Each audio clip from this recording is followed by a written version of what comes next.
A few moments later, we are going to start the 2022 UN DESA-KRILA Forum. For those of you attending this forum online, I look forward to your active participation. Let me tell you how you can participate in detail. If you have any question during this forum, please leave your question in the Q&A box. English Korean and Korean English translation are simultaneously provided in the forum. You can choose a language by activating interpretation function at the bottom of your screen and selecting the language. Before we start, we will watch a promotional video clip of 전라북도.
Walk with you, 전북.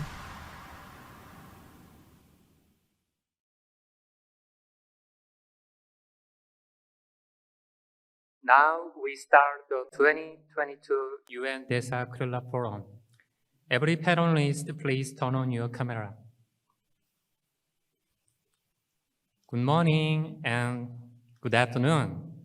Ladies and gentlemen, this is Jay Park, Director of the Center for Administrative System Research in KRILA, and I'm the host of today's UN DESA-KRILA Forum. This forum, whose theme is promoting innovative local governance for accelerating the implementation of the Sustainable Development Goals and building an inclusive and resilient society in the post-COVID-19 era, will proceed in the order of opening session, session 1, 2, and 3, and closing session. First, Mr. Gyu Chang-go, Head of UN Project Office on Government, Division for Public Institutions and Digital Government, UN Department of Economic and Social Affairs, will give an opening address. Let's greet him with a big round of applause. Good evening from all over the world. Mr. Il-jae Kim, President of the Korea Research Institute for Local Administration. Dr. Pan-seok Kim, Commission Member of the International Civil Service Commission. Professor Alex Brilliant, Secretary General of the Eastern Regional Organization for Public Administration. Distinguished participants, Ladies and gentlemen, it is my great honor to welcome you to the 2022 UN DESA-KRILA Forum on promoting innovative local governance for accelerating the implementation of the Sustainable Development Goals and building an inclusive and resilient society in the post-COVID-19 era, co-organized by the UN Project Office on Governance, an integral part of the Division for Public Institutions and Digital Government of the UN Department of Economic and Social Affairs and the Korea Research Institute for Local Administration. First of all, I'd like to express my sincere gratitude to KRILA for jointly organizing the second UN DESA-KRILA Forum this year after the successful first forum last year. I extend my deepest appreciation to Jeonbuk Provincial Government and the Jeonbuk Center for Creative Economy and Innovation for their great collaboration and support for organizing this meaningful event. Also, I especially appreciate Governor of Jeollabuk-do, Mr. Kim Kwan-young, for kindly delivering a video remarks. Ladies and gentlemen, local governments play a pivotal role in accelerating the implementation of the far-reaching SDGs across economic, social, and environmental sectors. Local governments are also at the forefront of recovering the lives and well-being of citizens from the COVID-19 pandemic and building local resilience in the post-COVID-19 era. However, local governments are confronting a multitude of challenges in the process of the pandemic recovery and building an inclusive and resilient society. As highlighted by the UN Sustainable Development Goals Report 2022, the progress toward achieving the 2030 Agenda for Sustainable Development is in grave jeopardy due to multiple cascading and intersecting crises.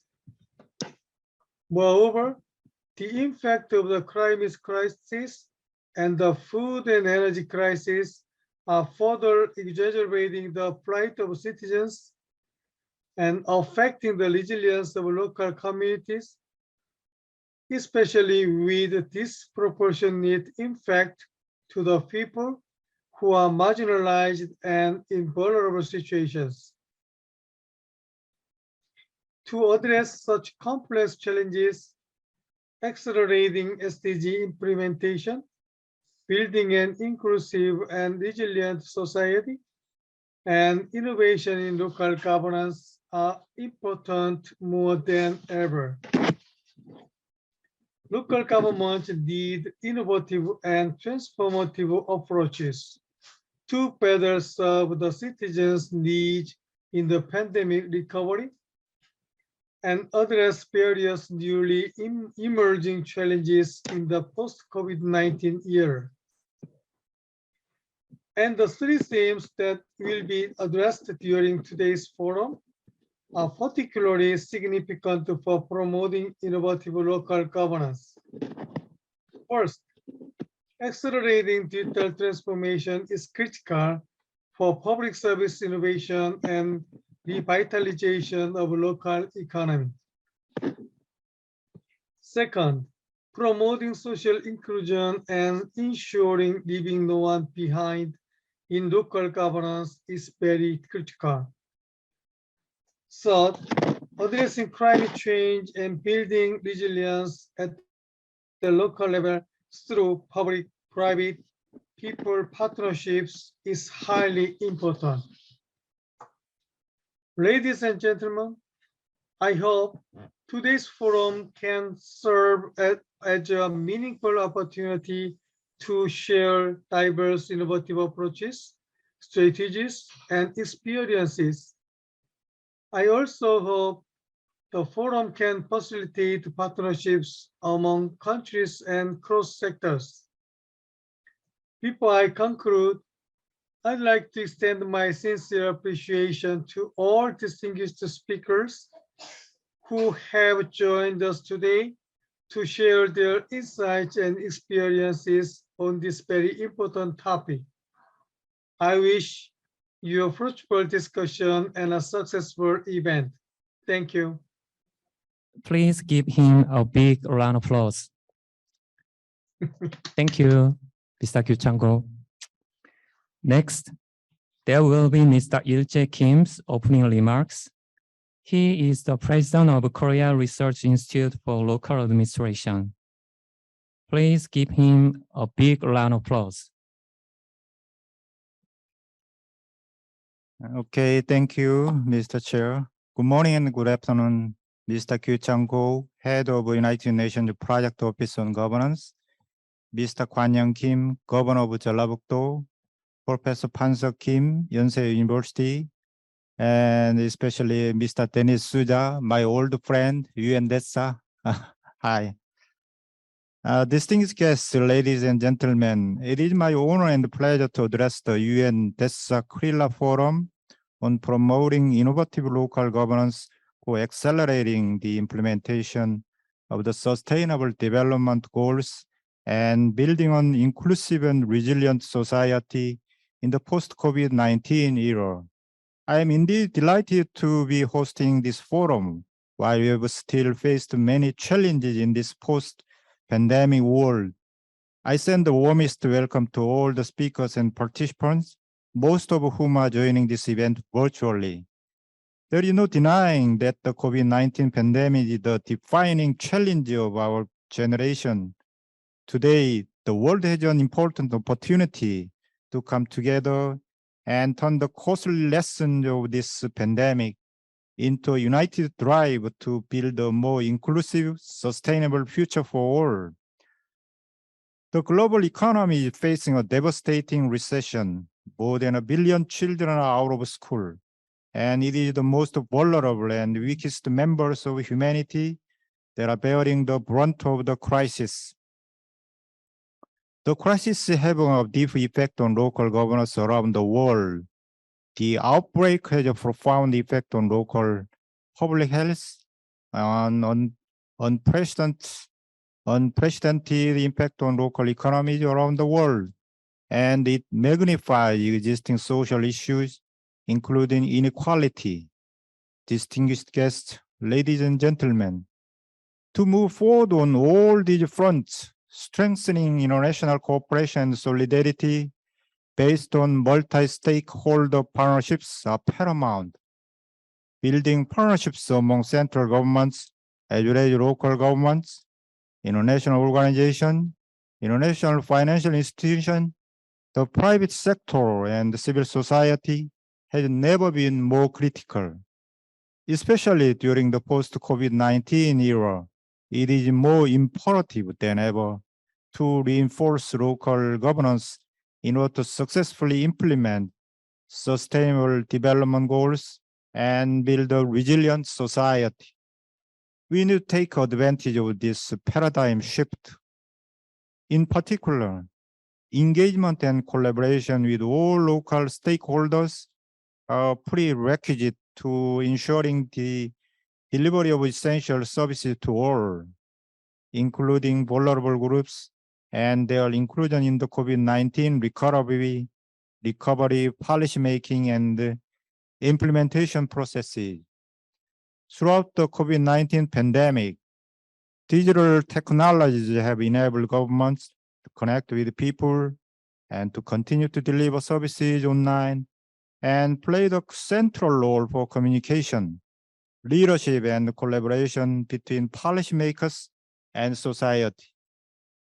The agenda of today's forum, accelerating digital transformation of public service innovation and revitalization energization of local economy, promoting social inclusion, and leaving no one behind in local governance, and addressing climate change, and building resilience at the local level through public-private people partnerships aligned with awareness. In this context, I look forward to seeing this forum serving as an important platform to share insightful ideas and discuss ways and means to further promote partnerships and cooperation for concerted endeavors in this very difficult time. Once again, my deep thanks also go to all the speakers and distinguished participants from around the world and all those who worked so hard in organizing this meaningful forum. Thank you, everybody. Thank you. Thank you, Mr. Il-jae Kim. Next, Mr. Kwan-young Kim, Governor of Jeollabuk-do, will give an opening address. Unfortunately, he cannot attend today's forum due to another schedule.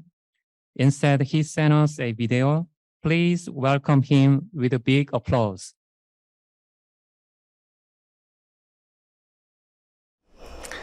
여러분 안녕하십니까? 전라북도 지사 김관영입니다. UN 거버넌스 센터 한국지방행정연구원 공동포럼 개최를 축하합니다. 먼저 정말 아쉽다는 말씀부터 드려야 되겠네요. 오늘 이곳 전주에서 여러분을 뵙기로 했는데 코로나19 재확산으로 이렇게 영상으로 인사드리게 되었습니다. 다음에라도 모실 수 있도록 여러분과의 인연 앞으로 소중하게 이어가겠습니다. 아울러 이렇게 어려운 상황에도 행사를 준비해 주신 여러분 모두의 노고에 감사드립니다. 로컬 거버넌스 혁신을 통한 지속 가능 발전 목표 이행 촉진과 포용적 사회 구축, 바로 공동포럼의 주제입니다. 함께 혁신하고 함께 성공하는 새로운 전북이라는 우리 전라북도의 비전과도 맞닿아 있는 주제라고 생각합니다. 함께 성공하는 포용적 혁신 성장의 길, 오늘 여러분의 소중한 고견을 잘 듣겠습니다. 이곳 전라북도에서부터 지속 가능한 성장의 해법을 만들어 가겠습니다. 다시 한번 오늘 포럼 개최를 진심으로 축하드립니다. 여러분 모두의 건강과 건승을 기원합니다. 감사합니다.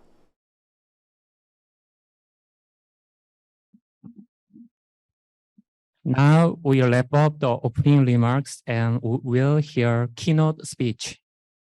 The keynote speech is going to deliver by Alex Brilance Jr., Secretary General at the Eastern Regional Organization for Public Administration, and a professor of National College of Public Administration and Governance at the University of the Philippines. Good morning, dear friends. What a privilege it is to be with you and to the heads of our organizations of KRILA, UN DESA, the governor, UN POG. We're very privileged to be part of this very, very important and significant forum. I shall just begin by, my presentation will be very quick. I'll have about only 10 minutes, but I guess what I shall do will be to emphasize and to build upon what has been said already by our keynote speakers, by our governors, by the head of KRILA and by the UN DESA, the role of local governments as frontliners. When we talk about local governments as frontliners, I think it's very, very important to recognize the role that for many people, local governments are the government. If they do good, they're okay. But if they don't do good, they are not. The government is not good. Point, as frontliners, they have to meet the challenges, the pandemic. As frontliners, they have to meet the existing challenges and be appropriately equipped. The role of local governments is very, very critical. And it's very important that they be innovative and creative, something that we are about to discuss today. Innovation and creativity and using digital technology. Okay, we all know my good friend, his name is Eko Prasojo, talks about the importance of local governments as the first entity that can understand best people and need better. Prasojo talked about they're the first entity, they're the first contact of the people, womb to tomb, especially womb. Government is, but equally important, the local governments are. Number two, Butisaran Tansha. It talks about the importance of local governments providing the enabling framework. As our keynote speaker mentioned, yes, we have our local governments, but they have to encourage civil society participation, encourage our private sector, and they provide the enabling framework. Unfortunately, in some countries, local governments provide the enabling framework, but they can also be the disabling framework. I'll talk about that momentarily. So my key messages today, dear friends, is that, with the pandemic, it has brought about many examples of good and best practices at the national and local level. Innovation, I mentioned. And of course, we talk about the importance of the ICT, and it has been a game changer.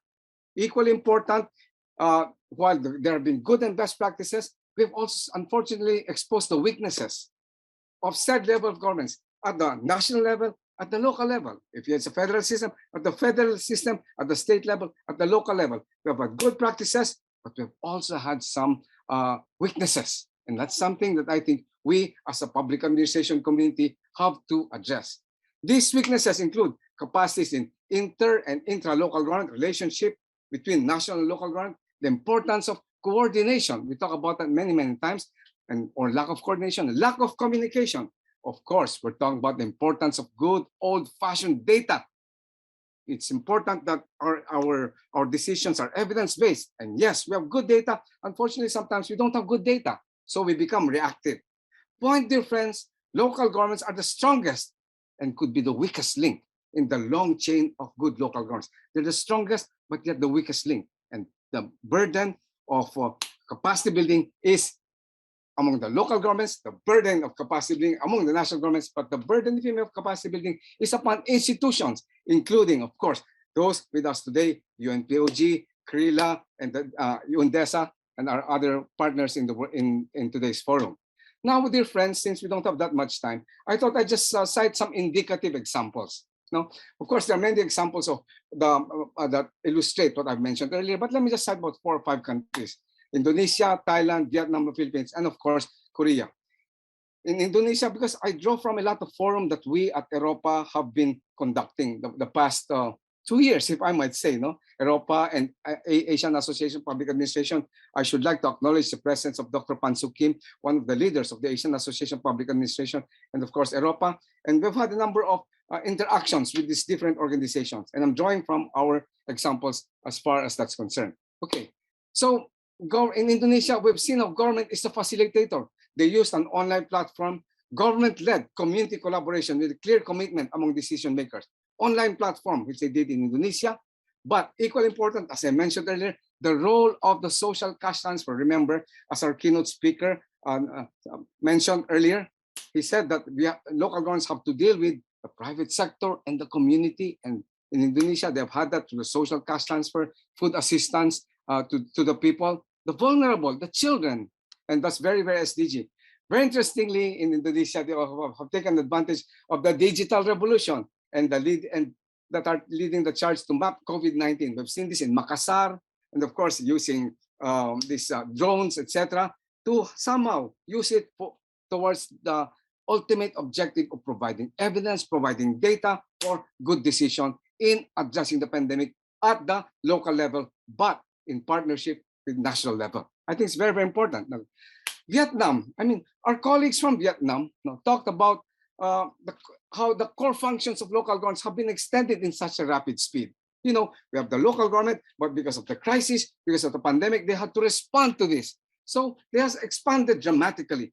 Point, dear friends, the pandemic has put a lot of pressure on the frontline local governments. Question, are they able to respond to this? And we've seen examples. Ho Chi Minh City, of course, they went ahead and the municipal government strictly implemented decisions by the central government. We are not discounting the role of central government, definitely not. But at the end of the day, our local governments implement this, but they're also seen, I'll talk about that later. In our case, local governments also may not implement this if they are not appropriately contextualized.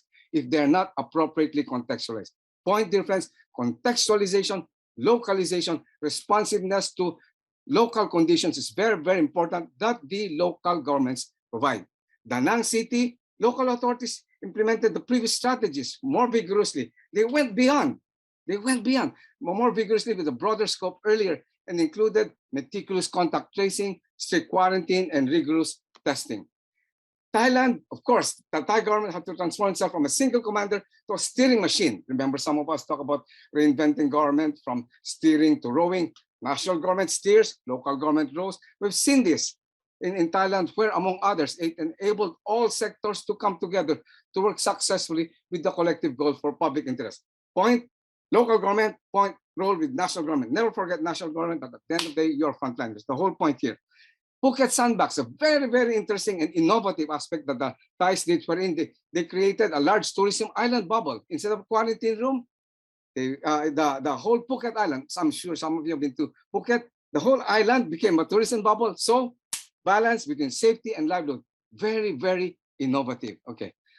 They also use social media. And of course, something that in Thailand has been always admired is really the strength of their local community health volunteers. Again, community volunteers, private, public, government, civil society partnership, government village partnership.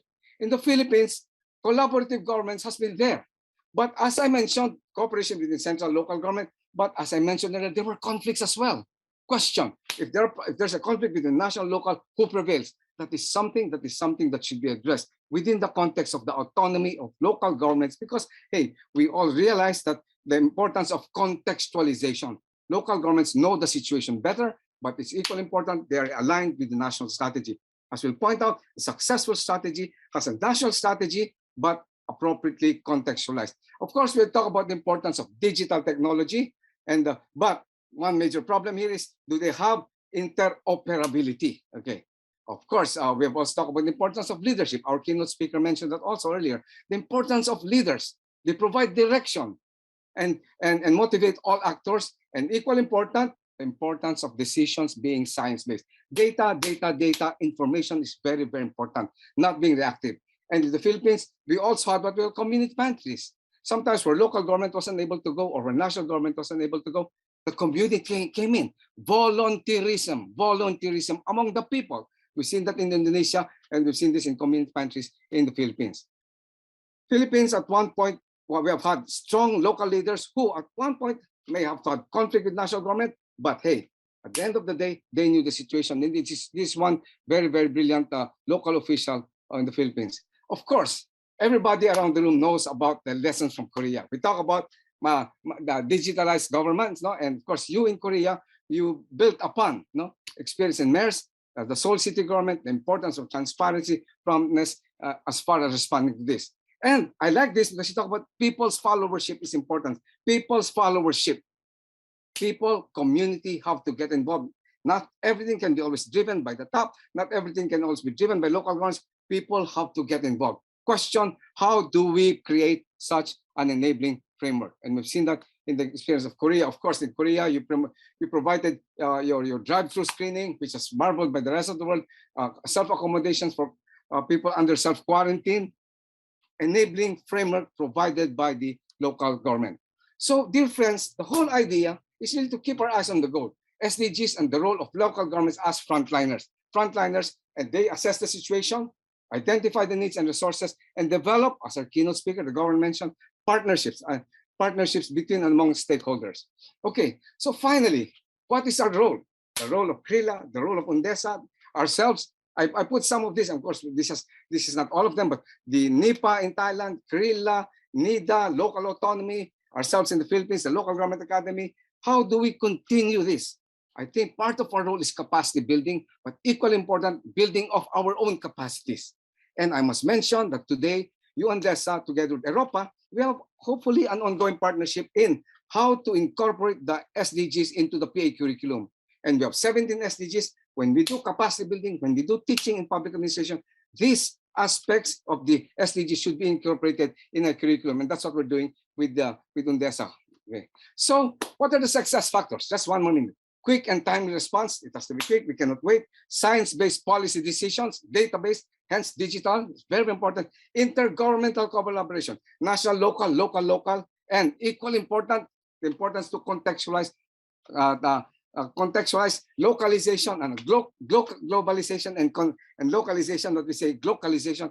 Partnerships between civil society, government provides the enabling framework.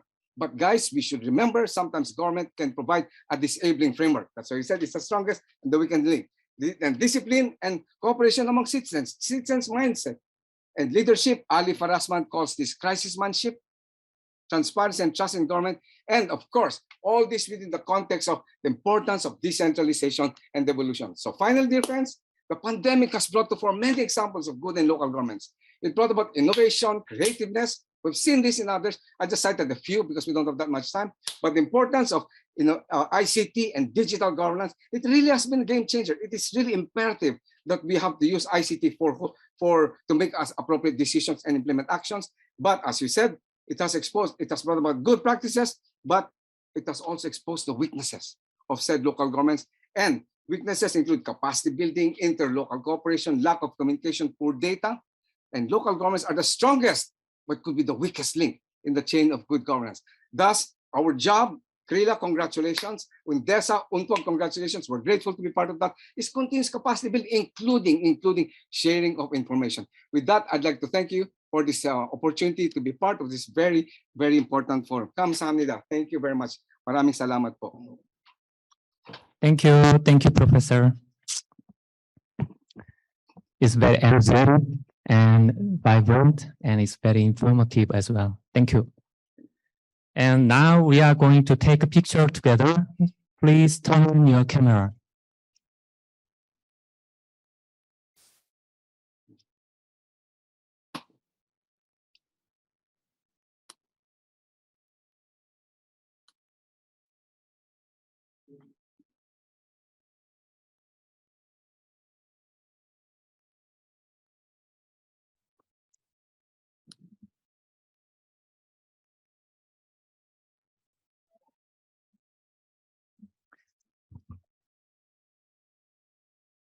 Next, we go to session one. Session one, Dr. Pan-Seok Kim will proceed with the session one as a moderator. Dr. Pan-Seok Kim is a very well-known professor, not only here, Republic of Korea, but also globally. I'm very happy to introduce him. Please welcome Professor Pan-Seok Kim. Thank you, Mr. Jae Park. Hello, everyone. Good morning, good evening, wherever you are. This is Pan-Seok Kim. I'm the moderator of the first session of the UN DESA-KRILA Forum. I'm currently a commission member of the International Civil Service Commission and a professor emeritus at Yonsei University. This forum is co-organized by the UNPOG in Incheon, UN DPIDZ and UN DESA in New York, the KRILA in Wonju, and Jeollabuk-do provincial government. Special thanks go to new head of the UN POG, UNPOG, Dr. Kyu Chang-go. Congratulations on your new position. I'm so happy to hear your wonderful appointment. And also special thanks go to President of the KRILA, Dr. Il-jae Kim. Good to see you virtually. And also Alex, you made a wonderful keynote speech. Thank you very much, Alex. COVID-19 has caused us a lot of pain and challenges. However, through the unexpected global health crisis, a revolutionary change occurred in education and meetings. I think having a Zoom meeting like this through virtual space is one of the surprising changes. We would like to thank the organizers of the timely forum on promoting innovative local governance for accelerating the implementation of the SDGs and the building an inclusive and resilient society in the post-COVID-19 era. Last night, heavy rain and strong wind pounded the south of our country as a super typhoon Hinnamdo approached from the south. I was very worried about typhoon damage, but at this time, the typhoon seems to have passed most of the southern region. What a relief. But please stay safe until typhoon is completely gone. This is the first session of the forum, and its theme is accelerating digital transformation for public service innovation and revitalization of local economy. We have three distinguished presenters from South Korea, UN headquarters in New York, and mainland China. Let me introduce each speaker as written in the program. The first speaker is Dr. Kyung-Eun Lee. She earned her PhD in public administration from Seoul National University. Dr. Lee currently works at the Korea Research Institute for Local Administration as research fellow and a team leader of Local Information Center in the KRILA. Her research interests include public organizational management and the digital transformation of local government. The next speaker is Mr. Denis Sousa. He holds a master's degree on international political economy and development from Fordham University in New York. He also holds a computer engineering degree from the Bosphorus University in Istanbul, Turkey. Mr. Sousa is currently works in the UN Division for Public Institutions and Digital Government, DPIDG, as a Governance and Public Administration Office. His research interests include digital government, open government, citizen engagement, internet governance, and artificial intelligence, etc. As you know, he's in charge of the publication of the UN e-government survey. I'm sure you have a lot of questions about this particular publication. The third speaker is Dr. Lei Zheng. He received his PhD in public administration and policy from the Rockefeller College of Public Affairs and Policy at the State University of New York at Albany, the so-called SUNY Albany.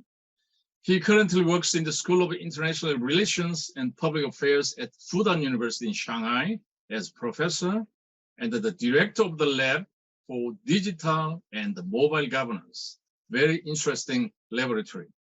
His research interests include digital governance, digital transformation, open government data, mobile public service, and government use of social media. We have 75 minutes altogether, so each speaker will have no more than 15 minutes. Please, no more than 15 minutes. After all the presentation, I will invite a participant raising hand to ask a question or select a participant randomly from the list of participants shown on the screen. After that, I hope to have some additional Q&A session from anyone in the meeting if remaining time allows. Now, without further ado, may I invite our first speaker, Dr. Kyung-Eun Lee from the KRILA in Wonju. Dr. Lee will talk about digital transformation in local government. Dr. Lee, floor is yours. Thank you. Thank you very much. Thank you very much again for the invitation to discuss this thought-provoking work. And I'm very delighted to participate in this forum as a speaker. Before I start, I ask for your understanding of one thing. I suddenly got sick this morning and felt nausea. So even if I suddenly disappear from the screen during the session, of course, I hope it will not happen. Please understand and wait for a second, then I will come back as soon as possible. Okay, now start. Okay, now start. I'm Kyung Lee, and I'm gonna talk mainly about local government's organizational strategies in response to digital transformation, focusing on leadership, human resources, and organizational structure. Next. Here's the list of contents for today's presentation. My presentation is divided into 5 parts. First, I'm going to explain why digital transformation in local level is important for the achievement of SDGs and what digital transformation in local government means. In second, third, and fourth sections, I will introduce digital leadership, digital manpower, and organizational structure, as cross-cutting factors that might determine succeed or failure for digital transformation in local government. Lastly, I will wrap up the presentation with a conclusion. By the end of this presentation, I hope that it gives you some insight to manage a local government for digital transformation. Next. Next. Let me start with a question. Why digital transformation in local governments is important, especially for SDGs? Digital technologies, including ICT for development, are cutting across many sectors. Progress on certain SDGs can be traced and correlated with ICT progress, especially in monitoring Goal 3, good health and well-being, Goal 4, quality education, and Goal 9, infrastructure, industrialization, and innovation. This suggests that these may be the area with the greatest potential for leveraging ICT for sustainable development. Next. Especially Goal 17 seeks to strengthen global partnerships and means of implementation to achieve the ambitious targets of the 2030 Agenda through digital transformation. Official development assistance for technical cooperation and fixed broadband access are two indicators that all sub-regions need to accelerate substantially. The inter-country digital divide has widened, with many countries going ahead in the AI field. Another critical constraining factor in achievement of SDGs is that the investment in the next generation infrastructure has lagged. Next. So digital transformation in local governments is needed to adopt and utilize digital technology to realize various public values, such as transparency, fairness, equity, and effectiveness, and to localize SDGs, and to provide high-value public services to achieve SDGs in real time based on new technologies that integrate diverse data. Next. Then what does digital transformation in local governments mean?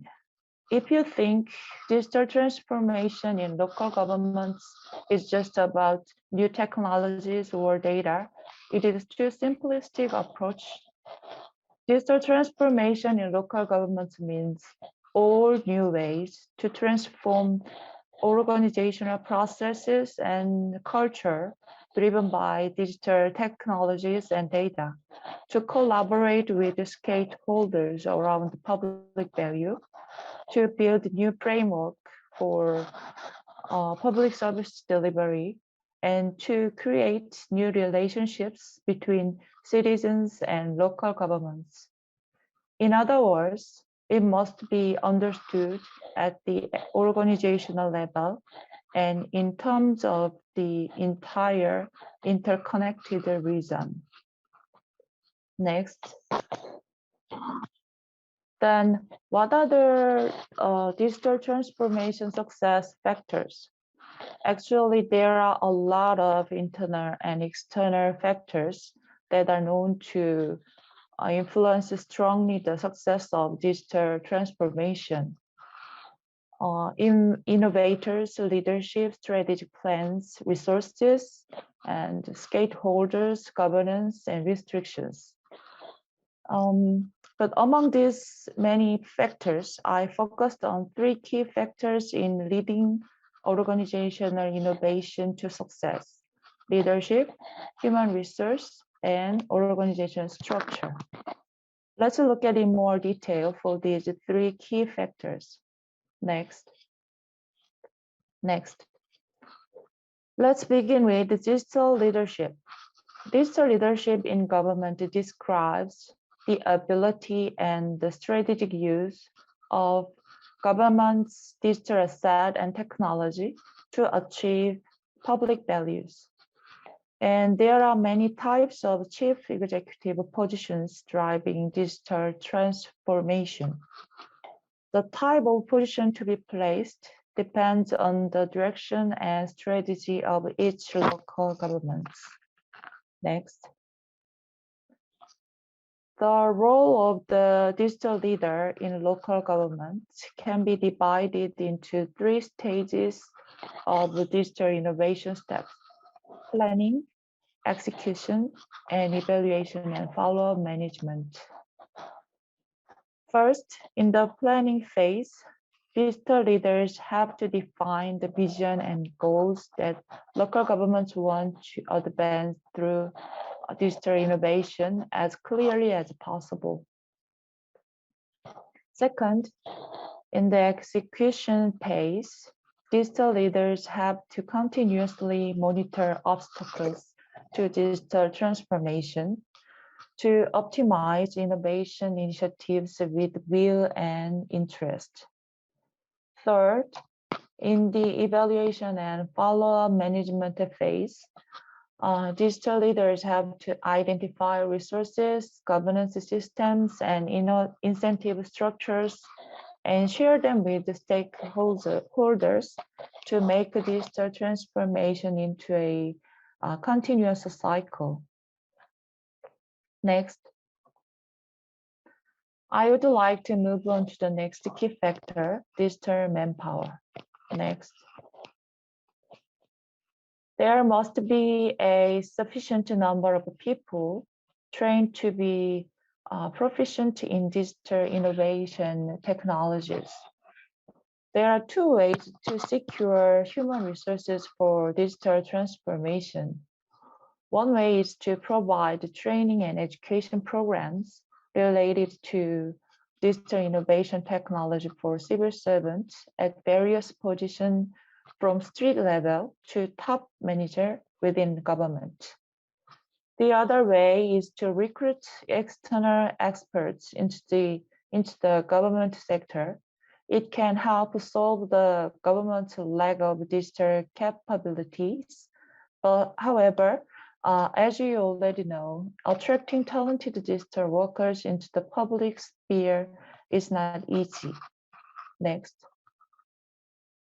Therefore, the importance of systematic education and training programs for civil servants increases. There are 3 points in the training and education program for local government digital transformation. First, it has to make a civil servant develop skills to achieve the goals for today and the future. Second, it has to induce new recruits on the path to professional certification and encourage them to complete. Third, it has to provide cross-education with external groups and benchmarking opportunities for best practices. Next. This is the civil servant digital competencies matrix. It gives you an idea of what digital competencies are needed depending on job categories and levels. If you can see more detail and refer to report. Next. Okay, let me now move on to the third key factor, which is organizational structure. Next.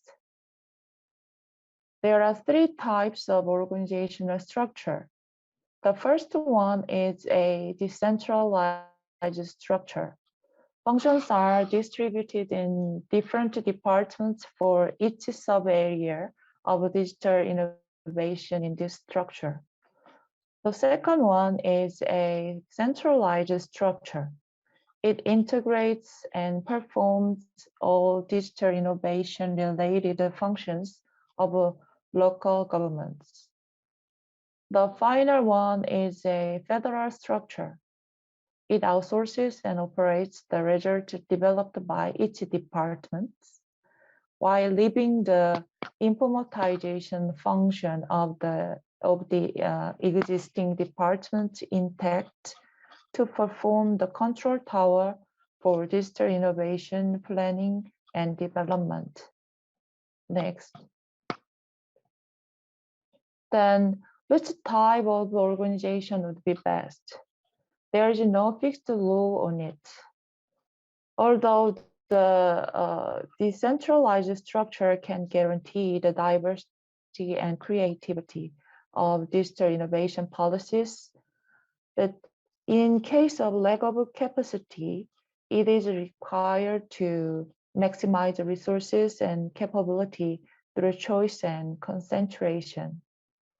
Therefore, an integrated structure such as a centralized or federal structure is regarded as more appropriate rather than a decentralized structure for the digital innovation of local governments.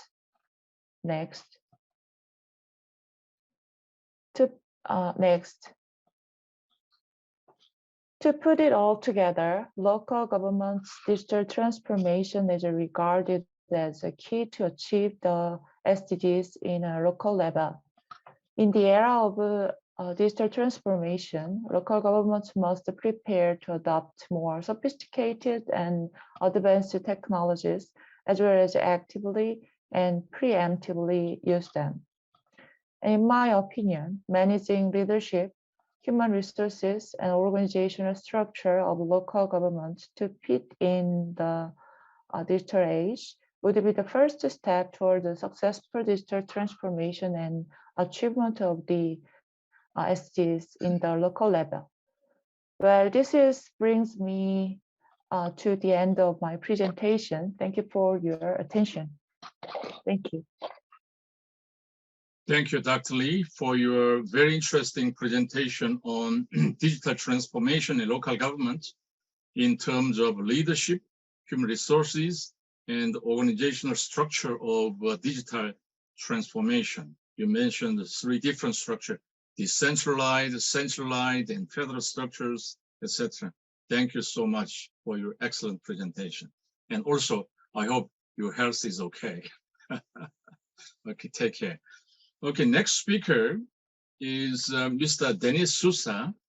Mr. Denis Sousa is working in the UN headquarters in New York. He will talk about UN e-government survey, local online service index. Denis, floor is yours. Thank you.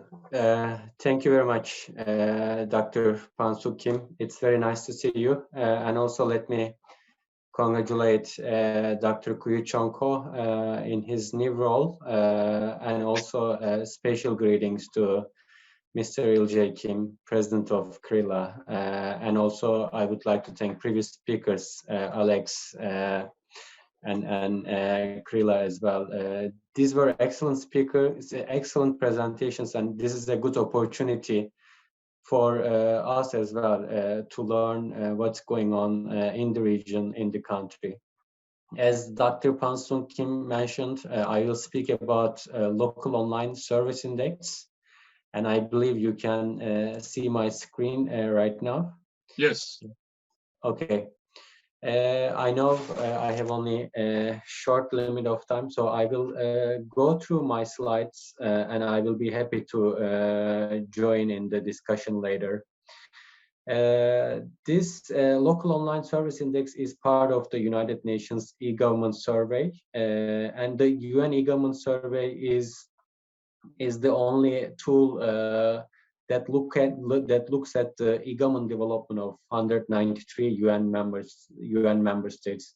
Basically, we are trying to raise awareness about e-government and also highlight challenges and opportunities. It's simply that. Why local online service index? Previous speakers already mentioned role of local government as frontliners, as as the first entity that can understand people best. So we have the same logic. Municipalities are closer to people, and assessment initiatives, digital transformation or digital government, whatever you call it, we call it e-government at the local level, still is at early ages. So we want to help cities specifically measure their progress, what they have achieved, and where they stand now against a set of clearly defined criteria. And for us, this clearly defined criteria is our local online service index. So at the end of the day, this could be a motivation for cities to improve and further develop online public services. There are many opportunities for cities here by using technology. Again, I don't want to repeat previous speakers, but maybe increased transparency, increased participation, and reducing cost and overall improving efficiency. So local online index, local online service index, we have around 80 indicators. Actually, this was 80 in 2020 edition. It's around 87 in the upcoming 2022 edition. And each indicator is a binary question. Either a feature exists in the city portal or it doesn't exist.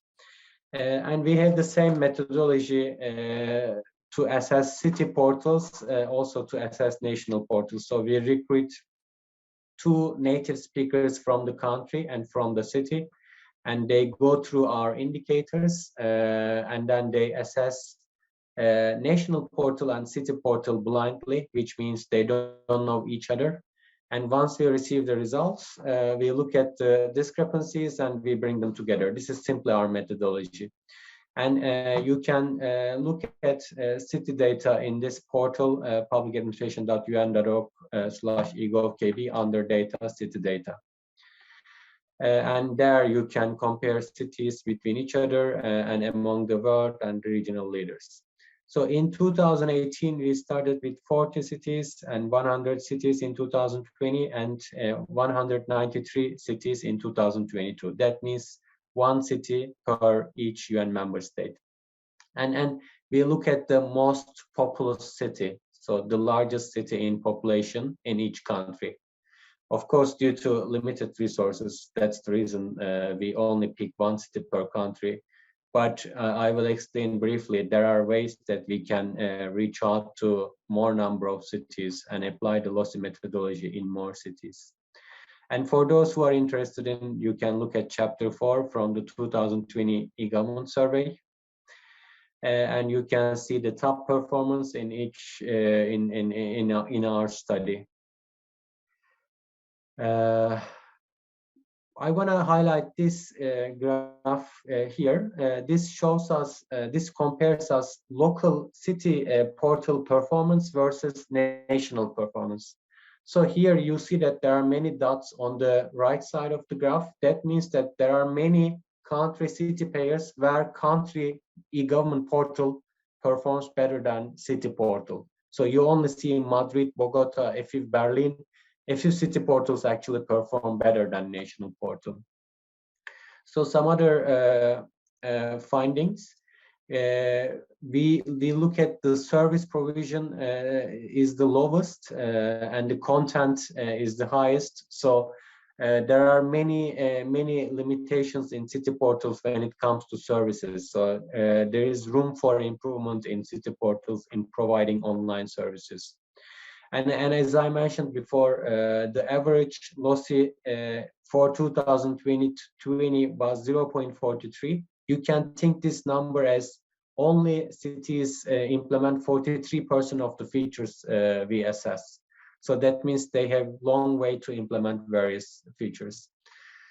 I mentioned that content provision is the highest. So there's lots of content, but there's lots of service, very little services in city portals. There may be many reasons for that. And we continue our analysis in 2022 edition. But one of the things we've seen is there are many, there is high social media usage, be it in the whatever the most popular social media in that country. Cities are good at using social media. And one of the things that we find successful is those cities who are working with local SMEs in their environment provide better services. This maybe SMEs understand the needs of people in their context better. So this is something to think about. And also once we started this research on LOSI, we noticed that cities need a lot of support. They demand our help.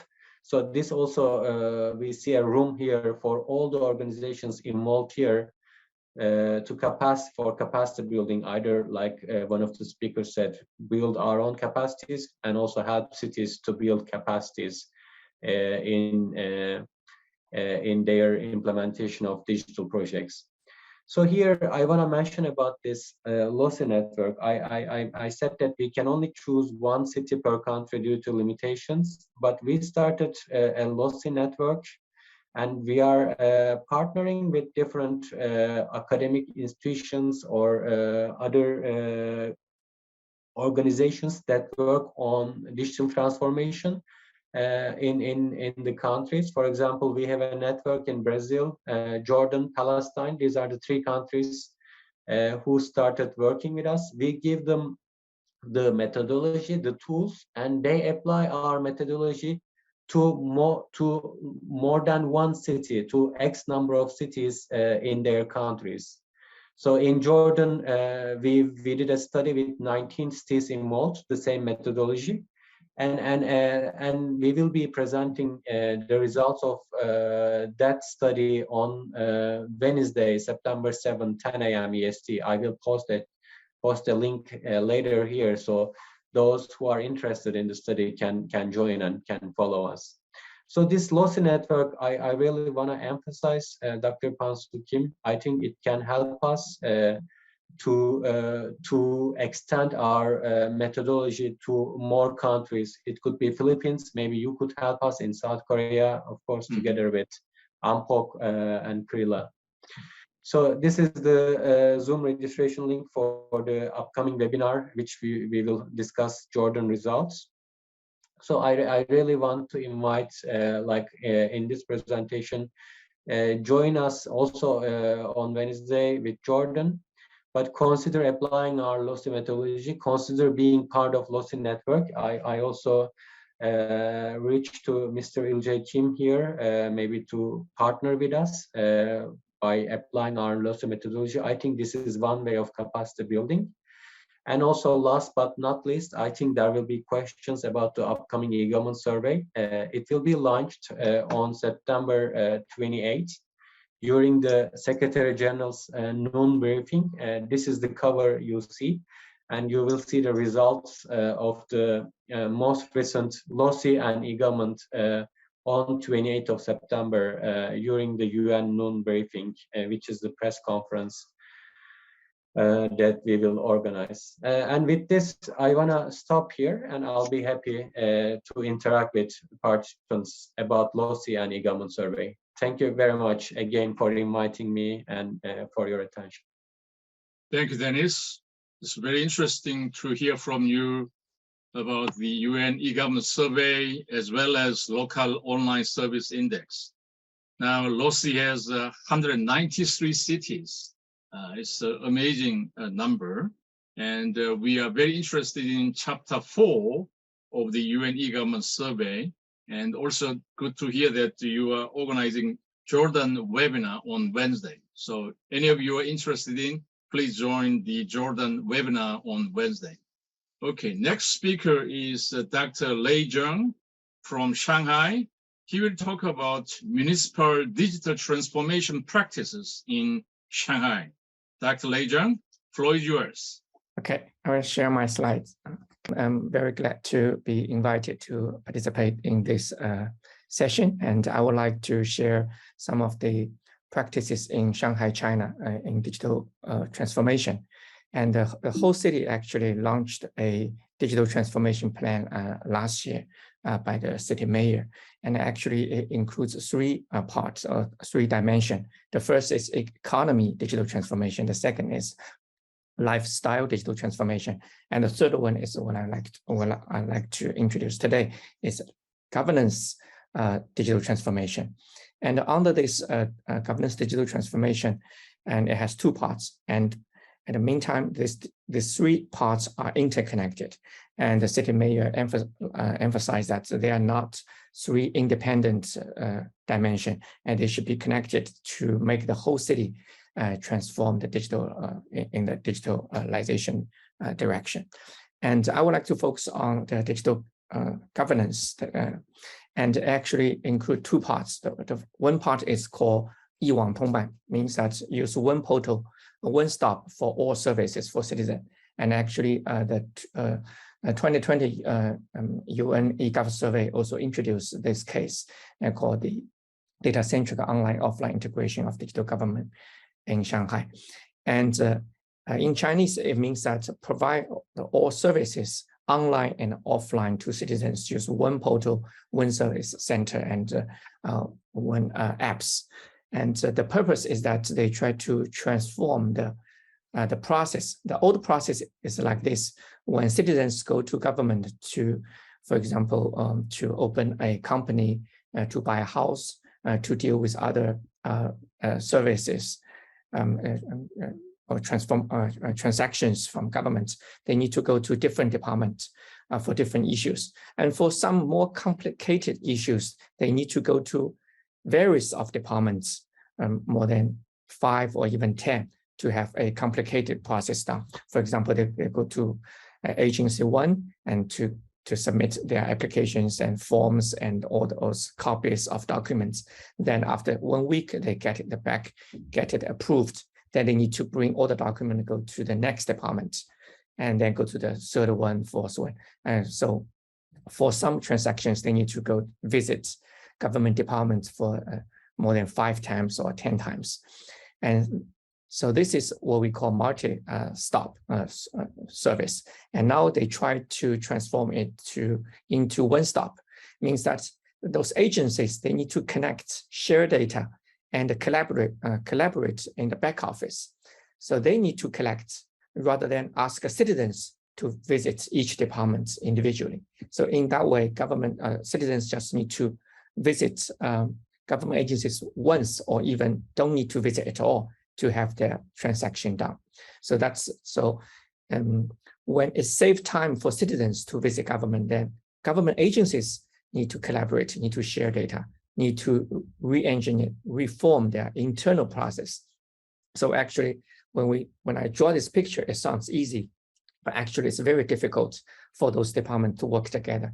They also have lots of arguments, and and especially when they share data, and the data standard is different, the data structure is different. So, and the whole process is still going on, but we still, we do see many services has achieved this one-stop goal and make it much easier for citizens to complete their transaction with the government.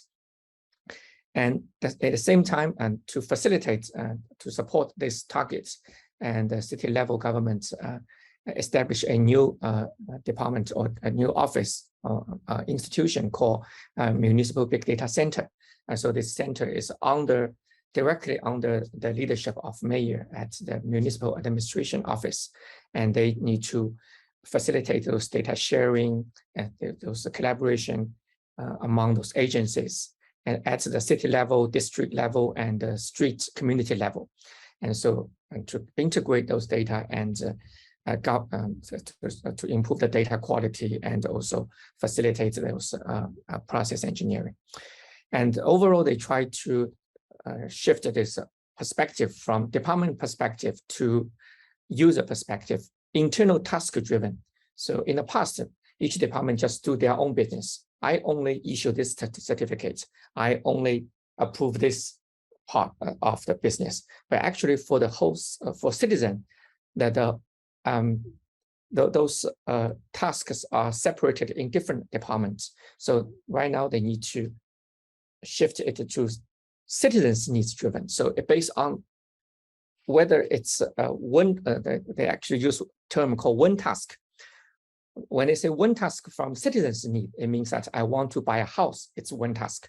But if you look at the internal task driven, from this perspective, buying a house is actually many, can be separated into many mini tasks to get this certificate, to get loan, to ask for public loan or private loan from bank.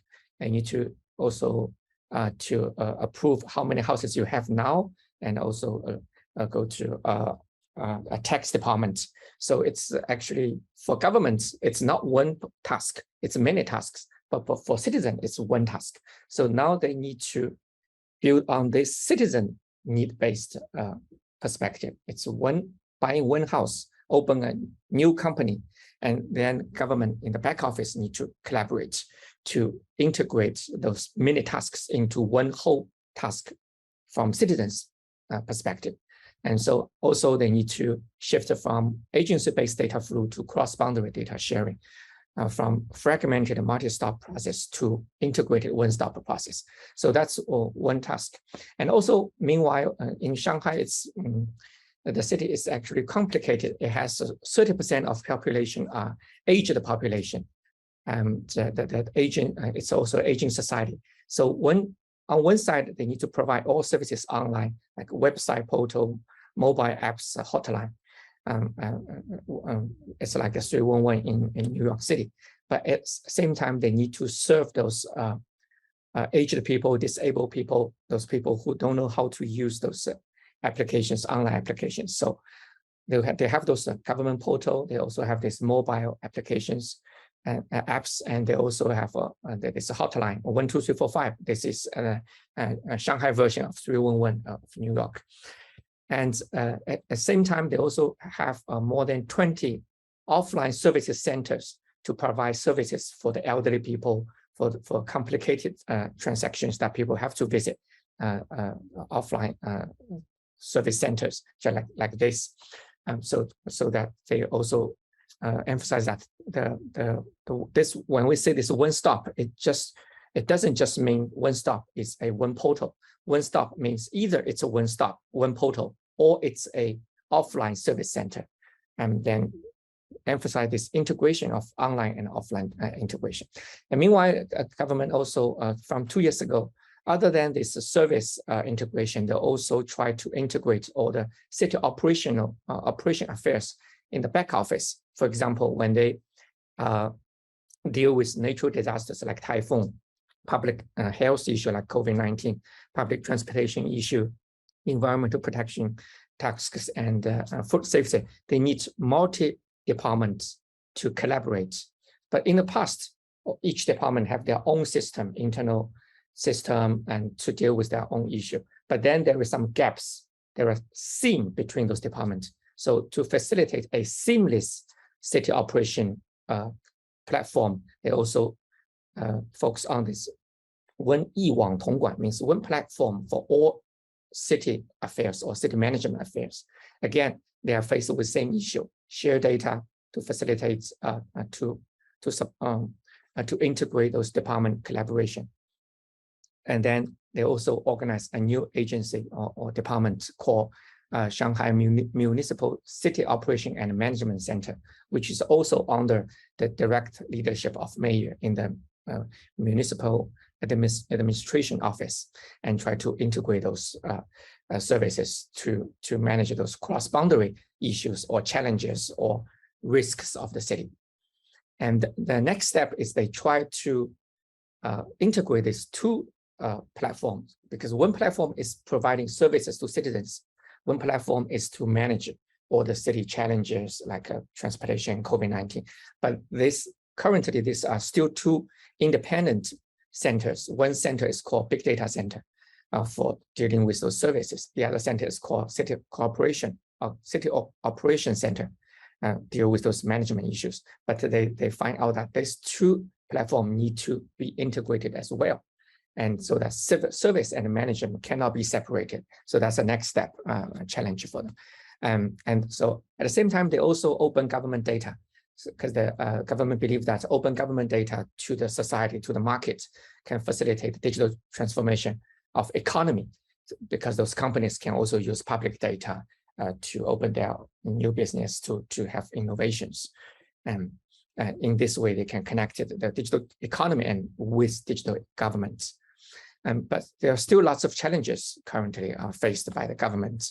And first is how to shift this perspective from department to citizens. It's easy to say, but when it goes to implementation, it's still difficult. Government has tried. I talk with many government officials. They know this philosophy, but when they're really working on a transaction, try to re-engineer the services, their own perspective are not easy to be changed. And sometimes they didn't even realize that they still keep that department perspective rather than real citizen perspective. Second is data governance, including security issue, public data quality issue, data integration issue. That's still a task for them. And digital divide, and especially when Shanghai has 30% of elderly people, and for them it's really still difficult to use mobile phone, and how to provide service to them, how to make them make the public service accessible to those people. It's still a challenge. The next challenge is how to fully use those data, but still keep the privacy of citizens. How to keep this balance, that's still a challenge. And if sometimes we may use data too much, or sometimes we didn't really fully use those data. So how to keep that balance and make citizens satisfied, that's still an issue. And citizens' participation is not enough, still not enough. Currently, these two platforms are mainly built by governments, but citizens' perspective are still need to be improved so that can really reflect citizens' real perspective rather than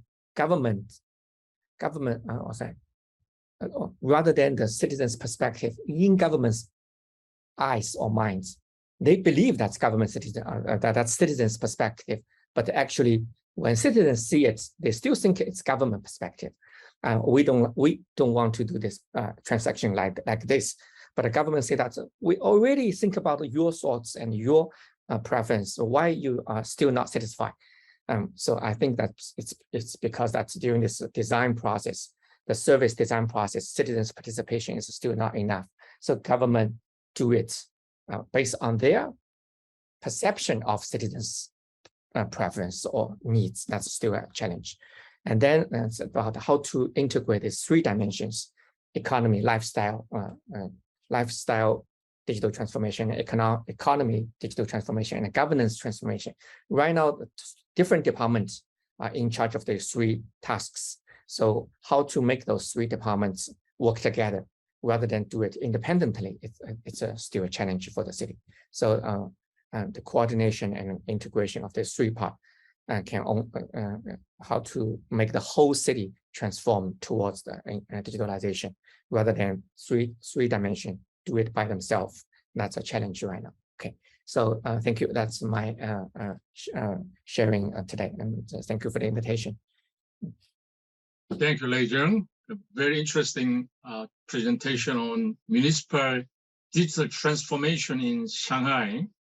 One stop for all service, one platform, all city operational affairs. They are very interesting. And also you indicated some challenges, including digital divide, data governance, and privacy protection, citizen participation, etc. Very good presentation. Now, we have a number of persons who want to ask a question to three distinguished speakers. So first, I see Dr. Sam Dana from UN Project Office of Governance in Incheon. Dr. Sam Dana, are you here? Yes, Professor, I'm here. Please go ahead. Okay, thank you so much, Professor Kim, for this opportunity. I think I got inspired by the presentations delivered by the three distinguished speakers.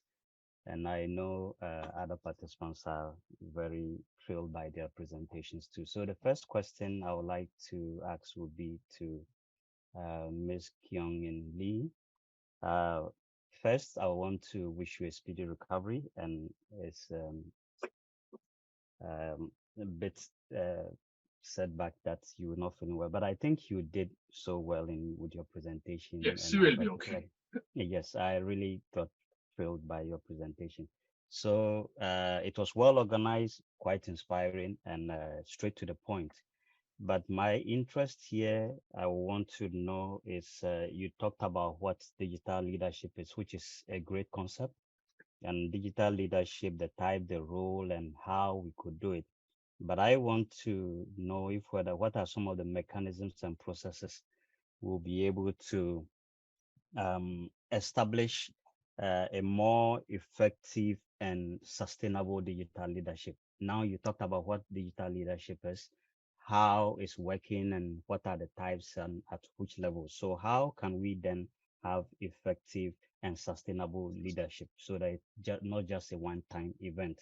And the second part is how can we better mobilize society or equip local governments to promote digital leadership?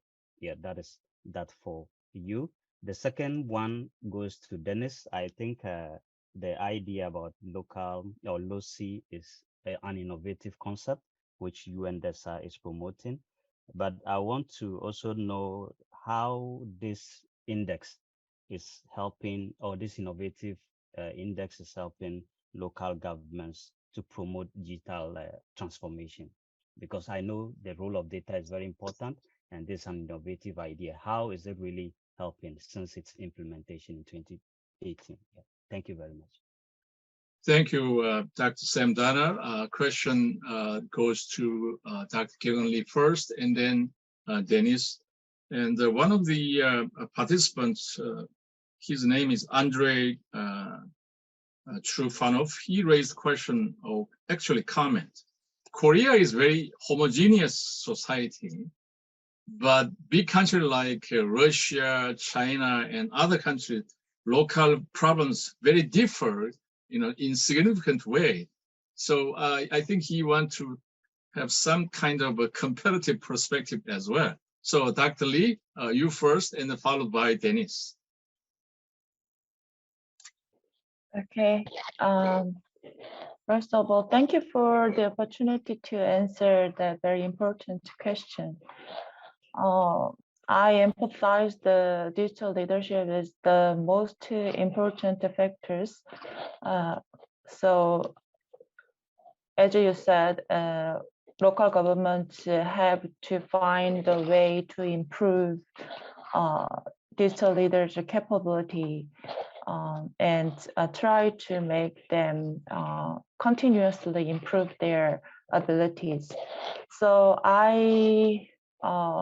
I can explain all the way to improve that way, but I emphasize one alternatives to improve digital leadership ability. It's education and training program. Because I studied cases, so many cases, especially Saudi Arabia and Indonesia and South Korea. There are so brilliant programs to train and educate CIO or CTO of local government. So maybe you can see their programs to find a way to improve the digital leaders' abilities. And then I suggest digital leader competence self-assessment and training metrics to compensate for the shortcomings of digital leaders and improve their abilities in the report. Please refer to the report, and then I can you can see the details about these metrics. So yes, this is my answer. Thank you. Okay, Dr. Lee. Dennis? Thank you very much. I mean, simply I can just say, if we don't measure, we cannot improve. this is how LOSI, Local Online Service Index, can help us. I see here also in the following sessions there are many good speakers, academicians. Like I have questions for everyone based on LOSI. For example, why does Berlin City Portal performing better than national portal? Or in some cases, why does Madrid and Bogota are doing very well? What are they doing differently than other cities? Or if we go and look at the cities in Jordan, why some cities are doing better, but why not the others? So LOSI is just giving us more questions maybe, and when we need more researchers, academicians focusing on these questions and help us by coming with the right answers. I can just hint one thing that's coming from 2022 data, like is there an impact of city population on the online services that city can provide? I mean, LOSI is just raising awareness and helping us to ask the right questions. And I think by raising awareness, it can help cities to improve and to invest more on their digital transformation. One city can use LOSI to raise more funding, for example, for their ICT projects. So this is one idea, one way. Actually, I should say, among many ways that LOSI can help cities. Thank you. Thank you, Dennis. Now I see Mr. Jefania Dana from Yonsei University. Jefania? Thank you very much, Professor, for the opportunity, and thank you very much, presenters. I think my question has been briefly answered by Mr. Dennis. I wanted to ask about the issue. When he was presenting, he made mention that there are a lot of limitations with regards to the city portals. And so he indicated that in the 2022 survey, there are some issues to be addressed there. So I was saying I wanted to find out in the meantime, what can you tell us about how it is addressed until we see the survey. In the meantime, can he just elaborate more? Maybe because of time, he didn't give us a lot about the origins of those limitations and how they are addressed in the 2022 survey. Thank you. Dennis? Yeah, I should say that LOSI has 5 subcomponents. One is content, services, participation and engagement, technology like technical tools, and institutional framework. From those 5 subcomponents, what we see most features present in city portals is content. So city portals are good at providing online content, like be it on like map or contact details, etc. However, the biggest limitation we see is in the services. And again, there may be many different reasons for that. For example, in our study in Brazil, many public services are delivered at the national level. So for cities, it doesn't make sense to replicate the services at local level. So this is just one finding. But still, we would like to see some kind of connection between city and national portals when it comes to services. If I go to my city portal, I should be able to reach out to the services that are provided by national level. So this is just one limitation. And I briefly touched upon the population. Again, I think one of the limitations that cities face is like digital skills. And this was also raised by the first speaker. Maybe there are not enough digital talent at some smaller cities. Or maybe there is not enough resources because of the smaller population and smaller tax income. Again, I really back that these results are just tip of the iceberg. It's just the unit of study is the web municipality portal. It is very limited. there are many other things going on at city level, which could be raised by other institutions and other practitioners. So I want to also just warn that we should approach these results also with its limitations, but it can tell us something. Maybe it can direct us to the right direction. Thank you, Dennis. Now, next intervention coming from Bangkok, Thailand, Dr. Casey Pramod. Yes, Professor. Go ahead. Yeah. Thank you, Professor, for this opportunity. Due to the limitation of time, I think I'll just keep my question very short. To Professor Zhang, recently I've been involved into Global Innovation Index, and I'm trying to involve into my research over there. And one of the main criteria of the innovation is institution, human capital research, and infrastructure. So in that case, you have already talked about local government and how the Shanghai municipal government is actually implementing a lot of work. As an academic and involved in academic, one of my research questions would be, how do you think the institution is very important in local government, and how the local government can actually have a very good relationship with the central government or unitary government to bring the service delivery into a very effective and in a very good way? That would be like my simple question for you as of now. Thank you so much. Thank you, Dr. Pramod. Dr. Zhang? Okay, that's a really good question, and that's also a challenge that I forgot to mention in my slides. And mostly, most services at the city level are provided by local government, by city government. But some services are back office, in the back office are supported by central government. Especially, we have some, in China, we call vertical system, like public safety or weather forecast. Those departments are more directly, vertically, controlled by central government. So if they want to transform or re-engineer those services at a local level, they have to go to central government to coordinate, negotiate with them to get more authority, to be authorized to make some change in the system.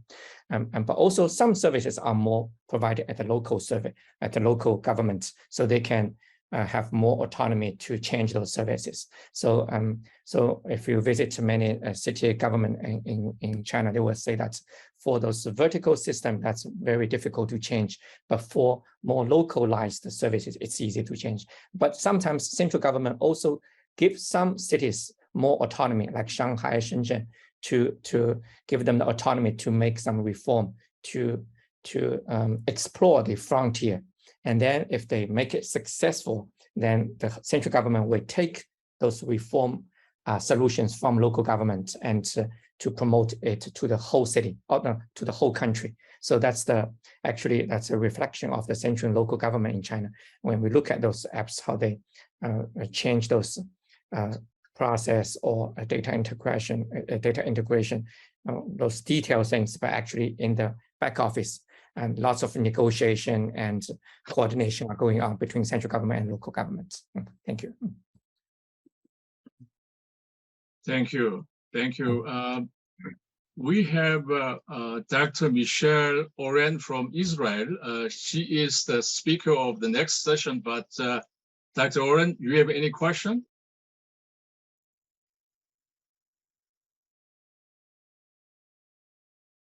Unmute.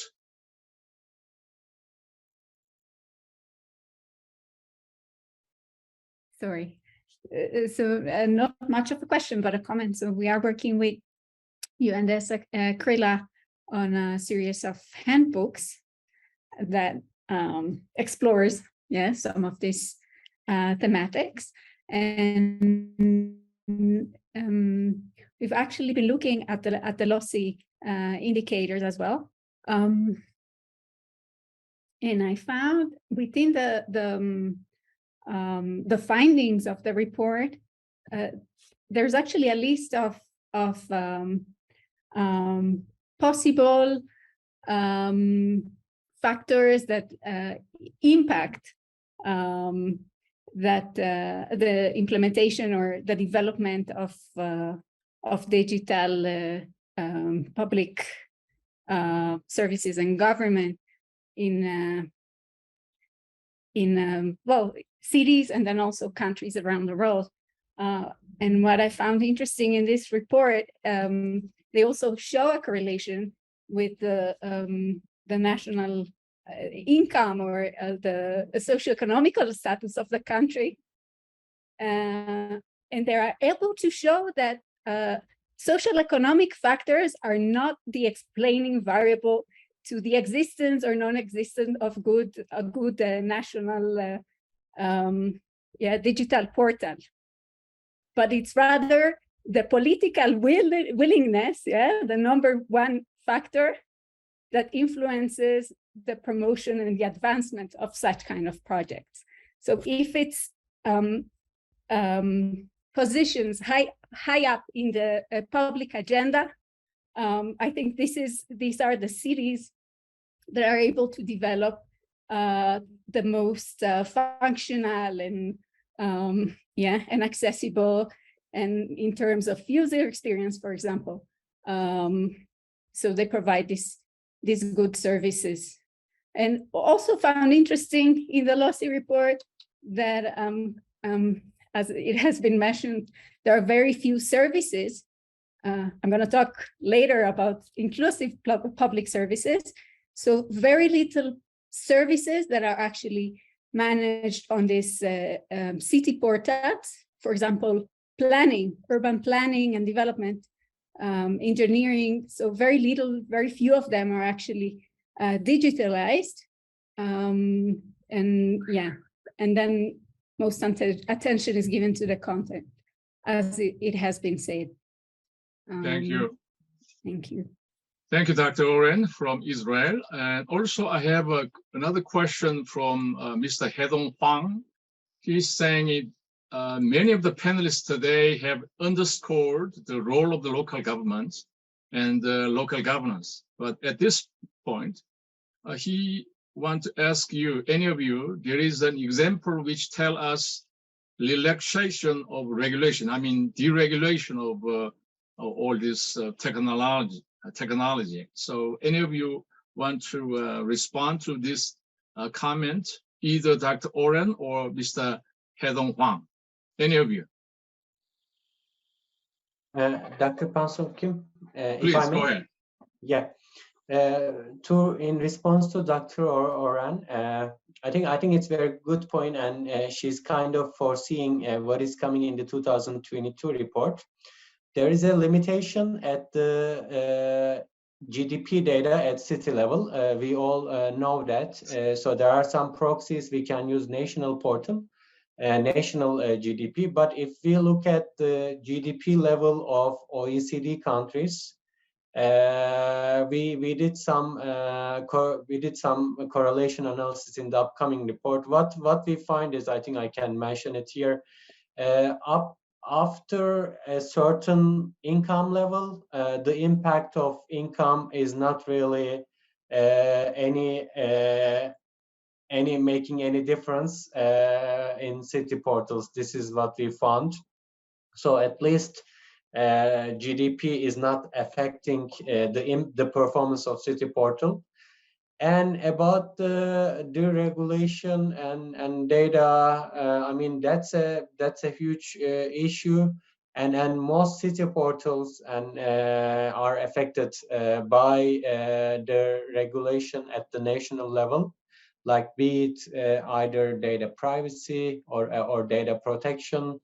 I mean, right now there are many pressing issues, and as you know, this is also in the agenda of UN Secretary General with the Global Digital Compact, which the SG is trying to bring everyone around everyone meaning like all member states plus technical community, private sector, civil society around this Global Digital Compact.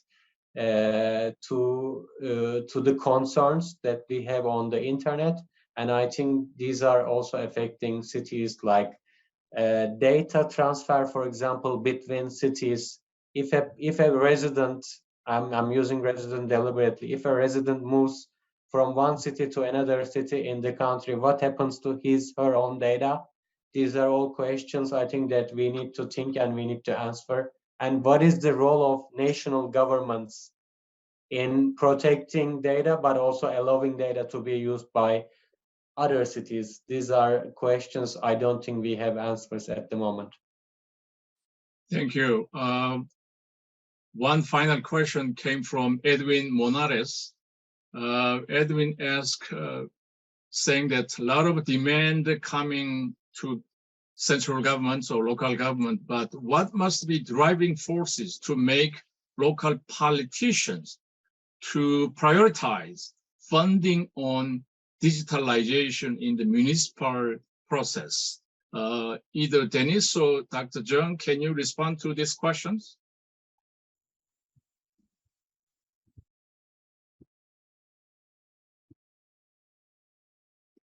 Oh, Mike.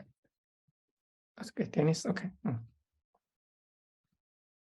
No, Dr. Zhang, please feel free to respond.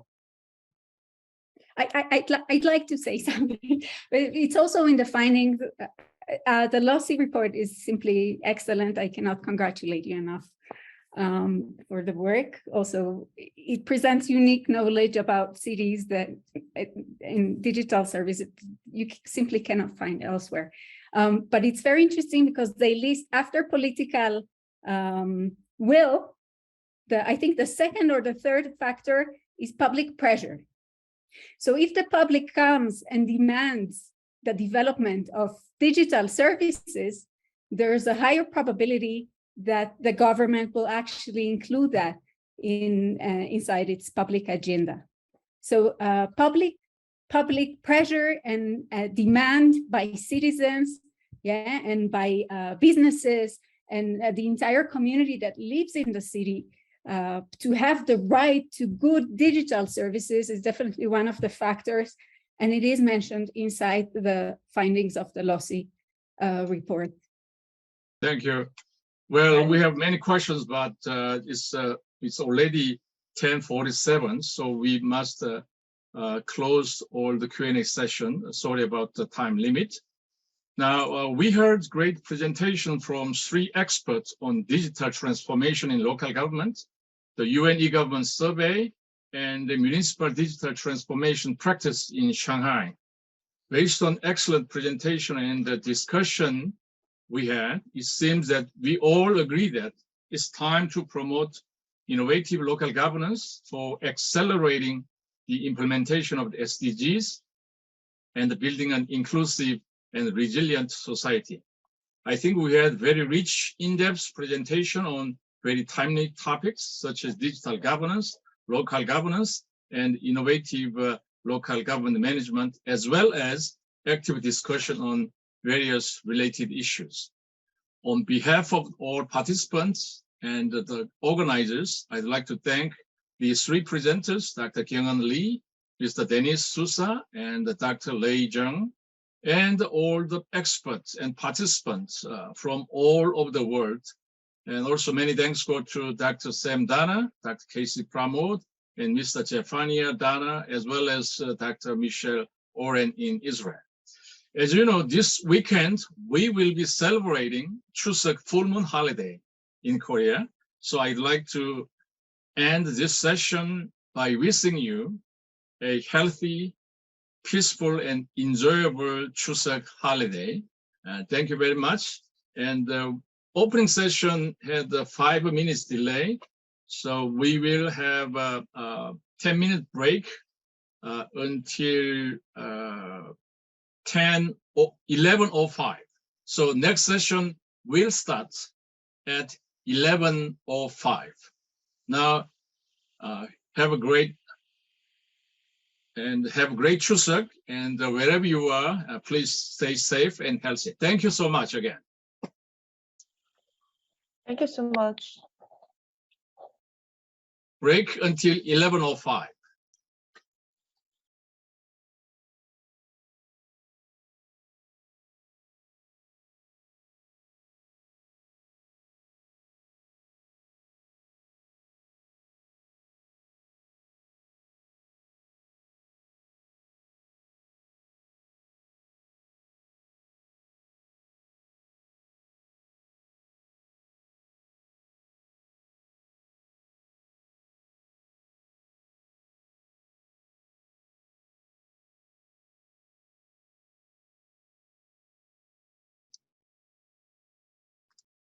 Good morning, Dr. Bernardilla. I see you have joined. May I quickly check your connection, please? Hi, good morning. Good morning. You can hear me? Yes, I can hear you very well. Okay, you Thank can you. also see me. Yes, yes, Okay. yeah. We're currently taking the break, so we'll start soon. Okay, Yes, no problem. yes. Thank you. Thank you very much. You're welcome. Excuse me, I have to leave around 10:30. Is that okay? Yes, Yeah, I'm okay. aware of that. Yeah, thank you. Thank you Okay. for reminding. Thank you.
Dear distinguished participants, we'll begin session 2 soon.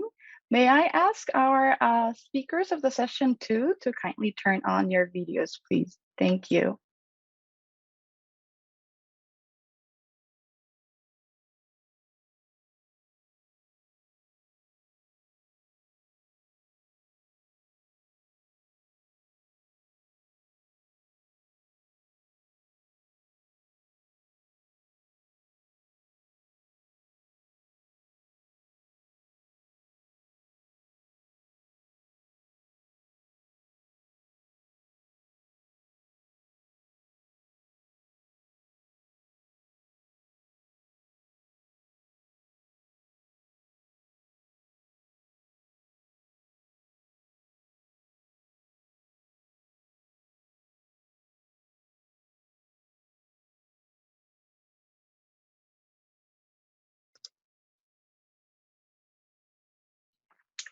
Welcome to session 2 of UN DESA-KRILA Forum. My name is Mi-kyung Park, Governance and Public Administration Officer at the UN Project Office on Governance of DPIDG UN DESA, and it is my great pleasure to be the moderator of the session. The theme of this session is promoting social inclusion and leaving no one behind in local governance. We have witnessed that people in vulnerable situations are disproportionately affected by the COVID-19 pandemic, climate change, energy and food crisis, as well as other challenges. And often, these vulnerable people have barriers in accessing to public service and fully participating in local governance processes. And local governments play a particularly critical role in promoting social inclusion and ensuring leaving no one behind, which is the overarching principle of the 2030 Agenda for Sustainable Development.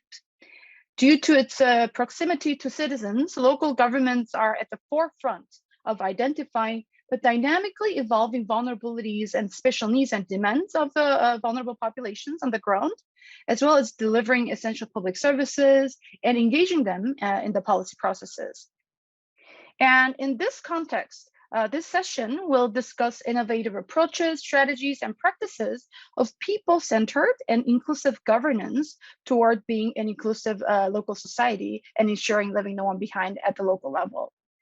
In this session too, we have 4 distinguished speakers, and we invite our participants to share your questions to the speakers in the Q&A box.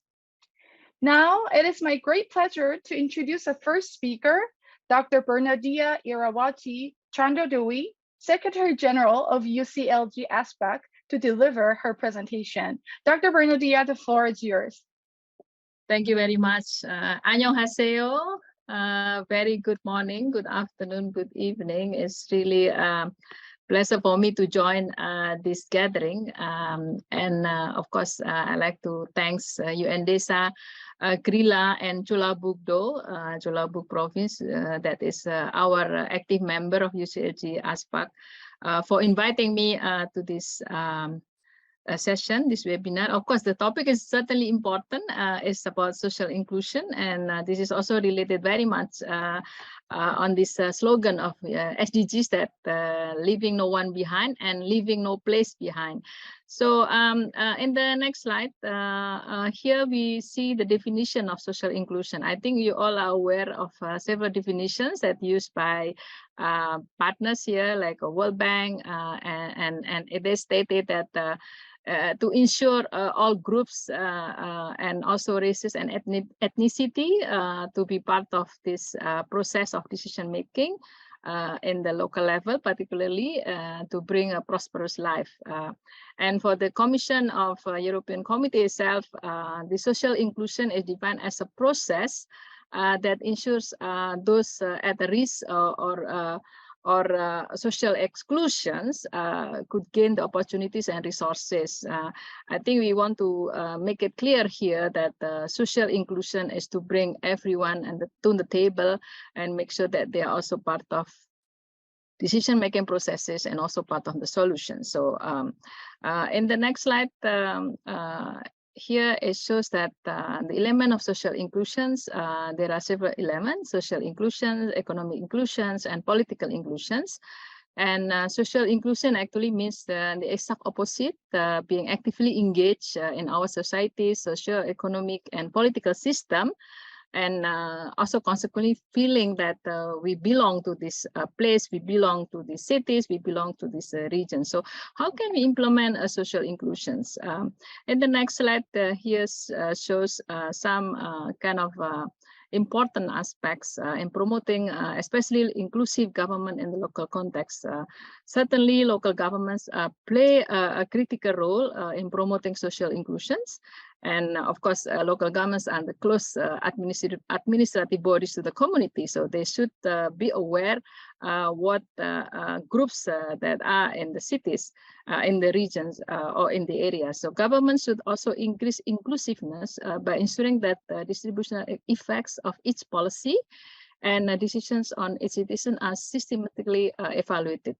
And the other aspect, the other important component is to improve social inclusiveness, such as strengthening labor, market access and participating, and reducing gender gaps, and of course, digital gap as well, since this is also important aspect that we learned during the COVID, how local governments have been accelerating digital governance in their decisions. So, and of course, we foster governance that is inclusive. This requires also what has been our mission in having democratic values, promoting peaceful pluralism and respect for diversity, human rights, and equality before the law. And what here as inclusive approach to public policies, equity, this also wider actually public engagement to be involved in the policy making, regulation, and service delivery. Actually, I'm here in Malaysia. I had a meeting with several mayors, and one of the things that we also discussed is about how we can bring several groups on the table, and one of them is migrant. Like one city here in Malaysia also received migrants from Myanmar, Rohingya, and unfortunately they couldn't get much help from upper level of governments, and this is something also that is quite important, what could be a supporting mechanism needed by local governments. So in the next slide here shows, next please, yeah. Just why local governance is inclusive, because it definitely improves services and also engage different people, takes into account gender and other phases of personal identity, and definitely this can also strengthen the decision-making processes and also provide the good services that are accessible for all.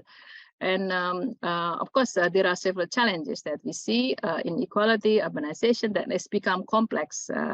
And this is why in our manifesto, we also put recovery from COVID as one of the important aspects that we need to foster in order for local governments to be more effective and efficient, especially with limited resources and of course limited decision making that depends on also on the level of decentralizations. In the next slide, here there is a very close kind of aspects how inclusive local governments and also local governance help attain the SDGs. I think in the next slide it shows that we started with partnerships, and this partnership has been also strengthened and fostered during the COVID-19. I think it's very clear that even though several governments already made a plan for digitalization, and it became much faster during the COVID, because they understand that during the physical distancing, that's one of the possible mechanism for them to continue giving services and of course engage several other groups in the process. So this social inclusive started with of course SDG 17 and can also apply for several other SDGs as well. In the next slide, there are already several kind of aspect that local governments have been doing in terms of localization of SDGs by creating, for example, VLR, voluntary local review. We have been also providing capacity buildings for local governments that wants to have this VLR in their cities or in their territories, and this has done through partnerships and collaboration with several groups in the cities. That include also community groups, private, because it's very clear that SDGs cannot be implemented or carried out without support from different stakeholders. And this is also shown that in the VLR, cities are making progress in all goals, but of course, with the COVID, some of the goals are delayed because of this crisis that faced by cities and regions. In the next slide, show here some of the good examples, or maybe before moving that, let me just show you visions that I personally have for this one, and this is also aligned with our visions for in this region, Asia Pacific. We want to see zero inequalities, we want to see zero poverty, we want to see zero crimes, violence and disaster and accident, and of course the fourth one, zero greenhouse gas emissions and zero pollutions, and the last one is zero intolerance and zero discriminations. These are five zeros vision that we have. And in the next slide, this also had been converted into a manifesto in which we want to promote effective democratic self-local governments and good governance by providing, of course, equal and adequate basic services to improve quality of life and city resilience. And we also bring aggregate the importance of advocacy for local voices and issues, in which we also continue for lobbying to central governments as well for further decentralizations given to local governments. Yeah. And we added one aspect, which is to empower and enable COVID-19 recovery and resilience for local governments and cities. So in the next slide here, several examples that this is about background about organization. It's based in City Hall in Jakarta. That was started actively. This organization began 100 years ago when local governments in Europe gathered together and created one organization, and then 3 organizations merged in 2004 and created one of the biggest local governments network in the world, and Asia Pacific is the largest one because it comprises of China, India, Indonesia, South Korea, and many others. So in the remaining slides, I like to show you some of the good examples how cities have been making effort. Next slide, please. Have been making effort in this bringing the inclusive governance in their own territories. One of the aspects that we have is on gender participatory planning and gender participatory budgeting, which we started because we understand that the importance of women in the decision-making processes. If the women are involved in decision, the results are different compared to if the group only contains the men. We conduct a training program as well. And the next slide, I show you some of the practices. Actually, so many practices, and I don't know how we can present this in this short period of time. But like Semarang City brought vulnerable groups and get service guarantee, and they also created a platform in which people can also join in the process, can also provide or give complaints and critics. In the past, it sounds to be a bit challenging for local governments to open up actually to have such kind of platform for receiving complaints and opinions. But I think they started to have a mindset that is very important, that we have open mind policies as well, so that the local governments can be more efficient and more effective in delivering the services. So counseling services for violence against women, this is also one of the important aspects during the COVID, in which we see the domestic violence has increased quite sharply against women during this COVID. So a lot of local governments also provide a support system for people with disabilities. So in the next slide, also quite famous practices in which local government engage the community to change the look of this community before and after. And what is quite interesting to note here, that this also brought the importance of local economic development. Like for example, one of the ladies was unemployed, but after this Kampung Pelangi was established, she could earn much higher income per day, or she can earn 600,000 rupiah per day. So this is just to show you that social inclusion is not just bringing social aspect, but also can accelerate economic aspect as well. In the next slide here, this is my two last slides. Guangzhou also one of the cities, vibrant cities, one of the vibrant cities in China, and of course very active. They come up with innovative best practices in which they compile or they invite local governments to submit their innovation under the name of Guangzhou Innovative Award, in which they managed to collect thousands of innovations and spread out also to other regions, so that they select using the selecting committee and the best innovation. They study more, and then they also try their best to apply to other areas in Guangzhou as well, and of course spread out through the networks like UCLG, ASPAC, and Metropolis. So this is just an example how they also included different groups in the system. So in the next slide, here, the key takeaways. I think social inclusion means ensuring all groups, irrespective of race or ethnicity, have meaningful voice and can live a prosperous lives. And I think during this COVID-19, we have seen something that we have not seen earlier, in which the pandemic also brought opportunities despite the crisis. Like several cities, Jakarta, they come up with Jakarta Development City Networks that invited all the groups in the city to be part of this COVID management or COVID-19 recovery plan as well.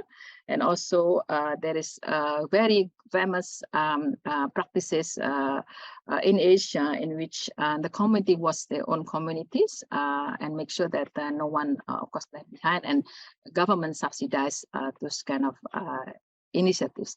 And there are innovation and good practices and how local governments engage various stakeholders. The important is that how we can continually promote peer-to-peer learning. And because we want, I think it's good that cities can learn from mistake, not only learn from success, so that they don't need to have the same mistake that others have. So they can have a jump, they can jump up in the much better solutions. So explore the role of government in fostering inclusive growth require a new look at what we know about government performance. I had a discussion also with the Kuala Lumpur mayor here. It's very important that the cities also help find the contents, whatever services they have.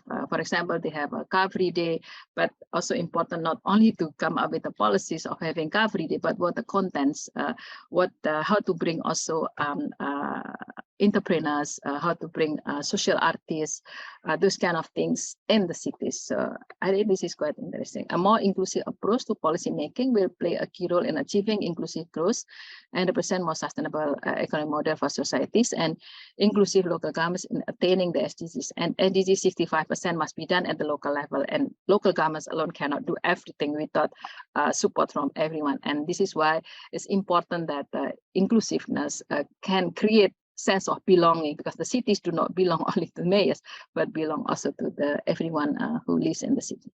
Thank you for this. I think I speak in the time given.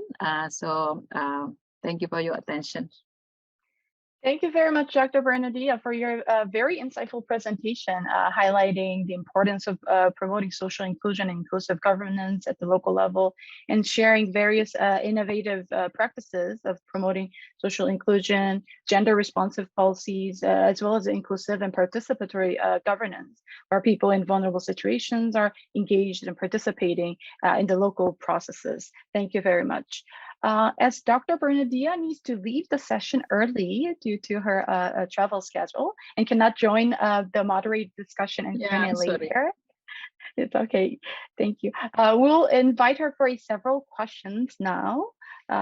before you leave, Dr. Bernadilla. To start with the first question, it is important that vulnerable people are not just included, but are empowered so that they could act as agents of innovation and sustainable development, which I think was also emphasized in your presentation. In this regard, what do you think are the key factors to foster empowerment of marginalized and vulnerable populations as agents of innovation and sustainable development at the local level? Okay, thank you very much. I think for because I'm coming from the local government network. I'm talking from the perspective of local governments. Of course, local governments need also to identify all kind of groups in their own territories. I think this is very important to have a mapping of all kind of groups that are living in the cities, and this also require kind of open mindset and also good leaders, in which the leaders should also have a vision that cities should also have a soul. So cities are not just a place, but to have a soul. And soul, it's not soul city, but soul means spirit, in which the citizens should be able to be part of the processes. Of course, this require very strong regulations, in which is already applied in many countries. Like in Indonesia, there are also several regulations that encourage people participations. But sometimes, you know, we see when we call people participation in the planning processes, they just given a kind of already draft of policies, but not really part of the one that create those policies or several aspects or several activities. So the group must be organized. I think this is very important. The committee groups must be organized. There is also issue why sometimes it's difficult for people empowering the cities, because certain budgets are not there in the heading. For example, we are now trying to have gender participatory planning and gender participatory budgeting. But I learned that many local governments, even in Malaysia, they don't have a budget heading for gender, for example, which should be institutionalized. So this is also quite some of the challenges that local governments face, because normally when they work, this also depends on the work plans and also depend on the these budget headings, and this is what the limitation I see when we talk about empowering of the citizens. First, citizens must be organized, and then also citizens are given a platform. I see several changes over the past years, in which now local governments are more open for citizens engagement, and they also have programs like gender responsive budgeting, giving certain budgets for finance for committee groups to be part of these actions in the city. So I think this is quite interesting how empowerment can be done. And of course, with the training, capacity building, several local governments come up also with actions, initiatives like co-working spaces that provide also empowerment of young people, especially in economic processes. This is also quite interesting. So many innovations, but I have seen shifted from the past, in which now local governments are more open, and they are also aware that they cannot have solutions alone. Thank you very much for your very comprehensive response. I think that also leads to my second question. I think we have time for one more question before you leave. The second question is, in order to promote the social innovation for social inclusion, it is critical that local government officials are equipped with the necessary mindsets, capacities, and skills. You also mentioned about mindset in your presentation and in your earlier response. What do you think are the mindsets, capacities, and skills that are important and required by local government officials to forge innovation for promoting social inclusion and leaving no one behind at the local level? Yeah. Okay. Yeah, you know, with the rapid urbanizations, we all have a very complex issues to handle, especially by local governments with complex challenges. Many people move to cities with the high rate of urbanization. Also, we have social aspects as well with increased migrants, in which, you know, cities didn't expect earlier. And with the climate change, of course, there's also a big issues with that cities are facing, not only for reducing greenhouse gas emission, but also making sure that citizens are resilient. So answering to your session, to your questions, we definitely need a set of rules and regulations to promote inclusive growth. I did mention about budget heading for certain components, in which we also, in some cities, started with also climate change tagging system, so that we know where the budget goes and where what will be the outputs of all these activities. When talk about social inclusion, of course, we make sure that all groups, vulnerable, migrants, and others are also part of this, you know, activities or receive services, good services, because sometimes the supports are not given to local governments, and they got a lot of problems and they just don't receive some supports, unfortunately. So the other one also, in order to expand larger partnership, we need to have a strong institutions.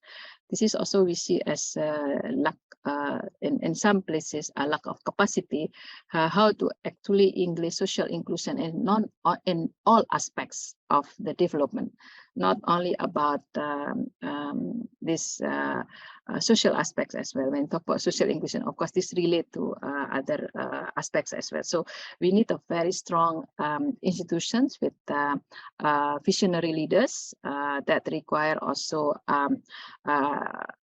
for them to make good decisions, and by adding also having a better performance for them in delivering public services and other projects and programs. And this also require, of course, aspects of the people that they are part of the cities and they are part of the solution. So this is something I think is important, and incentive is also is quite crucial. Some people some local government come up with a good incentive by having maybe not, I'm talking not just financial incentive, yeah, but also mobilization of contribution to them, so that they can have much foster in terms of empowering the people. Thank you very much, Dr. Bernardia, for your response. I think you have to leave soon. Yes, I think for any questions that our distinguished participants may have later, perhaps we could share with you after the forum. Yes. And we also invite you to join our online discussion board that is created on our website to continue the discussion and partnership building. Yes. Thank you very much once again. I'm sorry that I have to leave. Yeah, Mianyu, and very nice to meet everyone. Nice meeting other speakers as well, and wish you all the success of the remaining sessions. Thank you very much. Thank you very much for sharing insights today. Thank you. Thank you. Yes, now it is my great pleasure to invite our second speaker, Dr. Michelle L. Oren, who is the head of the Urban Futures Lab BIU Center for Smart Cities, Graduate School of Business Administration, Bar Ilan University, Israel.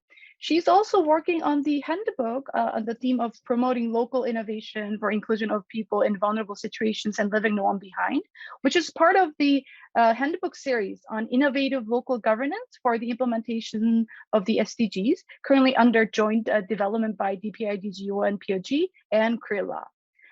Dr. Oren's presentation will focus on innovation for inclusive public service delivery at the local level. Dr. Oren, the floor is yours. Thank you very much.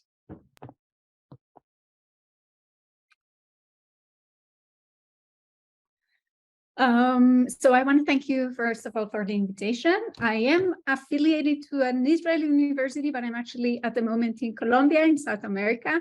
I'm very happy about it because it's early late evening. In Israel, it's 5 o'clock in the morning. My presentation comprises challenges, strategies, and cases in inclusive local public service delivery. And as it has been mentioned, although COVID-19 had government at all levels operating in a context of radical uncertainty, subnational governments were at the forefront of addressing the implications on health, on economy, society, and finances, while bearing responsibility for critical aspects such as containment measures, healthcare, housing, social services, economic development, policy implementations, and others. Sorry, I forgot to say next. Thank you. So local governments have the advantage of being better positioned due to their physical presence at the jurisdiction. They can directly understand the challenges, the needs, and the priorities of people facing vulnerable situations. And their close interaction and dialogue with the local community generates unique local knowledge and innovation. Local governments also hold a central role in linking the Global 2030 Agenda for Sustainable Development with the local communities, encompassing responsibilities related to all SDGs and to ensure leaving no one behind. Next. So local governments are responsible for a variety of critical services for individuals, businesses, and agencies, while some local services are provided mandatorily by local governments throughout the country. Others are rooted in local contexts, and they may be particular to some municipalities. The type and quality of services may differ across regions, time, and in response to budgets, requirements, delegated powers, and public priorities, leaving much space for innovation. Next. Local public service for inclusion. So here we're talking about people, groups, persons in vulnerable situations that may face a variety of risks and that are subject to the context they live in. So we cannot actually associate a vulnerable group with specific risks. It depends much on the environment, the location, the conditions, the hazards that they come across. And therefore, they require different packages of services according to their condition. In terms of public service provision, it is important to keep in mind that a person's vulnerability may also be multidimensional. And if you look at the left of the left column, I have tagged all the boxes because we may have cases where actually people face multiple vulnerabilities at the same time. So we cannot classify them only as one pertaining to one group. Next. Inclusion is a process that ameliorates the terms on which individuals and groups take part in society, enhancing the ability, opportunity, and dignity of persons who are marginalized because of their identity or situations they live through. People in vulnerable situations can become a valuable source for innovation. They can help solve challenges that are often directly related to their living environments, but may fall short from the national agenda. So empowering people in vulnerable situations, especially in terms of public service design and delivery, requires the removal of formal and informal institutional barriers that prevent them from taking action to improve their well-being and limit their choices, either individually or collectively. So people who are treated fairly and have equal opportunity are better able to contribute socially and economically to the community and to enhance growth and prosperity. In turn, working with citizens allows the local governments to fine-tune services based on the actual needs. Next. So inclusive local public service delivery is a driver for sustainability success, and it's a precursor for faster economic growth, for improved public service, for inclusive infrastructure development, for increased trust in public institutions, more resilient society, higher tax revenues, and even digital transformation and greater livability and cohesion. Next. Thank you. So the delivery of inclusive local public services may encounter many challenges. Some of them may occur simultaneously. Next. Next, thank you. Oh, yeah. So if we look at the major challenges in titles, they include impediments related to political support and visionary leadership, to lack of information and disaggregated data, resources, capacity and infrastructure, and establishing clear procedures under disruptive realities. But as strongly, it was strongly felt with the late COVID-19 breakout and other unexpected climate phenomena. But perhaps the point where most local governments fail is in understanding that local public services are processes, and the production and consumption of services cannot be separated from each other. They are interdependent. Next. So, of course, we can be, I'm just going to look if you're on the right slide. Thank you. Yeah. So, of course, we can be more specific, and this is not an exhaustive list, but a sample out of a long list of challenges. But some of the challenges may be that the lack or uneven access to essential infrastructure, technology, and services, racial and ethnic bias among government officers and other stakeholders, categorization, stereotyping, prejudice, discrimination, and subtle bias, many outside conscience, awareness and control, barriers and limitations in usability of a service, such a complicated administrative process, literacy skills, availability of information, or a responsible entity, missing a purposeful effort to serve as many individuals as possible, prohibition of service delivery to informal extra-legal settlements. We will later see one of these cases from Thailand. Low expectations of poor quality of services, driving to seek private or even pirate alternatives. No or insufficient involvement of these advantaged groups in the design of services and co-creation, ineffective growth management and the ability to counteract its negative impact, privacy and security associated risks that have been mentioned mostly on with digital services, but this is not only. People in vulnerable situations have little choice and control over how they interact and collaborate through digital government. Next. So luckily, there is much we can do through innovation. There are 3 slides in recommendation in this presentation, but I will not go through all of them, but you are certainly welcome to later download the presentation and look forward to the UN DESA-KRILA handbook series, where you will be able to learn more about them. So strategies and approaches include partnerships and participation and engagement, leveraging ICTs, changing mindset and capacity building. Next. Some of these strategies include co-designing and co-creating public services through hackathons, smart systems, user feedback, artificial intelligence, the introduction and use of contemporary co-creation methods and tools, for example, design thinking, lean design, universal design, approaching local government as an open source platform, developing digital identities for more personalized services and on-demand services to allow flexibility, diversifying service channels and channel assessment tools, using popular social media like WhatsApp, Facebook. This also has been mentioned in a previous session, and free software and platforms, and I will also show an example of that, and establishing inclusive, interactive, intelligent local participation and engagement communication platforms with incentive packages, streamlining innovation for inclusion through engagement in designated local governance forums and activity groups, and personalizing interactions, which we will also see an example from Korea. Next. And next.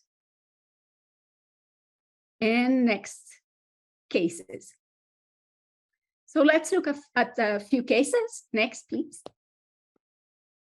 To analyze the cases, so we use an 8 building blocks framework to map the different components that make such cases successful. So there's the people, the vision, the strategy, the process, the governance, partnerships, technology, and the monitoring and evaluation that also feature as data. Next. So the first case, which is a winner of the United Nations Public Service Award for 2019, is the self-reliant solar energy community in Nong Tam subdistrict administrative organization. One is one of the 12 villages in Nong Tam subdistrict. And unlike all of the others, its location is on land owned by the Thailand Treasury Department and leased long-term to the military. So according to a legal ruling, the land of Wangwan is used as a base to train military forces. And this means that even though all Thais are guaranteed access to public utilities, including electricity, for safety and security reasons, this area has been officially denied access to electricity. So the community demanded rights and equal public services from the government, but the Supreme Administrative Court ruled against them and extinguished any hopes of getting connected to the national power grid. So this is a vulnerable situation related to informality, and with the lack of national government support and the money finance to finance this communal social project, the regional authority had to set up the project through pooling of funds and resources. So the first part of the money came from donations, the second part from user membership fee. The third part involved the donation of technological equipment. And the other thing was that equipping villagers, maybe we can go to the next slide to see the images, thank you. They had little or no knowledge of how to use these panels properly, and therefore they had to set up also a community training center on donated land to train women and men on how to manage this technology. Next. The other case is a UK case, and here we see an example of co-creation. So you can see here in the chart the process. So this is a pilot from Birmingham on a project called Easy Rights, and the vulnerable population are migrants, especially from Syria. Birmingham is one of the cities that receives migrants the most. It's very pluralistic, but there was a problem with providing certain public services, especially through digital pathways, but not only. And in order for the mostly Syrian migrants to be able to use some of the services, they had to create this project of assistance, giving support, for example, to check if their vehicle is compliant to the clean zone air, participate in BHERD, that is the system used for consultations and surveys, and online assessment tool to access learning English. Next. Thank you. So I will just say a few words about the cases because we're about to run out of time and there are still 3 cases left. So this is a case that I'm actually documenting at the very moment, and it does feature already in the UN Habitat Smart City Compendium. This is Carmen de Picalá. It's a town in Tolima district in Colombia with a population of 9,000 people. And here is an example of a vulnerable population, very poor people that are subject to different hazards, including heat and floods produced by the lack of trees. And they created this system mapping the trees using absolutely free S3 software and mobile phones. So it costed the municipality basically nothing, and they were able to create a beautiful project that has a major input to tree preservation and avoiding the impacts of climate. There are two more cases that I will not discuss. One is from Israel. We can do next. Thank you. These are images from Colombia, from Carmen de Alcalá. Next.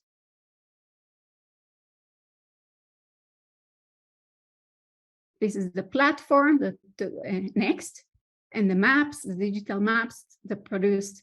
So this is about creating data in order to be able to manage. Yes, next. So this is the Israeli case. In a few words, it's a learning platform that gives access to professional and higher education for absolutely free. And the local authorities partnered with Cisco to be able to build hubs, because the platform is there. Anyone who has access to the internet can have access to this education. The particularity about this project is that it's in Hebrew, because we can access a lot of information. Even YouTube, EDX has unique courses developed by Harvard and MIT, but they are in English. So this is what's unique about this project. Next. This is an image from our center, the Smart City Center in Bar Ilan University. And here you see people sitting in hubs in different cities in the periphery of Israel, and actually joining a lecture by the entrepreneurship club that is being given in the university. Next. And the last case you may be familiar with. This is here from Korea, the Sangdong district, Hayo policy.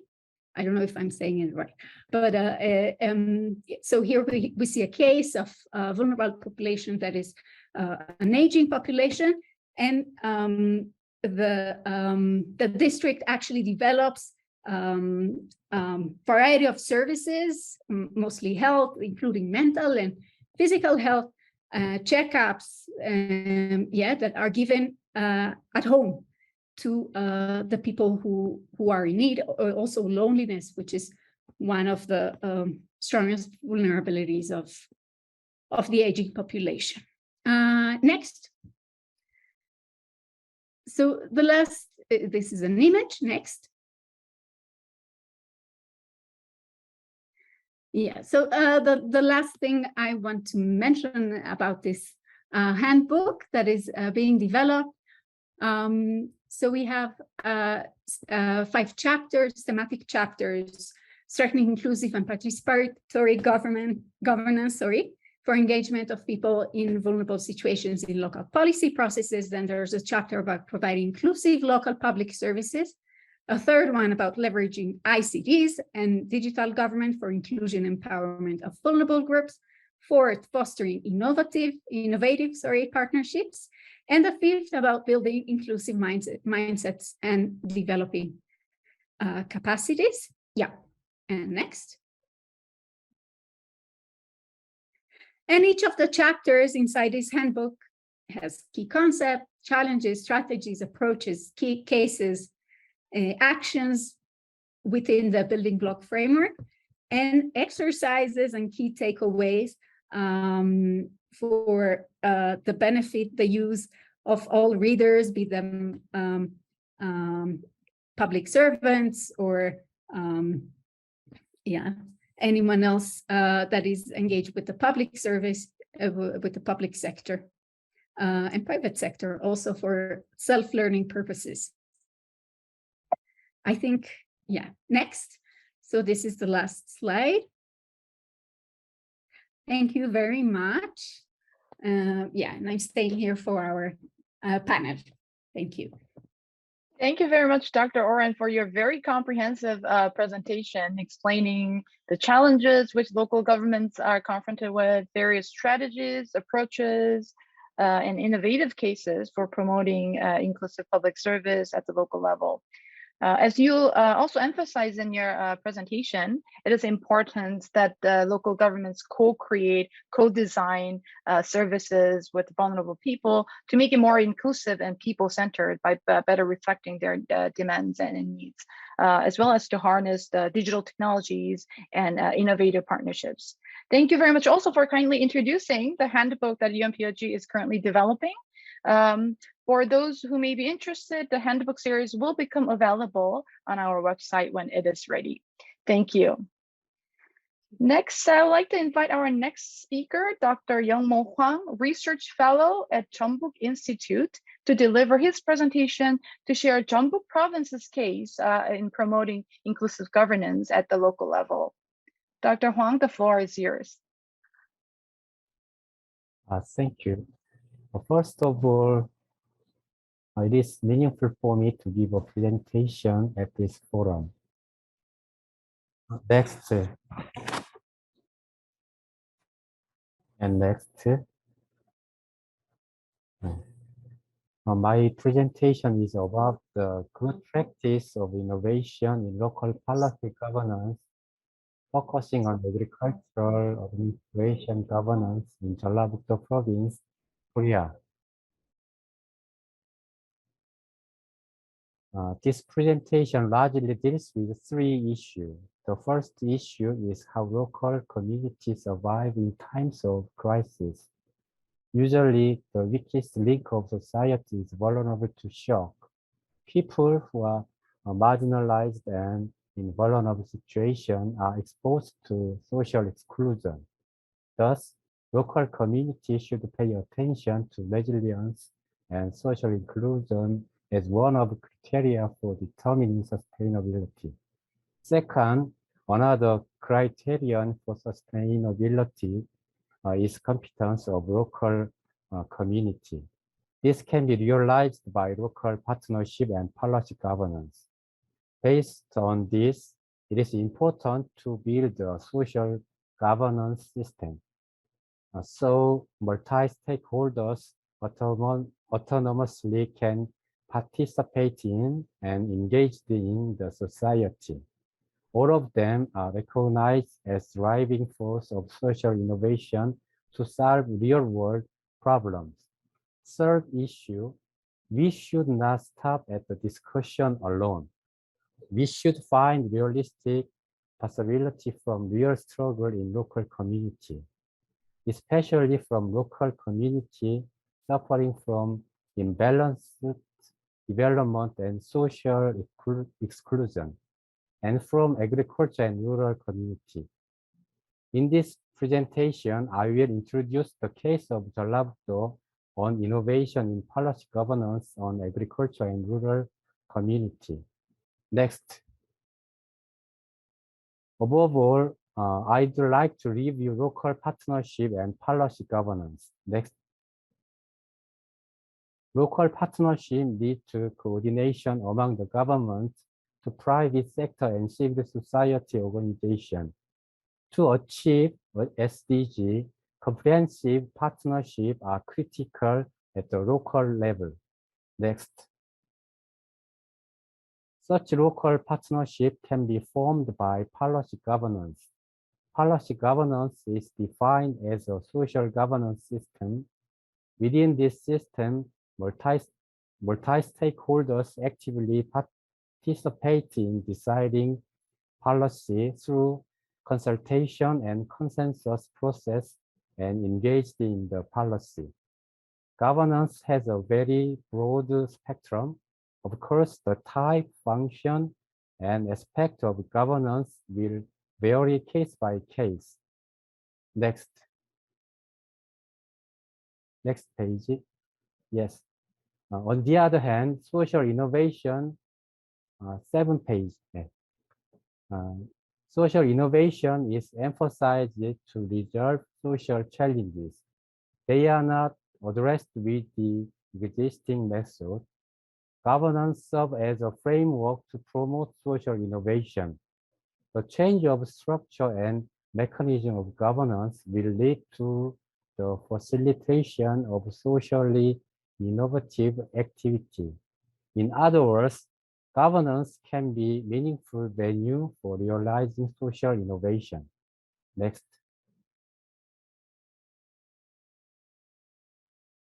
Let's take a look at resilience and transition, focusing on crisis we are facing. Next.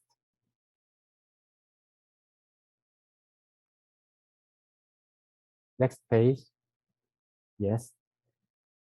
Resilience is an ability to cope with shock and crisis.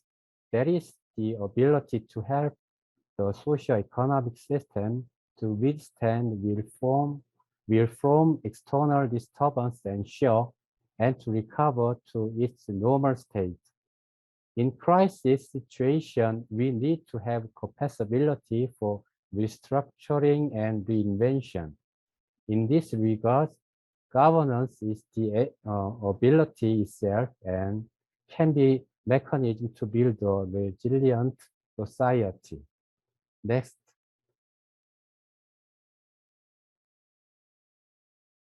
Yes. Crises have become chronic. There have been critical reflection that the existing social and technological systems are not sustainable. In this regard, transitional response is underscored. Transition can be complete through interaction and experimentation by various stakeholders. A specific body alone, like the government, cannot design or formulate all the process transition.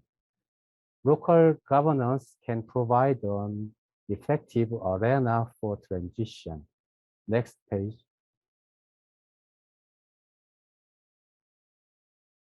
Yes, we are facing so-called four major crises: climate, food, social, and local crisis.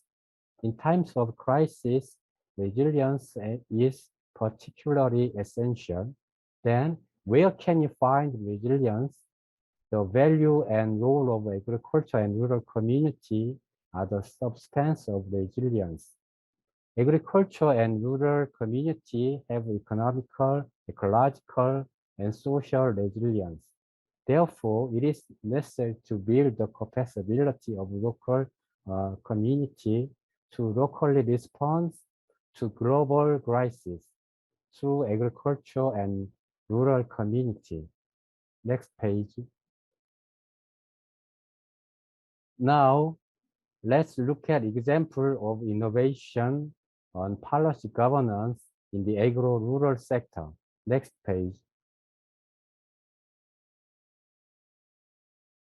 Yes. Traditional farmers have belonged to a socially disadvantaged group. They are forced to take damage in the progress of economic development and growth, especially in the progress of promoting the FTA. Such aspect was clearly revealed. For local government, the agro-rural sector is far-reaching and complex challenges. Relating to the agro-rural sector, the variety of realistic problems are rampant. Various stakeholders are existing, thus solutions are not easy to find. It is natural for most of the local government to just meet demand. However, Jeollabuk-do province was different from that. It first considered conditions of area with high proportion of agriculture and rural community. Since 2014, Jeollabuk-do has been placed agriculture administration on its top priority called Samnak Agricultural Administration. This title represents three delights in agriculture, rural community, and farmers. Samnak Agricultural Administration aims at rewarding farmers, providing solutions for underpriced agricultural products, and encouraging people to migrate to rural areas. Next page. Yes, Samnak Agricultural Administration focus on problem-solving strategy. This strategy transforms development and growth-oriented policy into people-centered policy. Samnak Agricultural Administration also pursued the process of finding solutions through discussion and coordination via a governance body for agricultural administration. Through this governance body, various stakeholders directly participate in solving many problems in the field. Jeollabuk-do province creates the basis for the operation of the governance body through self-governing legislation. The governance body is comprised of committee, 10 subcommittee, and forum. Various stakeholders, including producer, consumers, farmers group, export, and public officials, are operating the governance body with their own authorities and rules. Next page. Yes, this picture shows the progress of the operation of governance on agricultural administration over the past 6 years. The committee was further divided into 10 subcommittees to discuss and implement policy improvement plan based on the field-based expertise. Of course, there are many practical issues such as securing budget and designing policy. However, through governance, the progress of finding a balance in policy has been achieved, followed by the prolonged discussion and consensus. Among others, representative projects are support for public benefit, allowance for farmers, and low price guaranteeing of agricultural products. Next page. Yes, it is necessary to examine how Jeollabuk-do's innovation is evaluated by actually members within the governance. This shows the result of evaluation by the members at the private sector in the administration who have participated in the agricultural administration governance over the past 6 years. The main item was the main items was diagnosed through the cross validation of the importance and performance level.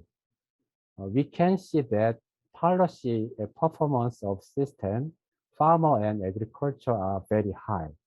It is especially important that the producers group are playing their role as responsible partner in agriculture. Next page.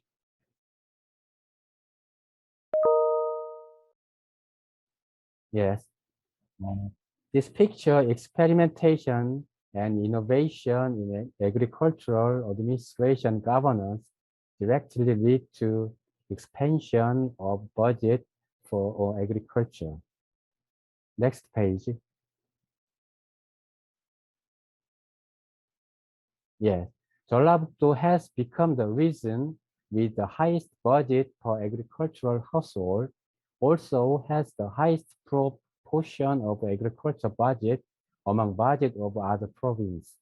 Jeollabuk-do's fierce policy experimentation is spreading nationwide. Next page.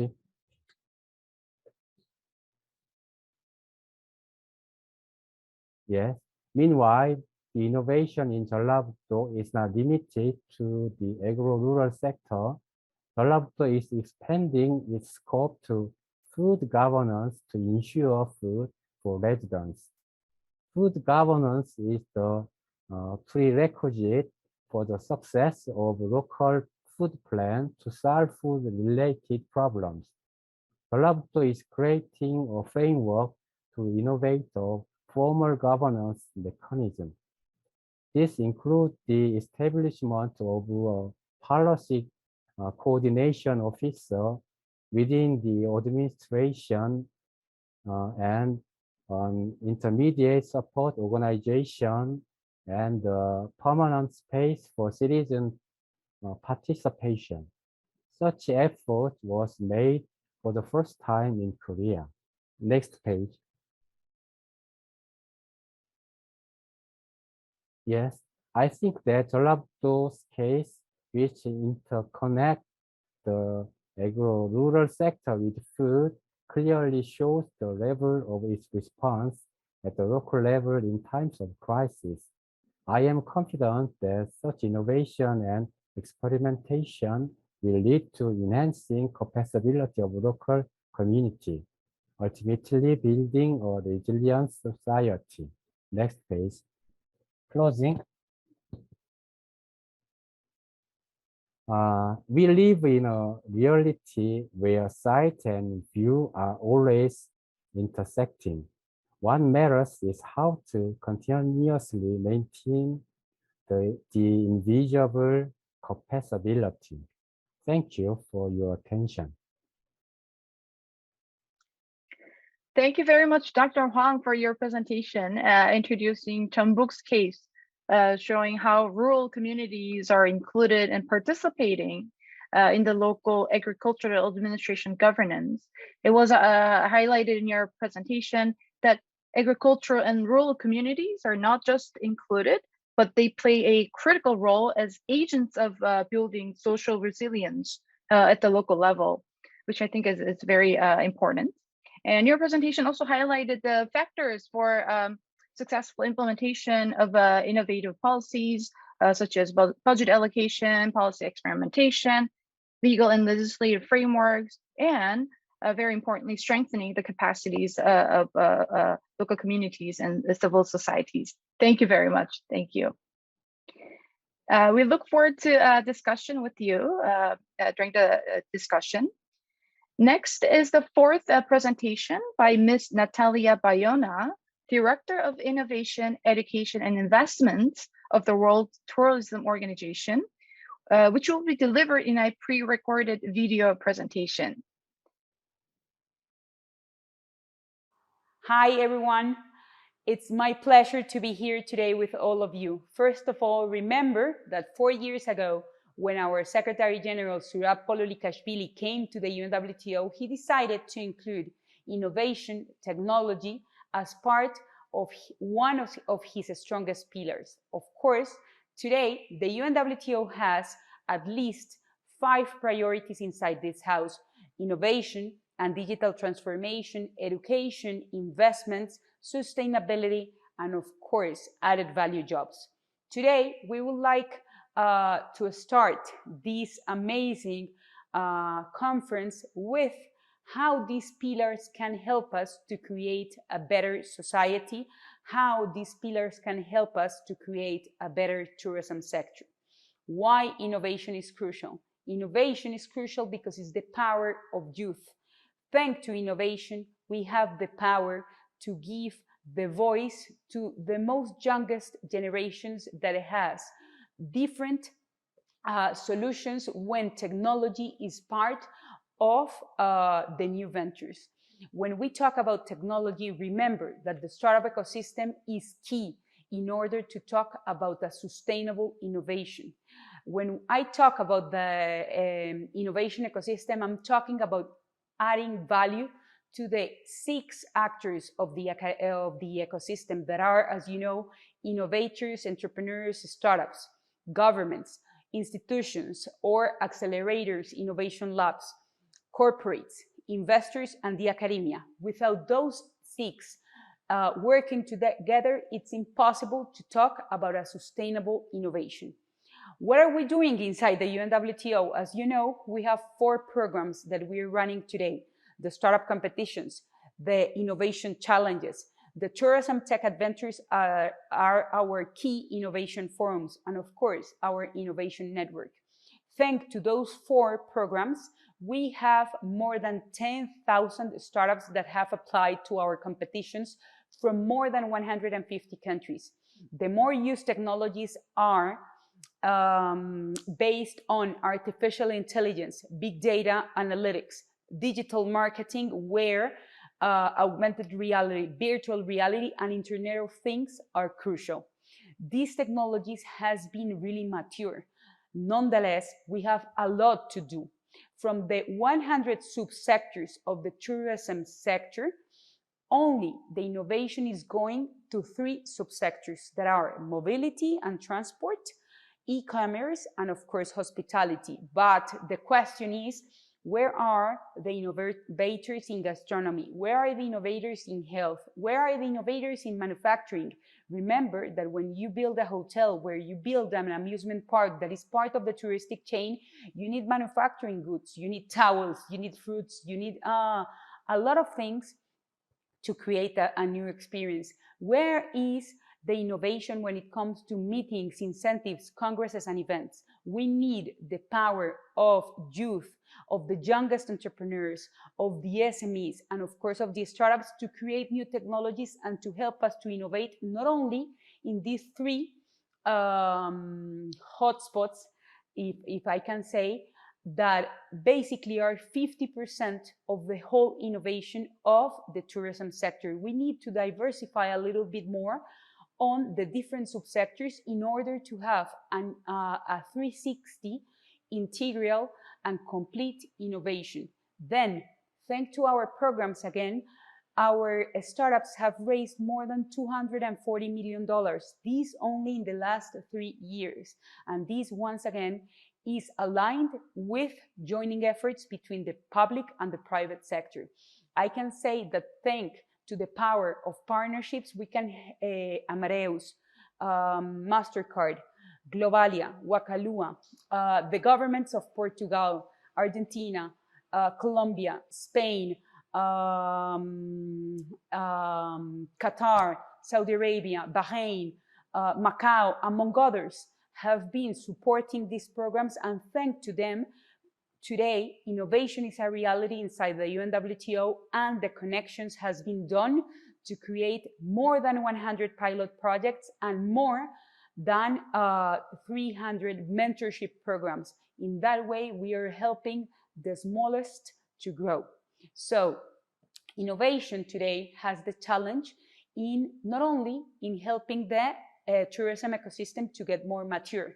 The biggest challenge I see in the touristic innovation ecosystem is with the SMEs. As you know, tourism, the touristic chain is created by different actors, but 80% of those actors are small and medium enterprises. And unfortunately, during COVID times, they have received a lot of funds for surviving, not for investing in technology, not for investing on innovation. This is the moment where we need to empower the SMEs, to help them and to mind the gap in order to have a sustainable sector where everybody can use technology. That's why inside the UNWTO, we created the UNWTO Digital Futures, a program that was launched during the last UNWTO General Assembly, which aim is to bring accessibility and to bring access to new technologies to the small and medium enterprises. It's really easy. You just need to go to the UNWTO website, click on the Digital Futures program. You need to enroll and to fill a form, and then we will, thanks to the partnership with MasterCard, we will be able to connect and to give you a personal assessment on where is your SME, where are your gaps, and what do you need to fill those gaps. We decided to create 4 verticals that are the most important technologies that are needed in our sector. The technologies are, first of all, digital payments by far. Second of all, cloud. Third of all, digital marketing. And fourth of all, everything related to artificial intelligence and how through artificial intelligence you can predict in different data-driven models. With those 4, the idea is to train more than 2 million SMEs and then to give them access to digital tools and to keep those tools into their own businesses. Without the power of the SMEs and without them digitized, we cannot talk about a modern tourism sector. I want to finish by telling you that, of course, the UNWTO is here to help. That today I have been briefed on the 3 pillars that I lead inside the UNWTO that are helping to change the vision of the most human economic sector. But remember that without them, without innovation, without education, without investments, we cannot talk about a sustainable tourism. And without empowering youth, we cannot talk about the tourism sector that is the most important sector for them. I wish you all the best, and I just want to encourage you to join us and to join all the programs that the UNWTO is running today for better, for the good of our society, and of course, for achieving our common agenda, that is the Sustainable Development Goals. Thank you.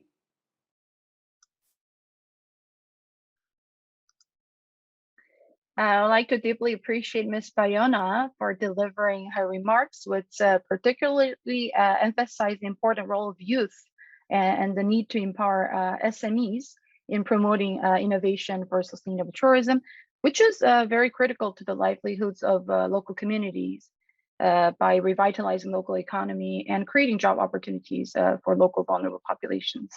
Her remarks also highlighted harnessing innovation and digital technologies and fostering partnerships with various stakeholders, which are also interlinked with the thematic focus of session 1 and session 3, respectively. Thank you. Now we'll begin a moderated discussion with Dr. Oren and Dr. Hong. Yes. First, I would like to ask questions to Dr. Oren. Considering the very complex, varied, and multifaceted needs and vulnerabilities of vulnerable groups, which are not static, but are rather continuously changing, what do you think are the strategies, approaches for local government to effectively identify complex and continuously changing needs and priorities of vulnerable populations, and also to effectively monitor and evaluate the progress toward promoting social inclusion and ensuring leaving no one behind at the local level? Dr. Oren. Thank you.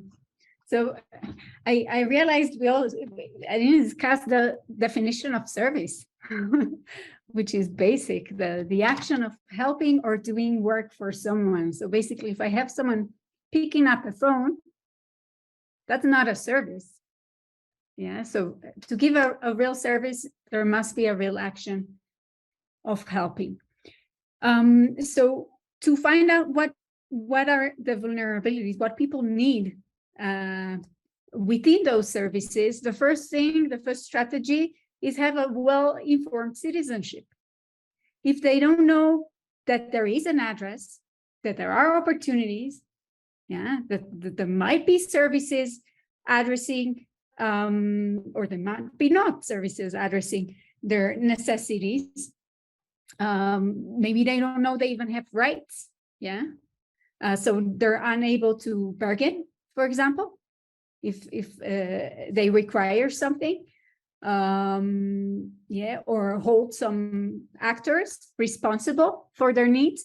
So the first thing, yeah, if we want to know what they need, we first have to let them know what is available and what is possible. Yeah, what the local government can actually do for them, and if the local government is open-minded, then the sky is the limit. And the second thing would be engaging and empowering people in vulnerable situations through, for example, meaningful roles in local policy processes and impact projects that tackle local challenges and that affect their quality of living. So in this way, through this information and through this empowerment, the giving them the power to participate and engage, we're creating a relationship in which we're actually opening the doors for them to tell us, I'm saying us as a local government, what are their needs, yeah? So the other option would be actually working close to the community. So if instead of sitting in the office, yeah, and supervising processes, yeah,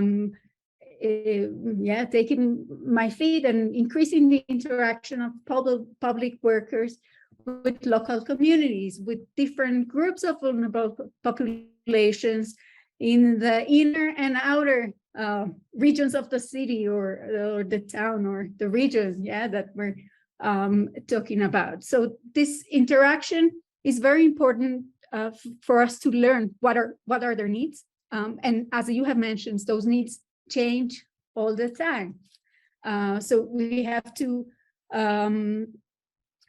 be able to be very attentive to what these needs are.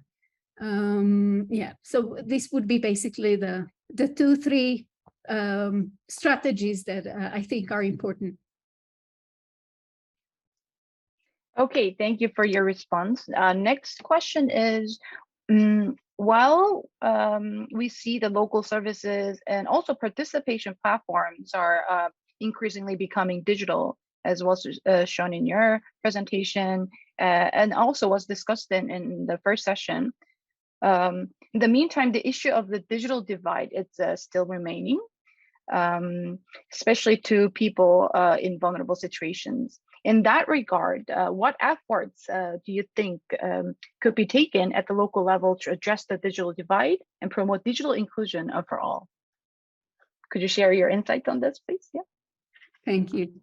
So there are 3 approaches to this digital divide. Yeah. So some of the, I think, Biona, is that correct? The previous speaker? Dr. Bernadilla? No, the previous Biona from the tourism organization. Sorry. Miss Biona. Yeah, sorry. So she spoke about this digital power at the very beginning of her presentation, and indeed, so the first approach would be to run full power with the technological advancement. Yeah, the world, I have so here a few details. The World Summit on the Information Society, Geneva 2003, Tunis 2005, the Copenhagen Declaration, the Tunis Commitment, all recognize that ICTs are key to eradicate poverty and unemployment and to build people-centered, inclusive, and development-oriented information society. So this is one approach that says the right way is to eliminate that divide by bringing all the people who are left behind to the same advanced level of digital literacy and access to infrastructure and access to devices and access, to have everyone at the very same level. So this is one approach. And there's a lot of other this efforts on this sense must comprise, it's 5 A's: availability, affordability, awareness, accessibility, and ability for effective use. So within that approach, there are lots of different efforts that can be done. The second approach, which is also very progressive technological wise, is to let the technology do the work. Yeah. So basically, people that are left behind, instead of them learning about technology, we can have the technology learning about them. And then we're using assistance, for example, through machine intelligence in the form of concept recognition, natural language processing. So in this extreme case, I could use, for example, Alexa, and I could talk to her and tell her, please connect me to this ABC service.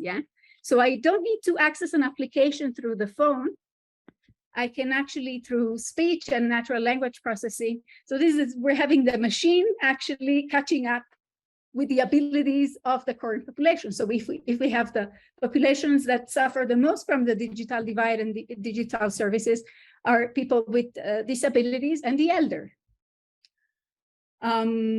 So this second approach says, let's develop the technology that the elder with the current knowledge is capable of using. This is the second approach. And the third approach, of course, is diversifying the channels. So we don't go completely to treat this digital divide by eliminating it. We're actually seeing the variety of necessities, of needs of different people, And therefore, we're making sure that when we're giving services to the public, there's not only digital services, there are also presential services. So there's an actual person listening to you, talking to you, explaining you without the need of getting confused and, buttons fly around. I see my grandma she has a smartphone, and it's very difficult for her. So, even though we try to teach her, So the third approach is simply diversifying the channels, and not only concentrated on running fast with the digital advancement, also taking the time to think about other possibilities to give a very good and useful service. Sorry if it was long. Thank you very much, Dr. Oren, for your responses. Yes, next I would like to invite Dr. Huang. As you've highlighted in your presentation about the active participation and discussions with the farmers and rural communities, close communication and interactions with marginalized and vulnerable people are critical. So based on the experience of Jeonbuk's case, what do you think are the key factors for effective interactions and engagement of local vulnerable populations in the policy designing, development, and implementation processes? Dr. Huang.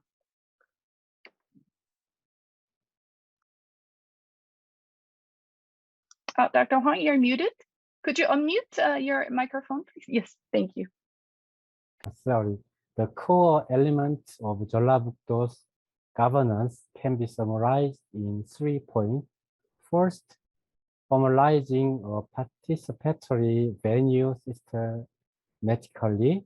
Second, specifically guaranteeing the authorized to operate to ensure effect discussion.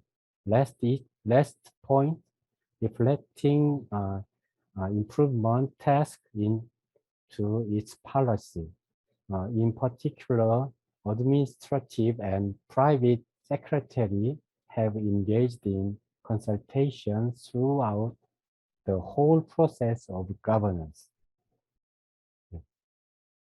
Okay, thank you. Next question is, what do you think, or who do you think are the major local stakeholders that local government should work together, particularly to foster social inclusion and leaving no one behind at the local level? And what do you think are the key factors for effective collaboration with those stakeholders? Please. Yeah. The policy governance is a social governance system of a local community. Classified group representing a local community are key stakeholders. There are some regional differences, but it is important to define the target of collaboration, such as farmers, small business operator, colleague, student, and consumers. It is effective to build a detailed policy governance system focusing on the key issue after defining the target. Let's take farmers as an example. Farmers can be divided into small and medium-sized farmers, female farmers, and elderly farmers. The agricultural sector can be categorized into rice, vegetables, livestock, and so on. They look similar, but there is a big difference in interest and reality by field. Yes. Okay, thank you very much. I think we are running out of time, but just to invite our speakers to respond to some of the questions from the participants, may I invite just Dr. Orr and Dr. Huang for one more question, maybe a very short response, please. The first question is from our participant from China, which is asking, sorry, this is the question to Dr. Oren. On how to take full advantage of data for SDG implementation. And I think that you can maybe focus more specifically on promoting social inclusion and sorry, and leaving no one behind. And we also have another question from Dr. Rakesh Kumar Mishra, who also asked about how innovation can help attain sustainable development goal in all sectors through use of AI technology. So if Dr. Ren, if you could just very briefly give us, share us your insights on how data and AI technology can be leveraged, and in particular dimension of promoting social inclusion and of vulnerable populations and leaving no one behind, please. Thank you. So indeed, it's a huge challenge. I think one of the biggest challenges with advancing the SDGs is actually the lack of data. There are many SDGs that we cannot actually quantify, not only not the advancement, because we don't know what the current situation is. So it's a huge challenge. Luckily, with the use of technologies, and I come from the field of smart cities, so we're actually trying to create digital twins of the city. The more information we're able to access from the citizens' daily living, I think China is one of the countries leading with this project, Alibaba City Brain, and so on. So actually, through the collection of data and the agreement of the citizens to provide the data for a better decision making at the city level that obviously leads to better services, we are able to better measure the advancement towards the SDGs. So I think data provision, monitoring, we generate data all the time, but the problem is how to collect it and how to use it and how to integrate it and how to get the right conclusions out of the accumulated information. So I think the way to leverage it is through integrating perhaps many of the urban systems together. There are a few startups that are working on that field, trying to connect, for example, financial data provided from banks with data provided by utility companies and social services provided by the municipality, and to integrate all this information to make a very deep monitoring, and also the ability to alert what are the populations in the most higher risk to fall into vulnerable situations, poverty, and so on. Thank you. Okay, thank you very much. One last question will be to Dr. Huang. This is a question from a participant from Thailand, which is more general, but I think you can also contextualize it from the social inclusion perspective. What do you think is driving force for promoting innovation in local government? Again, if you could kindly share your insights, thoughts on this in a specific focus of innovation for leaving no one behind and social inclusion, that will be appreciated. Dr. Huang. I'll speak in Korean. Okay. 저는 정책은 1섹터, 2섹터, 3섹터라는 그 주체의 힘의 균형점에서 결정이 된다고 생각을 합니다. 지방자치단체의 혁신의 요소를 저는 3가지로 꼽고 싶은데요. 첫 번째로는 시민 참여 공간을 어떻게 마련하느냐가 중요하다고 봅니다. 두 번째로는 이러한 시민 참여 공간의 기준으로서 이것을 제도화하는 것이 중요하다고 봅니다. 지방자치단체 차원에서는 자치법규로 이것을 마련해야 되겠죠. 세 번째로는 지방자치단체의 단체장의 혁신 의지가 중요하다고 봅니다. 그러나 단체장의 혁신 의지는 결국 시민의 힘이 강제하기 때문에 단체장을 뽑는 선거의 과정에서 이러한 단체장의 혁신 의지를 시민의 관점에서 강제해낼 수 있다, 저는 이렇게 봅니다. 전라북도의 농정 거버넌스 사례는 바로 이러한 3가지 요소를 가지고 정책 실험을 한 사례다 이렇게 말씀드릴 수 있겠습니다. 이상입니다. Thank you very much, Dr. Huang, for your response to this question. Now, this is the time to wrap up this session 2. In this session, with our presentations by our distinguished speakers, we have looked into various strategies, approaches, and innovative practices of promoting social inclusion and leaving no one behind at the local level. Particularly, it was highlighted that fostering inclusive and participatory governance through engagement and participation of the marginalized and vulnerable people in policy processes and delivering inclusive public service was highly critical. And strong institutions, institutionalized mechanisms and platforms were also highlighted. Lastly, the importance of the empowerment and capacity building of vulnerable people and local communities as agents of social innovation and sustainable development was particularly highlighted. I'd like to thank once again all speakers of the session 2 for their insightful presentations and discussions. This concludes session 2. As the sessions are being delayed, we'll take a 6-minute break before we continue with the session 3. So we'll begin at 12:45 p.m. Korea time. Thank you very much. Thank you. Thank you, Dr. Oren. Thank you, Dr. Huang. Thank you. Thank you very much.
We'll be beginning session 3 soon. May I ask our distinguished speakers of session 3 to kindly turn on your video, please.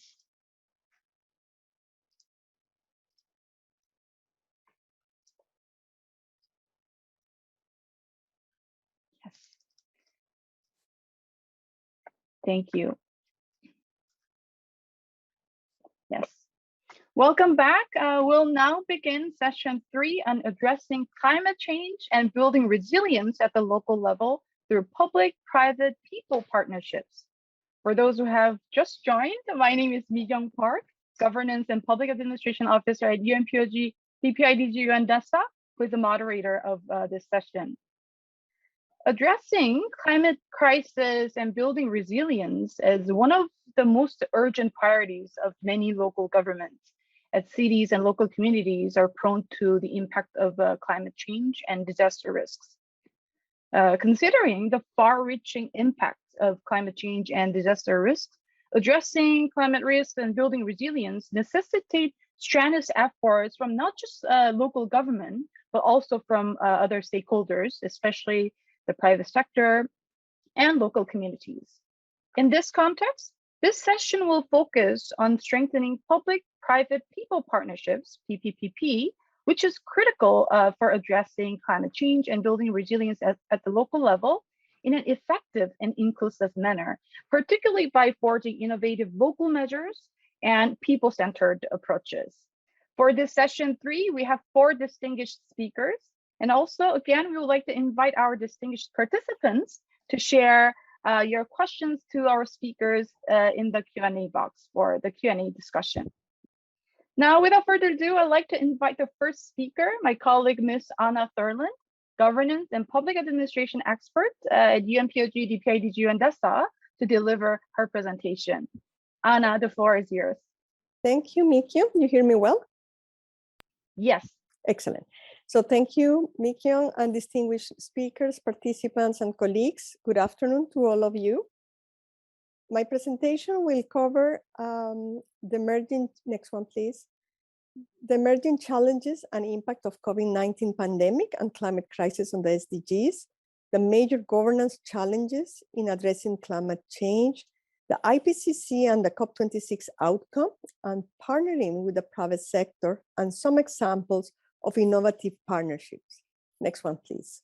Last year, our UN Secretary General launched our common agenda, in which he shares his vision for the next 25 years for effective multilateralism. The report emphasized that we have an urgent choice, either a climate breakdown, or if we go beyond 1.5 degrees Celsius, or breakthrough. As we know, global average temperature has increased by more than 1 degree Celsius since the pre-industrial era, and the trend is worrying. The 2011 to 2020 decade is the warmest on record, with the warmest 7 years all occurring since 2014. Accordingly, with the World Meteorological Organization, the atmospheric concentration of major greenhouse gases have locked in the warming trend for generations to come. The increase of ocean temperature over the past decade has been higher than the long-term average, and in 2020, the North Atlantic hurricane season has the largest number of named storms on record. Next one, please. In 3 days' time, our UN Secretary General will visit the latest scene of climate catastrophe in Pakistan. Hundreds of people have been killed and millions have lost their homes. It is the latest example of an extreme weather event which kills and injures people and destroys homes and critical infrastructure.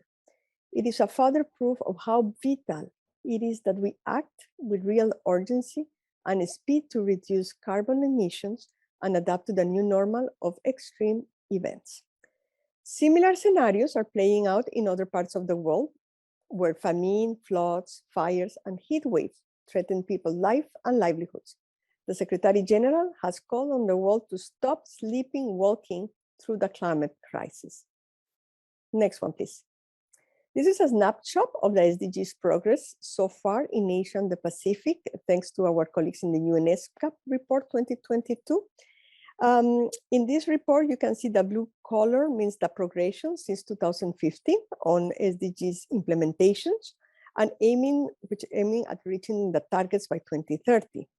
As you can see, SDG 13 have a red color, which means the regression of the progress.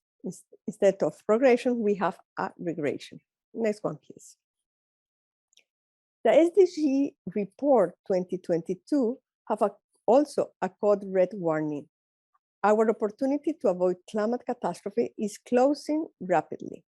So increased heat waves, droughts, and floods caused by climate change are already affecting billions of people around the world and causing potentially irreversible changes in global ecosystems. To limit warming to 1.5 degrees above pre-industrial levels, as set out in the Paris Agreement, global greenhouse gas emissions will need to peak before 2025, so just in 3 years. So accordingly with the IPCC, changes in temperature and precipitation are leading to both extreme weather events and slow onset changes, including prolonged droughts, more frequent and extreme storms, wildfires, floods, and rising sea levels. So sadly, as our Secretary General pointed out, the people at greater risk from climate hazards are the poor, and the vulnerable and the marginalized, who in many cases have been excluded from socioeconomic progress. If we are to prevent climate change from exerting further devastating impacts, we must close the development gap that leave people and communities at risk. Next one, please.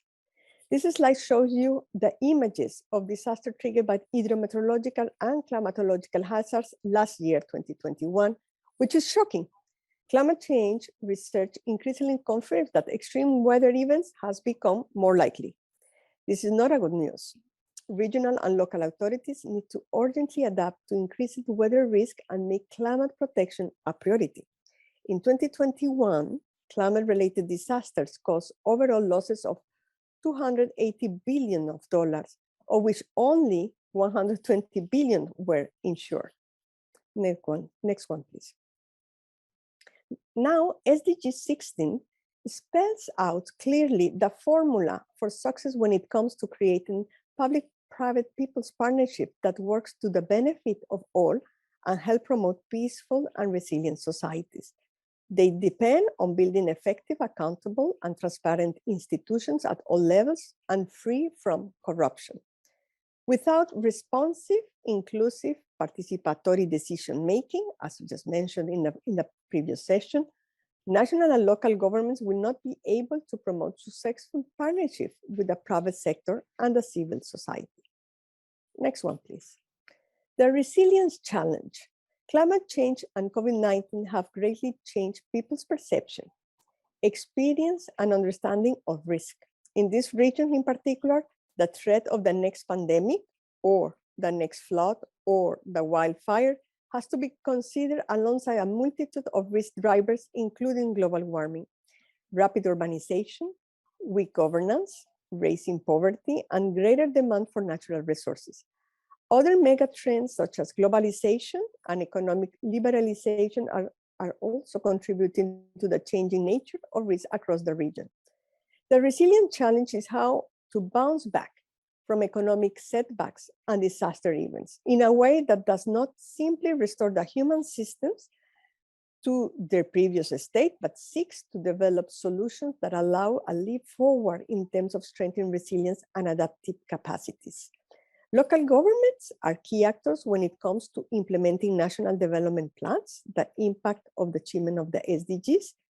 The importance of the resilient challenge for the region is clear from both the pandemic threat and the climate change. The goal of leaving no one behind can only be achieved if governance structures are put in place to ensure good coordination, collaboration, and understanding between all stakeholders. This was highlighted this morning by Alex Brillantes and other speakers. That means that creating strong partnerships between the public sector, the private sector, and civil society organizations will have the resources to tackle the challenges of climate change on their own. because no one has the resources to tackle climate change challenges. Next one, please. Governance challenges in addressing climate change. So climate change is intrinsically linked to everything else. So to energy, to land use, food, water, transportation, trade, development, housing, investment, and security. So solving it requires a tremendous, unprecedented collective action by countries and local authorities. The sharing of responsibility in mitigating climate change has thus been a central challenge in international negotiations. One key issue which concerns my organization is inadequate human and institutional capacity, an area where we offer much support to UN member states through training, workshops, and educational materials. Weak governance is often at the heart of risk creation and amplifying existing levels of risk.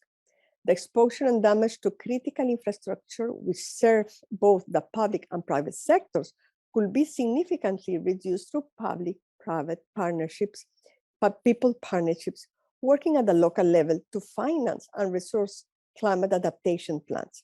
It is just as important to think about man-made hazards as it is to think about natural hazards. One man-made hazard is the failure to respond in time to early warnings, and despite many warnings, unprepared health systems were taken by surprise when COVID-19 struck in many countries. The lack of innovation can often be linked to the failure to provide access to online public services, including risk profiles, evacuation plans, health advice, weather forecasts, and early warnings.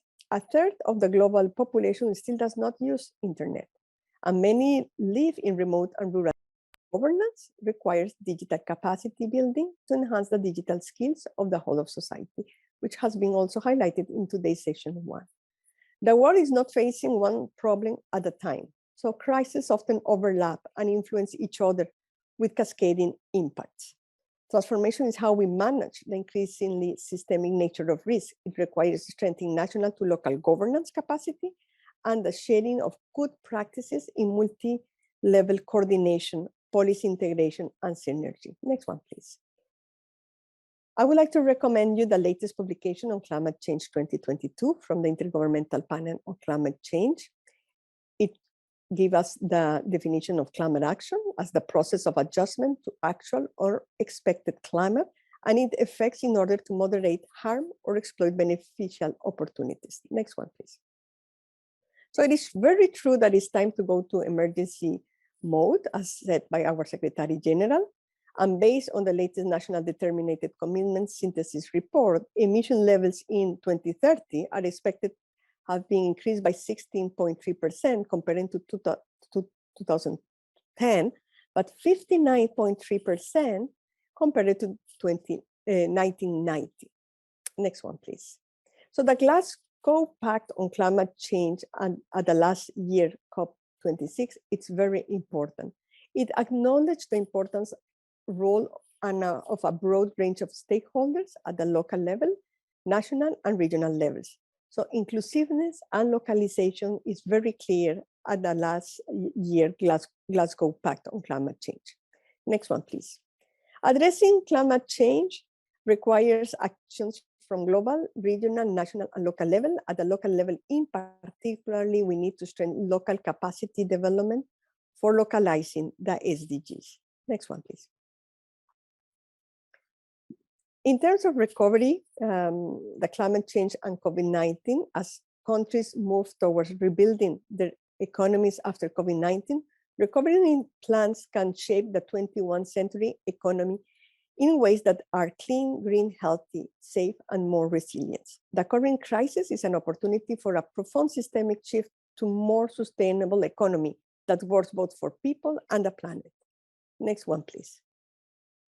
Now, in terms of partnering with the private sector, governance, the way government is understood, has changed in response to social, economic, and technological changes over the recent decades. There is a corresponding shift from government defined strictly by the nation state to a more inclusive concept of governance, recognizing the contributions of various levels of government and the roles of the private sector, of non-governmental actors, and the civil society. The public sector alone will not be able to fill in the infrastructure gap without mobilizing private sector expertise, innovative thinking, investment capacity, and finance. So public-private people partnerships are therefore key to promoting investment in climate-smart infrastructure. At the same time, they can be a challenge because climate change creates uncertainty.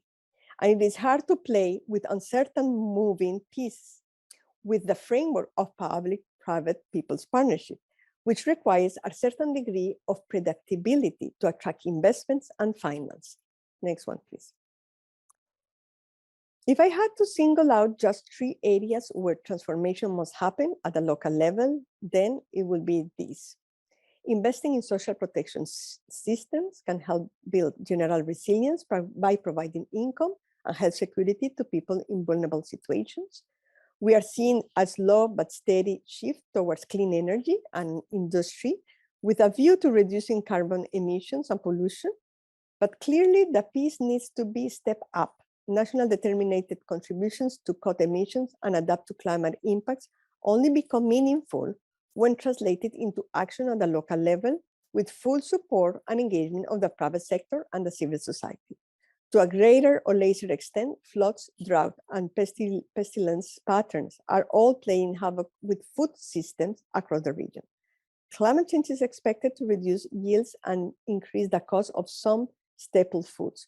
Public-private people's partnership can play a useful role in monitoring the impacts of climate on food production and the creation of rainy day food stocks to cope with the disruption to supply and food storage. Next one, please. As you heard early this morning, I think I'm on time, Mikyo? Yes, you have 1 minute left. 1 minute left. So as we heard early this morning, UN DESA is doing much to promote the contribution that e-government makes to sustainable development and supporting e-government capacity building activities. I will not develop too much this slide, but let's move on a couple of examples in 1 minute. Next one, please.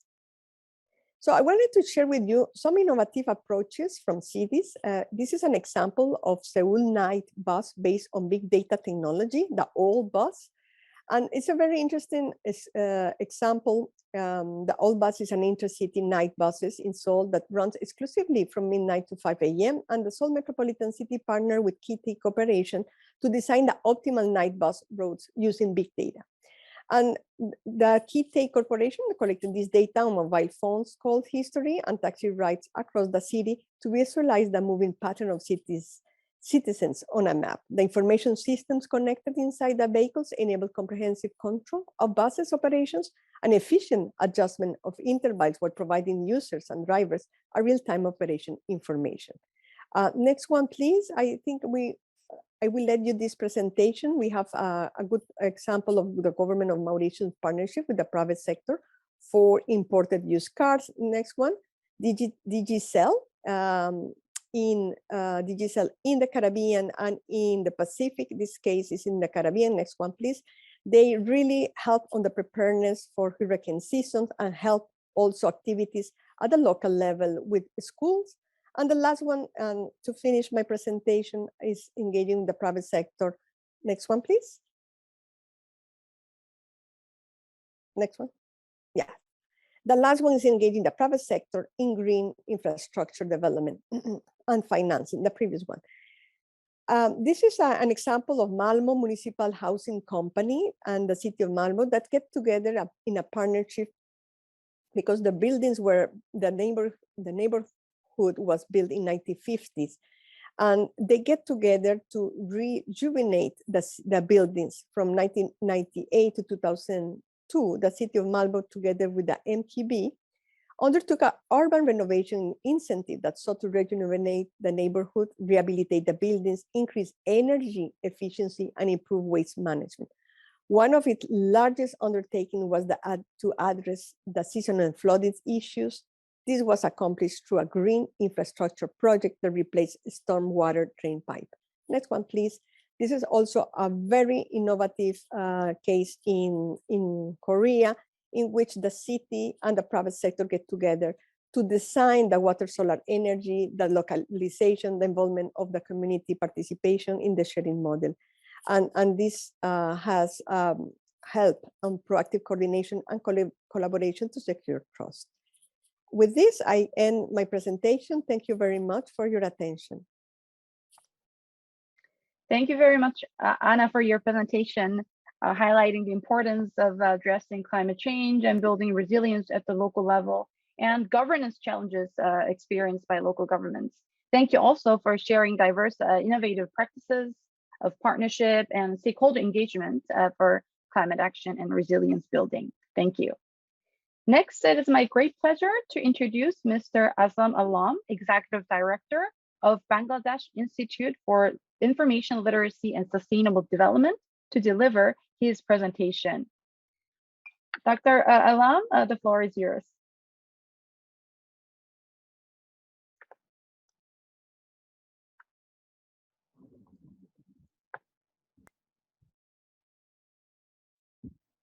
Thank you, Ms. Park.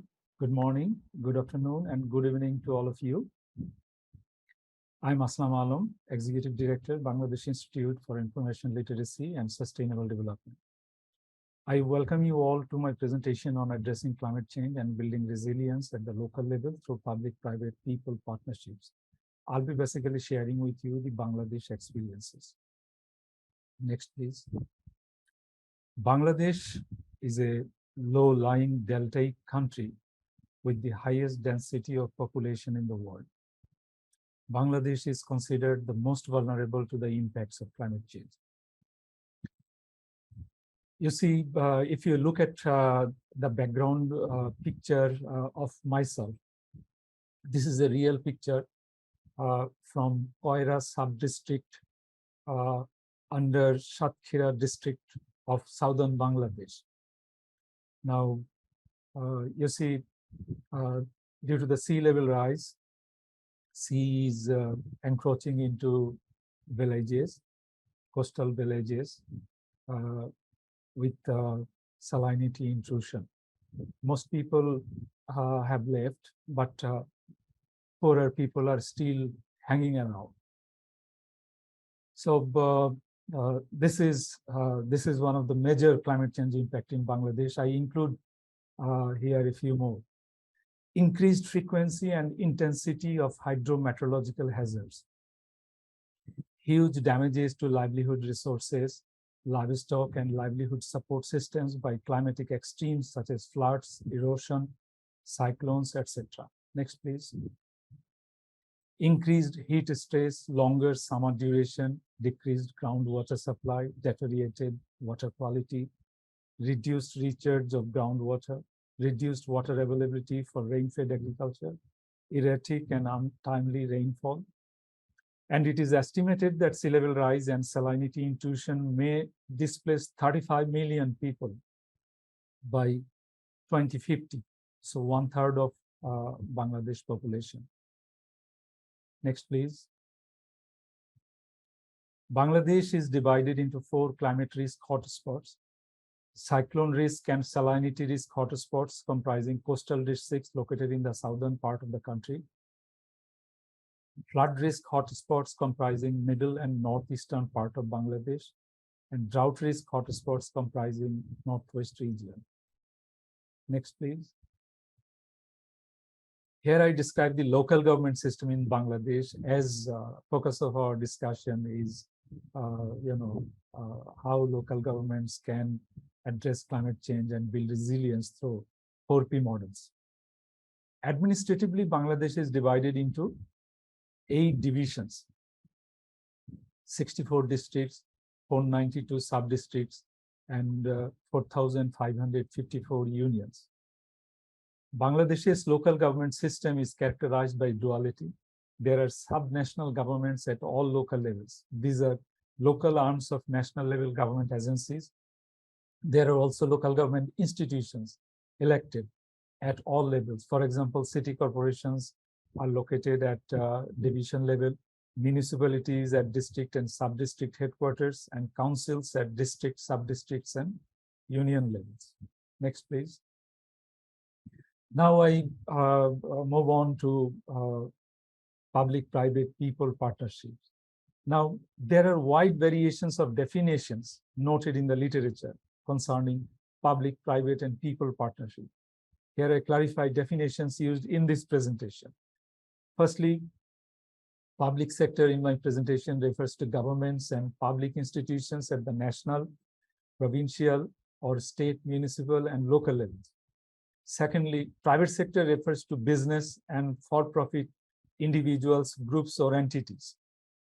Thirdly, people refers to non-profit individuals, groups, entities, etc. Next, please. Bangladesh has a law on 3P, that means public-private partnerships. However, the 3P Act of 2015 of Bangladesh defines private organization as any natural person or any local or foreign company or association, legal entity, group of individuals, consortium, foundation, or trust. So it may be noted here that as per the Bangladesh law, private includes people. So it doesn't differentiate between for-profit and non-profit. Next, please. Bangladesh has been implementing 3P projects since 1996. So far, 35 projects in the power, telecom, port, and road sectors have been completed. 76 projects in various sectors are currently under implementation. All of these projects are related to infrastructure building and in partnership with business groups. Next, please. Now, challenges faced by 3P projects include faulty project designs, skills shortage, knowledge gap, cost overrun, resistance from public sector officials, financing problems, stakeholders, conflict of interest, citizens end up paying more or less services, lack of transparency and accountability, and these 3P projects are perceived as drainage system of public money. Now, interestingly, the financing part, public-private partnership projects are supposed to address this financing issue, but unfortunately, these are also suffering from the same problem of financing, because there are pre-investment financing and there are investment financing and pre-investment financing. Private sector is supposed to finance investment, and public sector is supposed to finance pre-investment, and there's a mismatch between these two, and sometimes private sector finds it difficult to gather finances because of inadequacies of pre-investment activities. Next slide, please. Interestingly, in Bangladesh, there are instances of successful public-people partnership projects and programs. This is public-people partnership projects and programs. Say, for example, community clinics at local levels. 13,000 community clinics have been established in Bangladesh over the last 10 years against the need of about 50,000. Under this model, local community provides land, and government provides the cost of construction, and government pays the health workers. But the centers are managed by local community. There are elected managing committees for these community clinics. So why we need a community participation while government can finance it all? That's because, you see, when it's a government entity, then it is observed that health workers don't turn up in time at the community clinics, or don't turn up at all in a day, and there's no accountability, and local community don't get healthcare services from them. So that's why government has come up with this idea of public-people partnership in community clinics. Then other instances include management of public forest resources in partnership with local communities, and conventional garbage management in partnership with community groups. And also there's a very large program operating at the coastal districts in Bangladesh. This is called Cyclone Preparedness Program. This Cyclone Preparedness Program is a joint venture or a partnership between the government of Bangladesh and Bangladesh Red Cross Society, which is known as Bangladesh Red Crescent Society, and volunteers. So Cyclone Preparedness Program has got 50,000 volunteers. Volunteers are volunteers.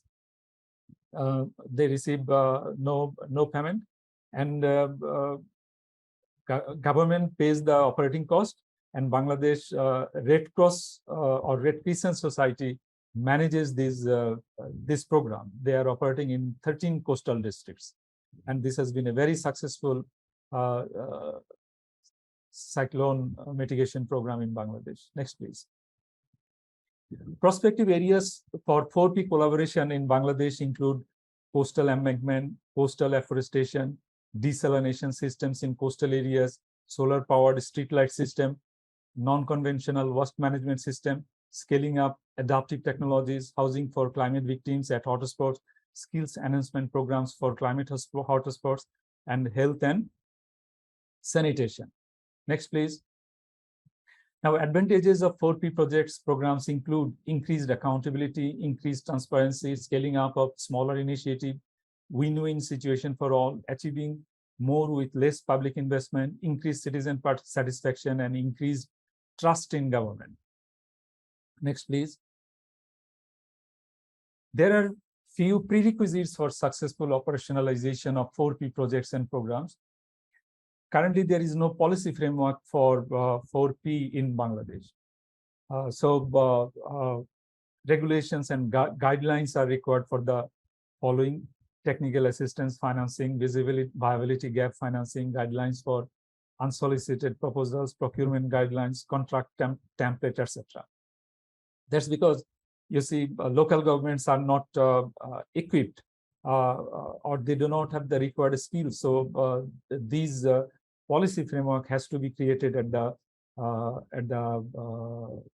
central level by the government. Then funding mechanism has to be identified. In order to build capacities of local government institutions, training programs have to be organized. In short, this is my presentation. I conclude my presentation here. Thank you for your patient hearing. Thank you all. Thank you very much, Dr. Alam, for your presentation, sharing the experience of Bangladesh, introducing the challenges faced in PPP projects and the prospective areas for PPPP in the country. Thank you also for highlighting the advantages of promoting PPP projects, including enhancement of accountability, transparency, and trust in government, as well as also highlighting the need for policy framework for PPP, including regulations and guidelines, funding, and training programs. Thank you very much. Next, we'll move to the third presentation, which will be co-presented by Ms. Soo-young Lee, Investment Development Team Leader at Jeonbuk Center for Creative Economy and Innovation, and Ms. Sunju Choi, Assessment Expert at KESG Assessment Center, who have collaborated on a PPP initiative. I'd like to invite Ms. Soo-young Lee. The floor is yours. Nice to meet you. Excuse me, I'll speak in Korean. 예, 지역 차원의 기후위기 대응 및 회복력 구축을 위한 전라북도의 PPPP 사례에 대해 발표하게 된 전북 창조경제신센터. 팀장님, 잠시만요. I think there is echo in your audio.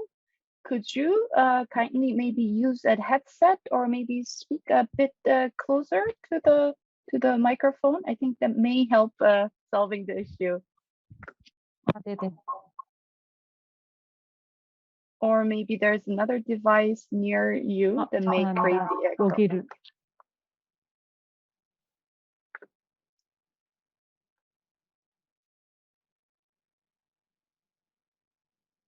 Could you try? 지금 괜찮을까요? Yes, it's now good. Thank you. 예, So 죄송합니다. for the participants who may need the interpretation, please select the language by clicking the interpretation. Yes, Ms. Lee, the floor is again back to you. Thank you. 예, 이렇게 좋은 자리에 발표할 수 있게 돼서 영광입니다. 전북 창조경제신센터 투자학생 팀장 이수영입니다. 예, 전라북도는 민관 협력 PPPP의 오랜 역사를 가지고 있다고 할 수 있습니다. 바로 1894년 동학농민혁명 당시 농민들의 대표와 고을들의 수령이 운영을 협의하던 집광소가 있던 곳입니다. 전주에 이런 100년이 넘는 전통이 있는 곳에서 이 PPPP의 민간 협력 사례를 말씀드릴 수 있어서 매우 기쁩니다. 바로 이어서 전북 창조경제신센터를 좀 소개해 드리고자 하는데요. 중앙정부와 지자체 그리고 대기업이 참여하여 만든 지역 스타트업 허브로 저희 전북센터는 2015년 12월에 개소하여 현재까지 운영해오고 있습니다.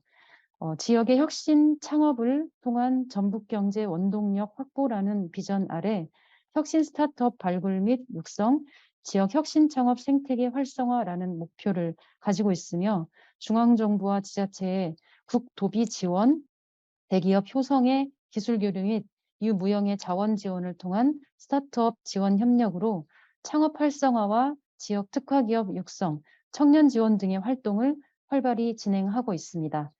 예, 다음요. 예, 넥스트 해주시면 되겠습니다.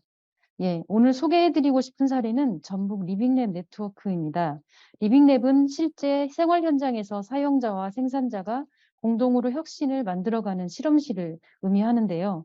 이 리빙랩은 다양한 사회 주체인 공공, 민간, 시민단체 등의 파트너십이 연계되어 과학기술을 활용한 지역사회 혁신을 가져오고자 최종 수용자인 시민의 참여 및 주도를 지원하기 위한 실질적인 대안으로 주목받고 있는 것입니다. 넥스트 해주시고요. 다음이요. 네, 다음 장입니다. 이 PPPP의 지역 구현의 중요한 플랫폼이라 할 수 있는 전라북도 리빙랩 네트워크는 2019년에 발족이 되었으며 26개의 공공, 민간, 시민협의체, 연구소 등이 모여 구성이 되었습니다.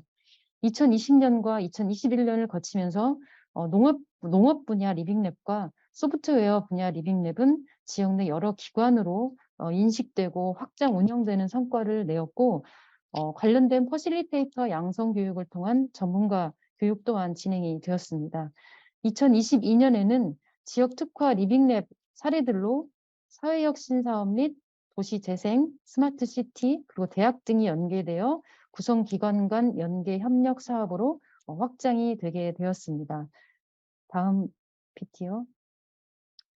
전북에 있는 특히 이제 한국전자기술연구원에서 진행한 농업-농촌 리빙랩 등은 농도 전북으로 표현되는 전라북도에서 농업이 중요한 산업군인 만큼 민관 모두에게 중요한 주제였고요. 장포에서 보여지는 사업은 스마트 농생명 기반 농민 참여형 로컬푸드 지원 시스템 실증 기술 개발 사업입니다. 여기서 도출된 아이템들은 반복된 농작업 보조를 위한 스마트 작업복, 고령 농민 맞춤형 건강 응급 의료기기 및 서비스에 관한 어플리케이션 개발 등이 리빙랩으로 진행되었습니다. 그리고 코로나 이후 주목받을 농산업 분야로 디지털 농업 비대면 가속화, 식량 안보 중요성 강화, 고부가 바이오 건강 기능식품, 지속가능 농업 농촌 등이 부각이 되고 있는데요. 산업 간 분야 간 경계 융화가 이루어지는 빅블러 시대가 도래했고 농산업 분야도 사실 예외는 아닙니다. 이런 빅블러 시대에 지속 가능하고 생존할 수 있는 최대 전략은 고객 중심으로 세계를 바라보는 통찰력으로 이를 농업 농촌 분야에 적용해서 포스트 코로나 시대에 새로운 전략을 좀 만들어 가고자 했습니다. 예, 다음 사례를 말씀드리도록 하겠습니다. 다음으로 말씀드릴 민간 협력 사례는 저희 소셜 임팩트 퓨처레이팅 프로그램인데요. 이 프로그램은 지속 가능한 비즈니스를 통한 미래지향적 기업을 육성하고자 전북 창조경제신센터에서 만든 사업입니다. 2016년부터 이에 관한 로컬 소셜벤처 육성 및 시군 청년혁신과 육성 사업을 진행해 왔고, 특히 금년의 프로그램은 ESG와 연계된 전략산업과 친환경 임팩트 기업, 지역의 문화관광 및 전통 자산, 지역 자원을 연계한 임팩트 기업을 육성하고 지역의 소셜벤처 기반을 구축하고자 지역 소셜 임팩트 조직 네트워크 구축에 힘을 쏟고 있습니다. 다음 장에서 보시면 2년 연속 이 프로그램에 참가하고 있는 기업 중 쿨베어스를 여러분에게 소개해 드리고 싶은데요. 쿨베어스는 친환경 비즈레저루 골프웨어 A분을 만들고 있는 회사입니다. 이 A분은 일정 기온 이하에서만 꽃이 피는 알래스카의 야생화를 뜻하고 있고, 환경과 지구를 위한 새로운 가치를 추구하는 MZ세대를 겨냥한 골프웨어 브랜드입니다. 다음 장에서 보시면 이 쿨베어스는 친환경 폐플라스틱 원사로 골프웨어를 제작하여 지난해에는 투자 유치를 성공시킨 등 발전 가능성이 크고 자체의 소셜 임팩트를 친환경 섬유 원단을 제작하고 심플한 디자인 등의 어떤 것과 자체의 특허의 테크놀로지를 갖고 있는 솔루션 회사입니다. 그 다음 장을 보시면 특히 이 쿨베어스는 금년에 전라북도의 그 시민 협의체인 전북 지역 문제 해결 플랫폼 및 전주 지속가능 발전 협의회 등의 시민 협의체와 함께 폐페트병 리사이클 캠페인을 준비하고 있고 작년에도 접촉을 한 사례가 있습니다. 전라북도 전담 기업인 효성의 오픈 이노베이션을 통한 원단 생산의 기술 협력을 하고 있고, 그리고 특히 지역 자원인 전주의 한지를 결합한 자체 리사이클링 원단을 개발하여 로컬 브랜딩을 통한 지역 환원 비즈니스를 또 진행하고자 준비하고 있습니다. 지자체, 기업, 시민이 함께 만들어가는 PPP의 사례로 소개해드리고자 했습니다. 간단히 이렇게 저희 사업 2개를 말씀드렸고, 다음 장에 보시면 저희 공공기관이라 할 수 있는 저희 전북 창조경제혁신센터는 이 쿨베어스와 같은 기업의 역량을 강화하기 위해 전문가 멘토링과 투자 연계를 위한 교육 워크숍, 글로벌 프로그램 등을 진행하고 있고, 또한 지역에서 활동하는 시민단체들을 중간 지원 조직 협력체로 전북 임팩트 네트워크를 결성하여 정기적인 회의와 행사를 진행하고자 합니다. 지금 간단히 장표에는 참여하고 있는 기관들을 조금 적어 놓았습니다. 여기에 더해 지역의 대학과 연계해서 학생들도 창업에 대한 교육도 연계해서 지역 혁신에 대한 거버넌스 구축을 위해 노력하고 있습니다.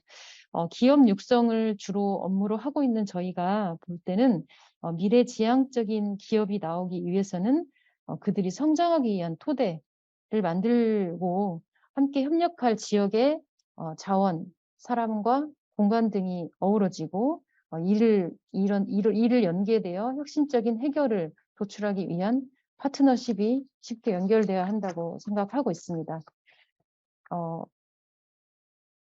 저희 소셜 임팩트 퓨처레이팅 프로그램은 특히 지역의 소셜벤처 기업들의 지속 가능성 역량을 강화하고 소셜벤처 창업 및 성장 생태계를 구축하고자 합니다.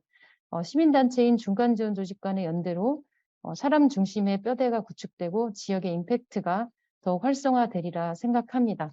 네, 전라북도는 사회적 가치 실현을 위해 개방형 플랫폼으로 혁신적 기술과 지속 가능한 사업 모델을 강화하는 민간 협력 사례를 만들어 앞으로 지역의 건강한 생태를 구축하도록 계속 노력하도록 하겠습니다.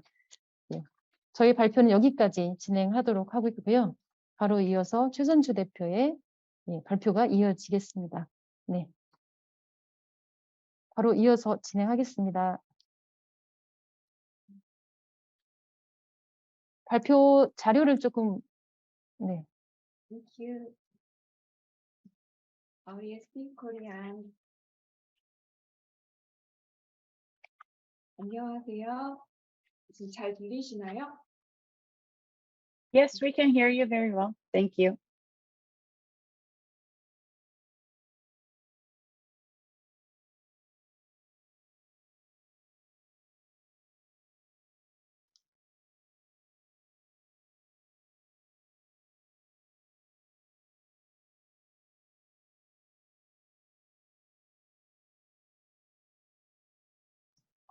I think your audio has a connection. Before it was okay. Yes, Ms. Choi, could you try once again, please?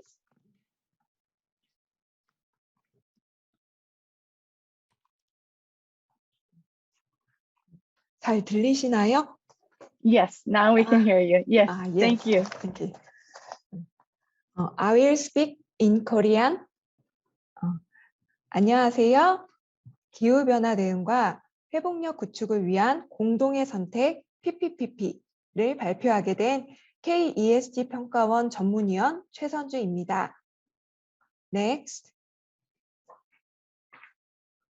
오늘도 우리 앞에 전 세계가 함께 풀어야 할 숙제가 놓여 있습니다. 바로 기후위기인데요. 극심한 홍수, 가뭄, 폭풍, 산불 등 인간이 만든 자연재해 아래 어느 나라도 예외 없이 위험 속에 살고 있습니다. Next. 7월 18일 안토니오 구테르스 UN 사무총장은 독일 베를린에서 열린 페테스베르크 기후대화에 보낸 영상 메시지에서 기후위기와 관련해 인류가 공동행동이냐 공동자살이냐 갈림길에 있다고 경고했습니다. 당연히 우리의 선택은 공동대응이 되어야 합니다. Next. 공동대응을 위해 기업의 비재무적 요소를 평가하는 ESG 경영이 중요해졌습니다. 환경과 사회에 대한 책임, 그리고 지배구조의 투명성을 평가하는 것인데요. 지속가능한 발전을 위해서는 이러한 ESG의 실천 노력이 매우 중요합니다. Next. 이 지속가능성 개념은 1987년 브룬틀란트 보고서에서 미래 세대의 필요를 충족할 능력을 손상시키지 않고 현재의 필요를 충족시키는 것으로 처음 도입되었습니다. 이후 지속가능성은 전 세계적인 주요 의제로 등장했습니다. Next. 그리고 2015년 UN에서 193개 회원국이 동의하여 17가지의 지속가능 발전 목표를 실현하기로 약속했고 2030년까지 실현할 목표와 과제들을 선정하여 추진 중에 있습니다. Next. 그 중에서도 민간 기업들은 ESG 경영에 집중하여 기업 차원에서 실행하여야 할 과제들을 발굴하고 실천하려는 노력을 기울이고 있습니다. 정부와 공공 분야가 지속가능 발전 목표를 위해 노력을 기울인다 하더라도 사회 발전의 주체인 기업들이 기업 차원에서 실행해야 할 노력을 기울이지 않는다면 이 지속가능 발전의 성과는 매우 미약할 것입니다. Next. 이윤을 추구하는 것이 기업들에게 매우 중요하지만 환경, 사회, 거버넌스 측면에서 기업들이 지속가능 발전을 위한 과제들을 실천할 때 회복 탄력성이 높은 사회가 구현되고 지역사회가 발전하게 됩니다. 이는 시민들로 하여금 기업 선호도를 높여 구매력을 높일 수 있고 이로 인해 기업의 신용도가 올라감으로써 자금 조달도 더 원활하게 될 것입니다. 이렇게 기업 차원의 ESG 실천 노력은 기업의 생존과 발전을 위해 매우 중요한 과제입니다.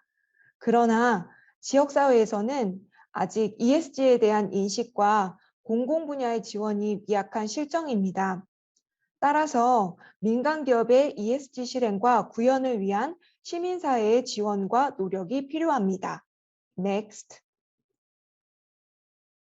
KESG 평가원은 각계각층의 ESG 전문가, 지속가능 발전 전문가, 시민사회 활동을 하는 사람들이 참여하여 ESG 평가 영역에 특화된 전문성 있는 시민단체입니다.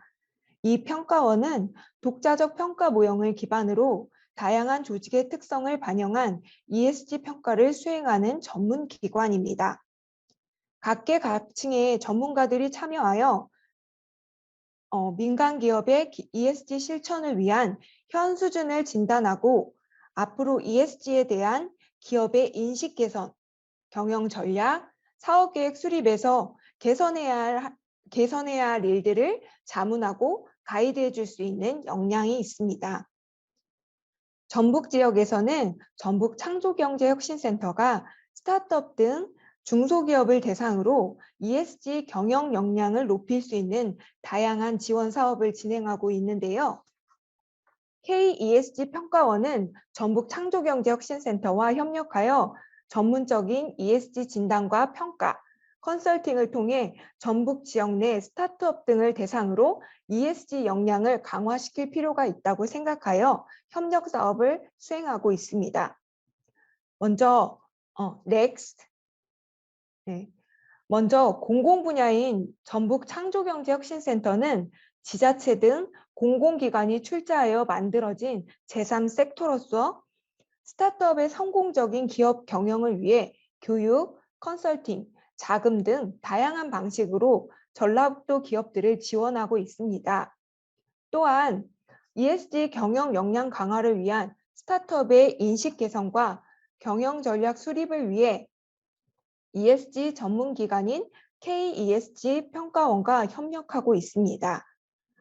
그리고 민간기업 분야는 전북 창조경제혁신센터가 전라북도 기업들 중 ESG 경영 역량을 강화하려는 의지가 있는 기업들을 선별하였고 KESG 평가원과 협력하여 선정된 스타트업들을 대상으로 ESG 역량 강화 사업을 진행하고 있습니다.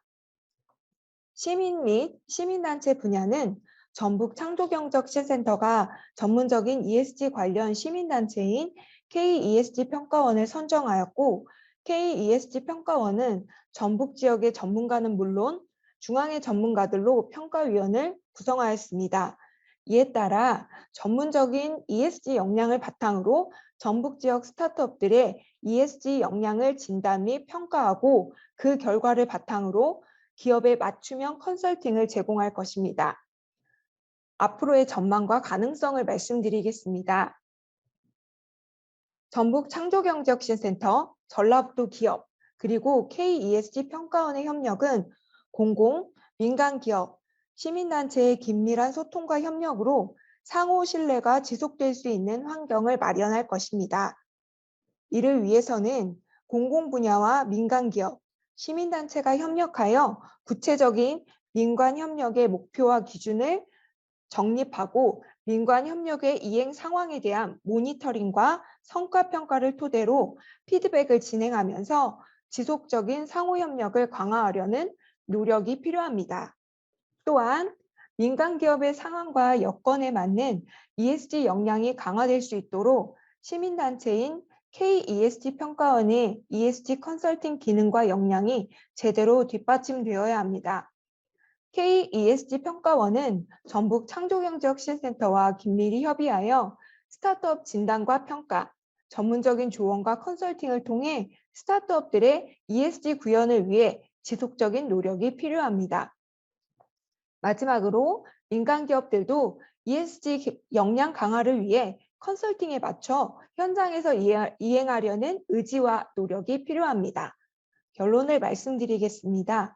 전 세계적인 기후위기는 지속가능 발전 목표 이행에 가속화를 가져왔고 포용력 있고 회복력 있는 사회를 구축할 것을 요청하고 있습니다.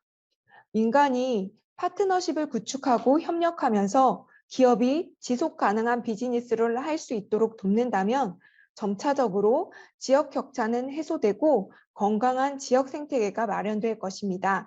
한 사람의 10걸음보다 10사람의 한 걸음으로 걸어가는 길, 민관 협력은 지속 가능한 지역 발전을 위한 소중한 선택입니다. 감사합니다. Thank you very much, Ms. Lee and Ms. Choi, for sharing Jeonbuk's case of PPPP, an open innovation platform based on a partnership among local government, private sector, and people. I particularly noted that this initiative encompasses diverse constituents. Yes, thank you very much for also highlighting the important role of civil groups in PPPP for addressing climate change and building resilience. Thank you very much. Now we'll move to the discussion part of the session. Here, I would like to invite all our distinguished speakers to share their insights and thoughts on the questions. The first question is to Anna. Anna, what do you think are the key factors for building institutionalized mechanisms for facilitating the PPPs? As you know, establishing and strengthening institutional mechanisms is critical for promoting and facilitating PPP. Floor is yours. Thank you, Mikyung. I would say inclusion, collaboration, and coordination across the public, private, and civil society when it comes to planning for climate change adaptation and mitigation. I think local governments needs to be open, collaborative, and transparent if they want to win the trust and engagement of the private sector and civil society in addressing climate change impacts and managing disaster risks. For example, doubling of extreme weather events over the last 20 years, the COVID-19 pandemic and increasing threat from global heating should be a relying point for all society approach to building resilience. And it was also shared about today that digital government and improved online services and ICT infrastructure can greatly facilitate cooperation on achieving the SDGs, implementing climate change adaptation plans. I think that's the main factors. Thank you. Thank you very much for your response. Next, I'd like to invite Dr. Asamalam. Further building on your presentation in the case of Bangladesh, what do you think are the critical factors for local governments to expand from PPPs to PPPP? Dr. Alam. Thank you, Ms. Park. As I have already mentioned during my presentation, and for them elaborating it, you see, firstly, we need a policy framework, some guidelines and templates. And local governments don't have capacity to do such kind of things. And we have seen in case of national level 3P project implementation practices that that Bangladesh has started 3P project implementation without any proper a policy framework from 1996, and the policy framework came into being in complete form in 2015. So there was a huge time gap, and during this time gap, what happened? It was a free for all. All interest groups took advantage of the public-private partnership projects and programs, and most of them were not successful. And when the policy framework took into shape and projects planning, implementation, everything became much more efficient and fruitful. So when we think of introducing 4Ps, 4P model, again, we need to devise policy frameworks. So we have to identify the areas where both geographical areas and thematic areas suitable for public-private and people partnerships. Now, you see, financing mechanism has to be identified as well, how it will be financed. So through stakeholders consultation.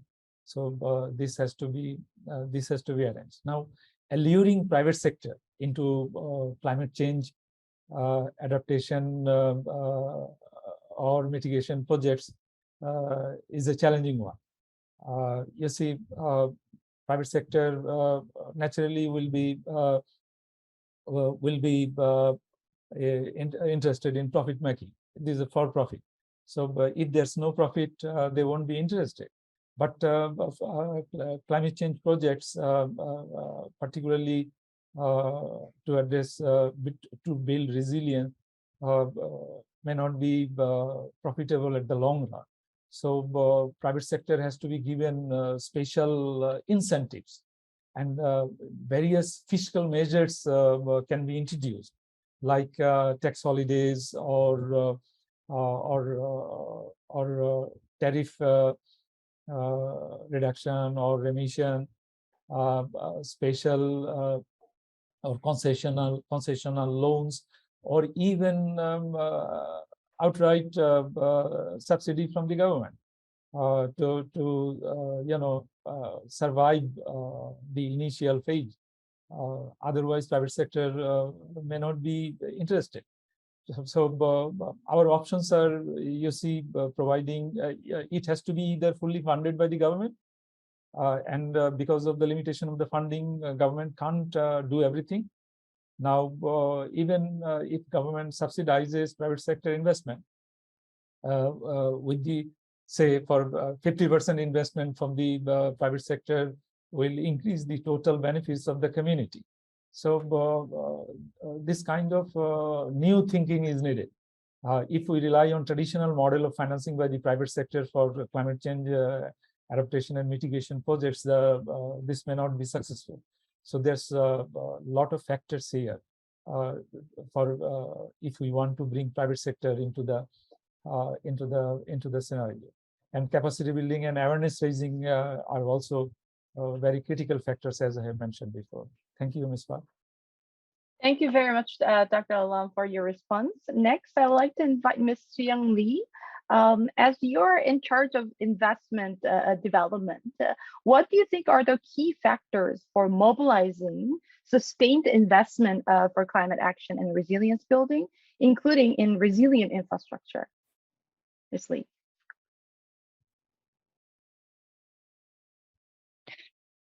이제 제가 담당하고 있는 투자는 사실 벤처 자체의 그 주식 투자나 어떤 지분 투자를 하는 거고, 아마 제가 해석한 이 투자라고 하는 것은 지금 저희가 얘기하고 있는 그 PPPP의 각 주체들의 투자를 동원하기 위한 어떤 핵심 요소를 질문하시는 것 같아요.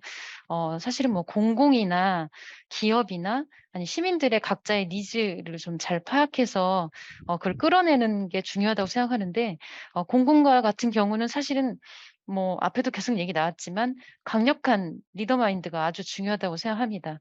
근데 강력한 리더 마인드를 또 그 시민들이 또 요구할 수 있고, 의회나 시민단체에서 그거 관련된 그것들을 요구하면서 강력한 그런 리더의 마인드를 끌어간다면 그 공공의 투자도 또한 끌어낼 수 있지 않을까 생각이 들고요.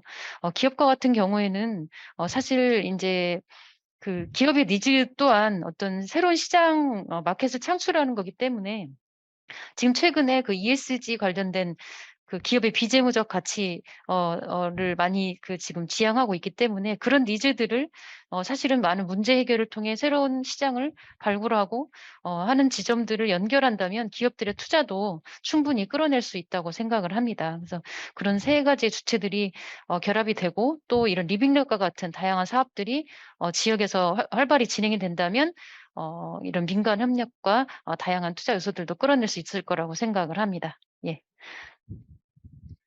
Thank you. Yes. Now I'd like to invite Ms. Choi. What do you think are the key factors for creating an enabling ecosystem for open innovation at the local level? What do you think are the major stakeholders that need to be engaged? Ms. Choi.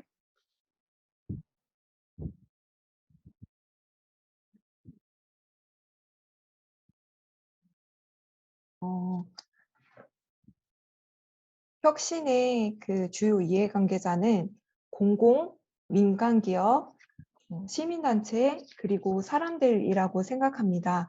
그리고 그 혁신의 생태계를 조성하기 위해 필요한 것은 열린 마음과 책임감이라고 생각하는데요. 특히 주요 이해관계자 중 지자체, 즉 공공기관의 담당자들의 역할이 중요하다고 생각합니다. 발표에서 ESG 경영과 관련된 이야기를 했는데요. 공공기관에서 ESG 경영을 해야 한다고 했을 때 두 가지 측면의 노력이 필요합니다. 하나는 공공기관 자체에서 ESG를 실천하려는 노력과 또 하나는 지역사회에서 ESG 경영을 지원하고 이끌어주는 노력이 필요합니다. 그래서 공공기관은 여러 물자를 조달하고 인프라를 구축하며 경제행위를 하는 등 ESG 차원에서 실천할 일들이 많습니다. 그래서 ESG와 관련이 없는 부서가 없기 때문에 어느 한쪽에 치우친 업무로 생각해서는 안 됩니다. 따라서 지자체와 관련된 공공기관은 전체적인 비전, 전략 안에 이러한 ESG를 잘 담아줘야 합니다. 그리고 공공기관은 지역사회에 ESG 경영을 지원하고 이끌어주는 노력도 필요한데요. 기업 자체에서 ESG 경영으로 전환했을 때 비용이 많이 들 수 있습니다. 그래서 공공기관이 민간 기업들의 ESG 경영을 위한 비용을 지원하고 인식 전환을 위한 교육도 함께 필요합니다. 여기에 시민단체의 교육, 피드백, 모니터링과 같은 역할도 필요하죠. 이렇게 공공과 민간, 시민단체가 유기적으로 잘 협력한다면 기후위기, 코로나19와 같은 위기 상황이 발생한다고 하더라도 높은 회복력을 가지고 건강한 사회가 될 것이라고 생각합니다. 누구도 소외받지 않는 포용력이 있는 사회는 각 이해관계자들이 열린 마음으로 경청하려는 자세와 각자의 자리에서 맡은 바 책임을 다할 때 구축할 수 있는 것이라고 생각합니다. Very much for your response. I think we have several minutes to address, I think, about 2 questions from our participants. First question is from a participant from the US. I'd like to invite Dr. Aslam Alam to kindly share his insights and thoughts on this question. The question is how to address climate change and climate change issue, adaptation and mitigation in line of COVID-19 pandemic recovery and the post-COVID-19 era.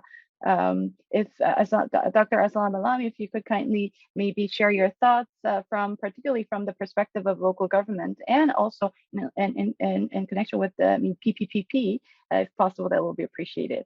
Dr. Alam. Thank you, Ms. Ward. You see, the COVID-19 pandemic has taught us many lessons globally, nationally, and locally everywhere. We have learned lots of lessons from COVID-19 pandemic.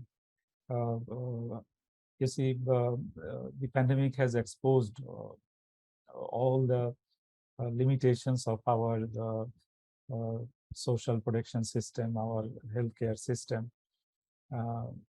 and our economic systems, particularly the impacts of poverty and inequality, and also how we are damaging our planet. It has been exposed by the COVID-19 pandemic, and the pandemic has given a respite to the Mother Earth for the time being, and it has also highlighted the importance of biodiversity, that the human beings how interact with the animal world, other mammals. So all of these have been exposed by COVID-19. Now you see, during the pandemic in Bangladesh, we faced a severe cyclone during the pandemic. Now, managing a cyclone is, I mean, the impact of cyclone is a very challenging issue in normal times, but it was during the pandemic, particularly in our coastal areas. You can see my background picture. So poor people, the vulnerable people, those climate victims, they live in, you see, in small cottages. But cyclone is associated with cyclonic storms, and cyclonic storms comes with large waves. These storm surges can be up to 10 feet, 20 feet, or 30 feet high. So how do people survive? So our surviving mechanism is building cyclone shelters. So we have built cyclone shelters in our entire coastline. These are 2-story to 4-story tall, and lower part is open so that water from the storm surge can pass through the building, and people take shelter at the upper floors. Now, during the pandemic, it became a challenge because hundreds of people or even thousands of people usually huddle into a small cyclone shelter. But how do you maintain social distancing and hygiene issues? So this became a big challenge. But as I have mentioned, our cyclone volunteers, we have 50,000 cyclone volunteers. They played a very crucial role during the pandemic, creating awareness of hygiene issues, of necessity for using mask for full time, and sanitization, and arranging hand washing facilities with soaps, and our emergency relief packages have to include mask, sanitizers, soaps, etc., which was not necessary in the past. So this is a new normal that in our future dealing of cyclones or providing relief packages, we have to include these items as well. So these are some of the learnings. Now you see healthcare facilities.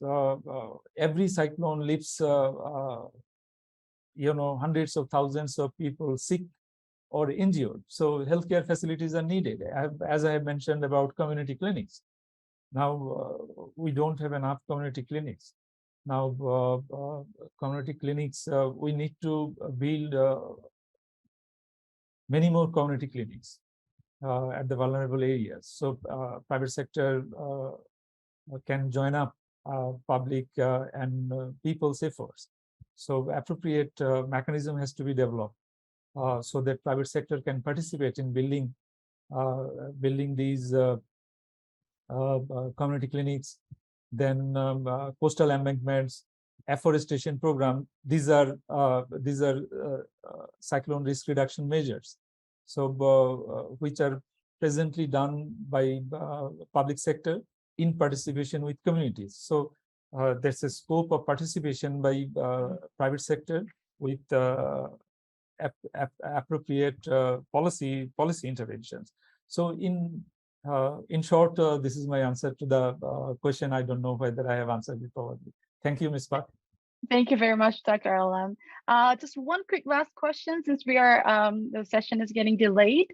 I'd like to invite Ms. Soo-young Lee. This is the question from one of the participants from Uganda.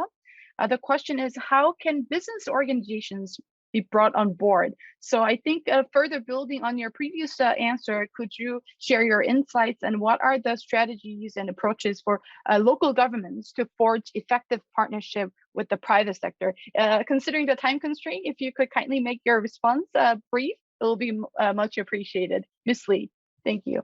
예, 짧게 말씀드리겠습니다. 지금 그 실시간으로 올라온 질문 중에서도 그 로컬 수준의 회복성에 대해서 제 발표 부분에 대해서는 질문이 있으셔가지고 사실은 그 로컬 수준의 회복성을 위해서 저희가 지금 사실은 그 중간 조직 협의체라고 하는 것에 대한 사례로 리빙리 네트워크 사례 그리고 이제 맨 뒷장에 나온 걸로 전라북도 소셜 임팩트 중간 조직 협의체라고 하는 기업, 민간, 공공의 그런 협의체 네트워크를 좀 소개를 드렸고요. 그들이 현장에서 기반을 구축하는 것이 이 지역 차원에서의 회복성 구축에서의 많은 도움이 네트워크를 구축하는 것 자체가 회복성에 그래서 많은 도움이 된다고 생각을 저희는 하고 있어서 그 부분을 좀 발표드린 거고 이제 기업이 이제 그 공공과의 역할에서 기업들을 끌어내는 과정은 사실은 쉽지는 않은 것 같아요. 그래서 사실은 이제 그 리빙랩이나 이런 것도 하다 보면은 시민들을 끌어내는 어떤 퍼실리테이션이나 기술 이런 거는 되게 많이 늘어나고 있는데 기업들이 결합이 될 때 기업의 경영이 이런 사회적 가치와 연결되는 어떤 코디네이션하는 그런 매개하는 지점들이 사실은 많이 부족하다고 생각이 듭니다. 그래서 지금 예전인 것 같으면은 뭐 기업의 공헌, 그냥 사회공헌 이런 차원에서만 좀 접목되는 게 지역에서도 아직 그런 활발하게 일어나지는 않는 것 같고, 이런 단순한 공헌을 넘어서 기업들이 자신의 아이템 자체를 임팩트한 어떤 가치 아이템으로 전환하고 그걸 지역 변화와 끌어낼 수 있는, 그러니까 소위 ESG 기준이겠죠. 그런 것들을 기업들의 니즈에 좀 맞춰서 코디네이션 하는 그런 기법들도 많이 늘어난다고 하면은 기업들이 현장과 연결되는 그런 지점들도 더 확대될 수 있을 거라고 생각하겠습니다. 저희 지역에서 더욱 많이 노력하도록 하겠습니다.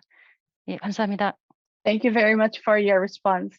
Now, it is time to wrap up the session 3. In this session, we have looked into the importance of strengthening public-private people partnerships for addressing climate change and building resilience at the local level, and how it can enable innovative solutions and inclusive approaches. The importance of establishing and strengthening policy frameworks and institutionalized mechanisms to facilitate PPPP and as well as fostering open innovation were particularly highlighted among others. We have also seen the cases of leveraging digital technologies in collaboration with diverse stakeholders for promoting innovative approaches to addressing climate change and resilience building. I would like to thank once again all speakers of this session for their insightful presentations and discussions. This concludes session 3. Now we'll begin the closing session. First, it is my great pleasure to invite Mr. Kyu-Chang Ko, Head of UN Project Office on Governance, DPIDG UN DESA, to deliver his closing remarks. Mr. Ko, the floor is yours. Distinguished participants, ladies and gentlemen, I hope you have enjoyed participating in the UN DESA-KRILA Forum. With this insightful presentation and discussions by distinguished speakers and interactive engagement by participants, today's forum provided a valuable opportunity for peer-to-peer learning by exchanging innovative approaches, strategies, and experiences for promoting innovative local governance. I hope the fruitful discussions of the forum can contribute to better strengthening local governance and forging innovative solutions for accelerating SDG implementation and building an inclusive and resilient society in the post-COVID-19 era. The discussions of the forum highlighted the importance of accelerating digital transformation at the local level for promoting public service innovation and revitalizing local economy. Local government shall prepare for the new normal in post-COVID-19 era by effectively leveraging ICT and digital technologies.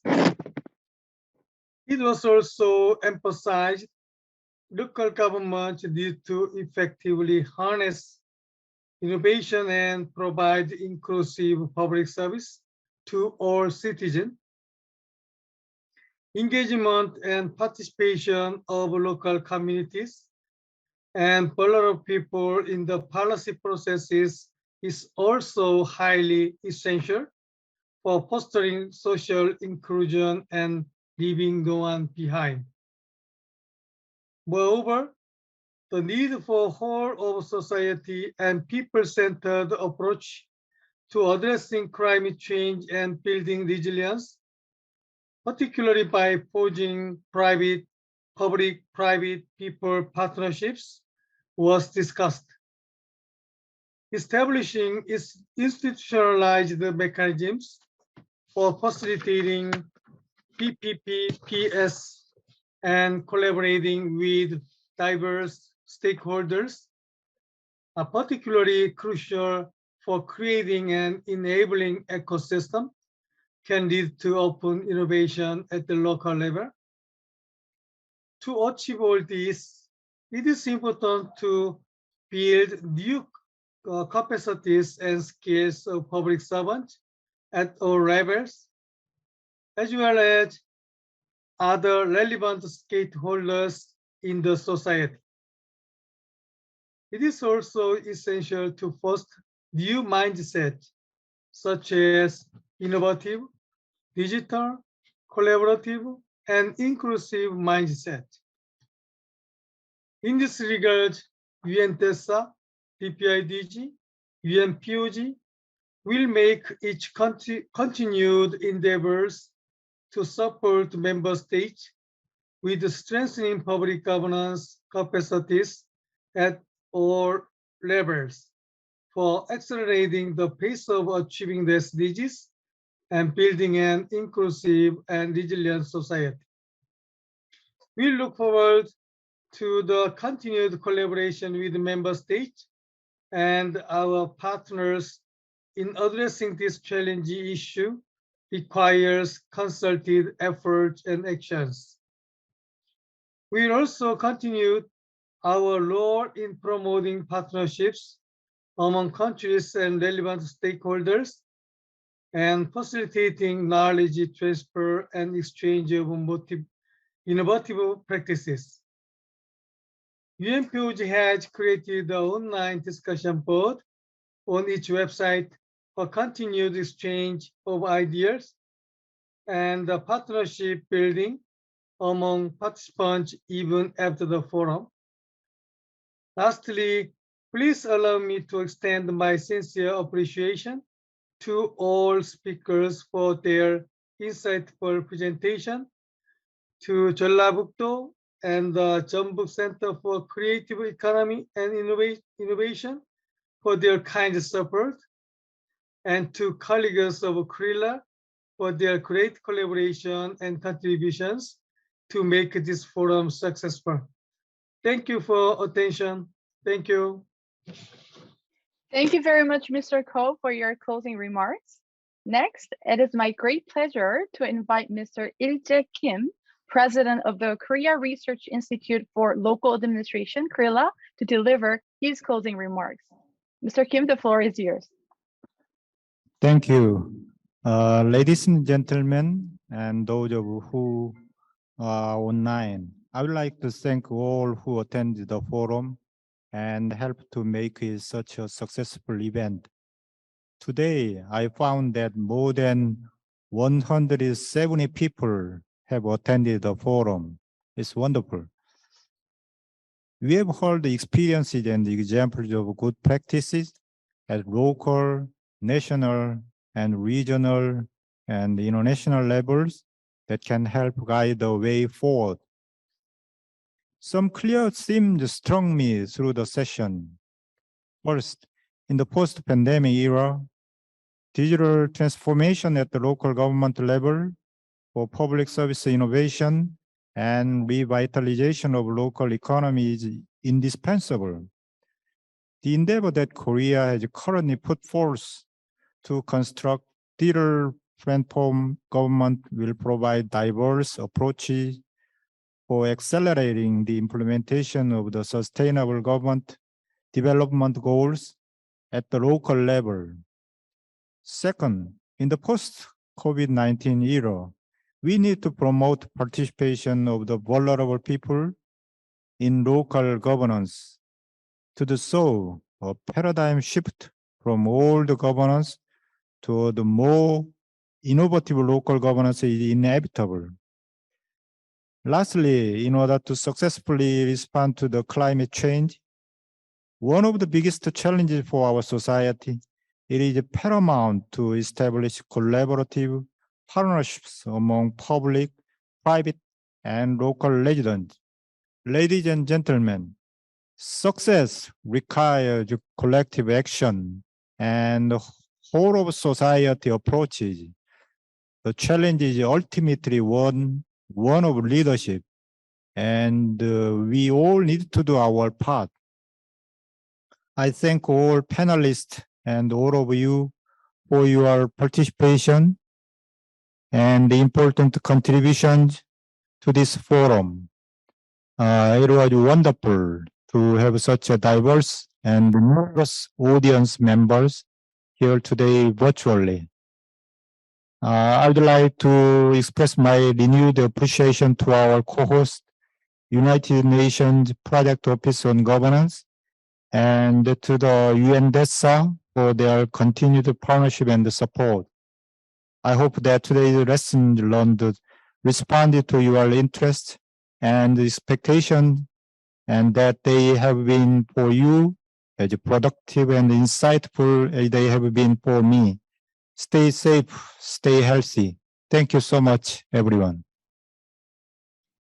Thank you very much, Mr. Kim, for your closing remarks. Yes, with this is the end of 2022 UN DESA-KRILA Forum on promoting innovative local governance for accelerating the implementation of the Sustainable Development Goals and building an inclusive and resilient society in the post-COVID-19 era. Once again, on behalf of the organizers, I would like to deeply appreciate all participants who have joined us today and stayed until the end of the forum. We hope this forum has provided a meaningful opportunity to share and learn experiences and insights for promoting innovative local governance. We would like to once again thank all speakers for their insightful presentations and discussions. Before we close the forum, there are several announcements to share. Firstly, kindly note that presentation materials and video recording of the forum will become available at UNPOG and KRILA website soon. Secondly, we would like to share that there is an online discussion board created at UNPOG website for continued online discussion, including the questions that could not have been addressed during the forum due to the time constraint. We hope that this online discussion board can facilitate continued policy dialogues and partnership among participants as well. Lastly, we would like to invite you to kindly allocate several minutes at the end to take part in the post-forum survey to help us better improve our future events. Thank you very much once again, and we hope everyone stays safe and healthy and stay connected. Thank you.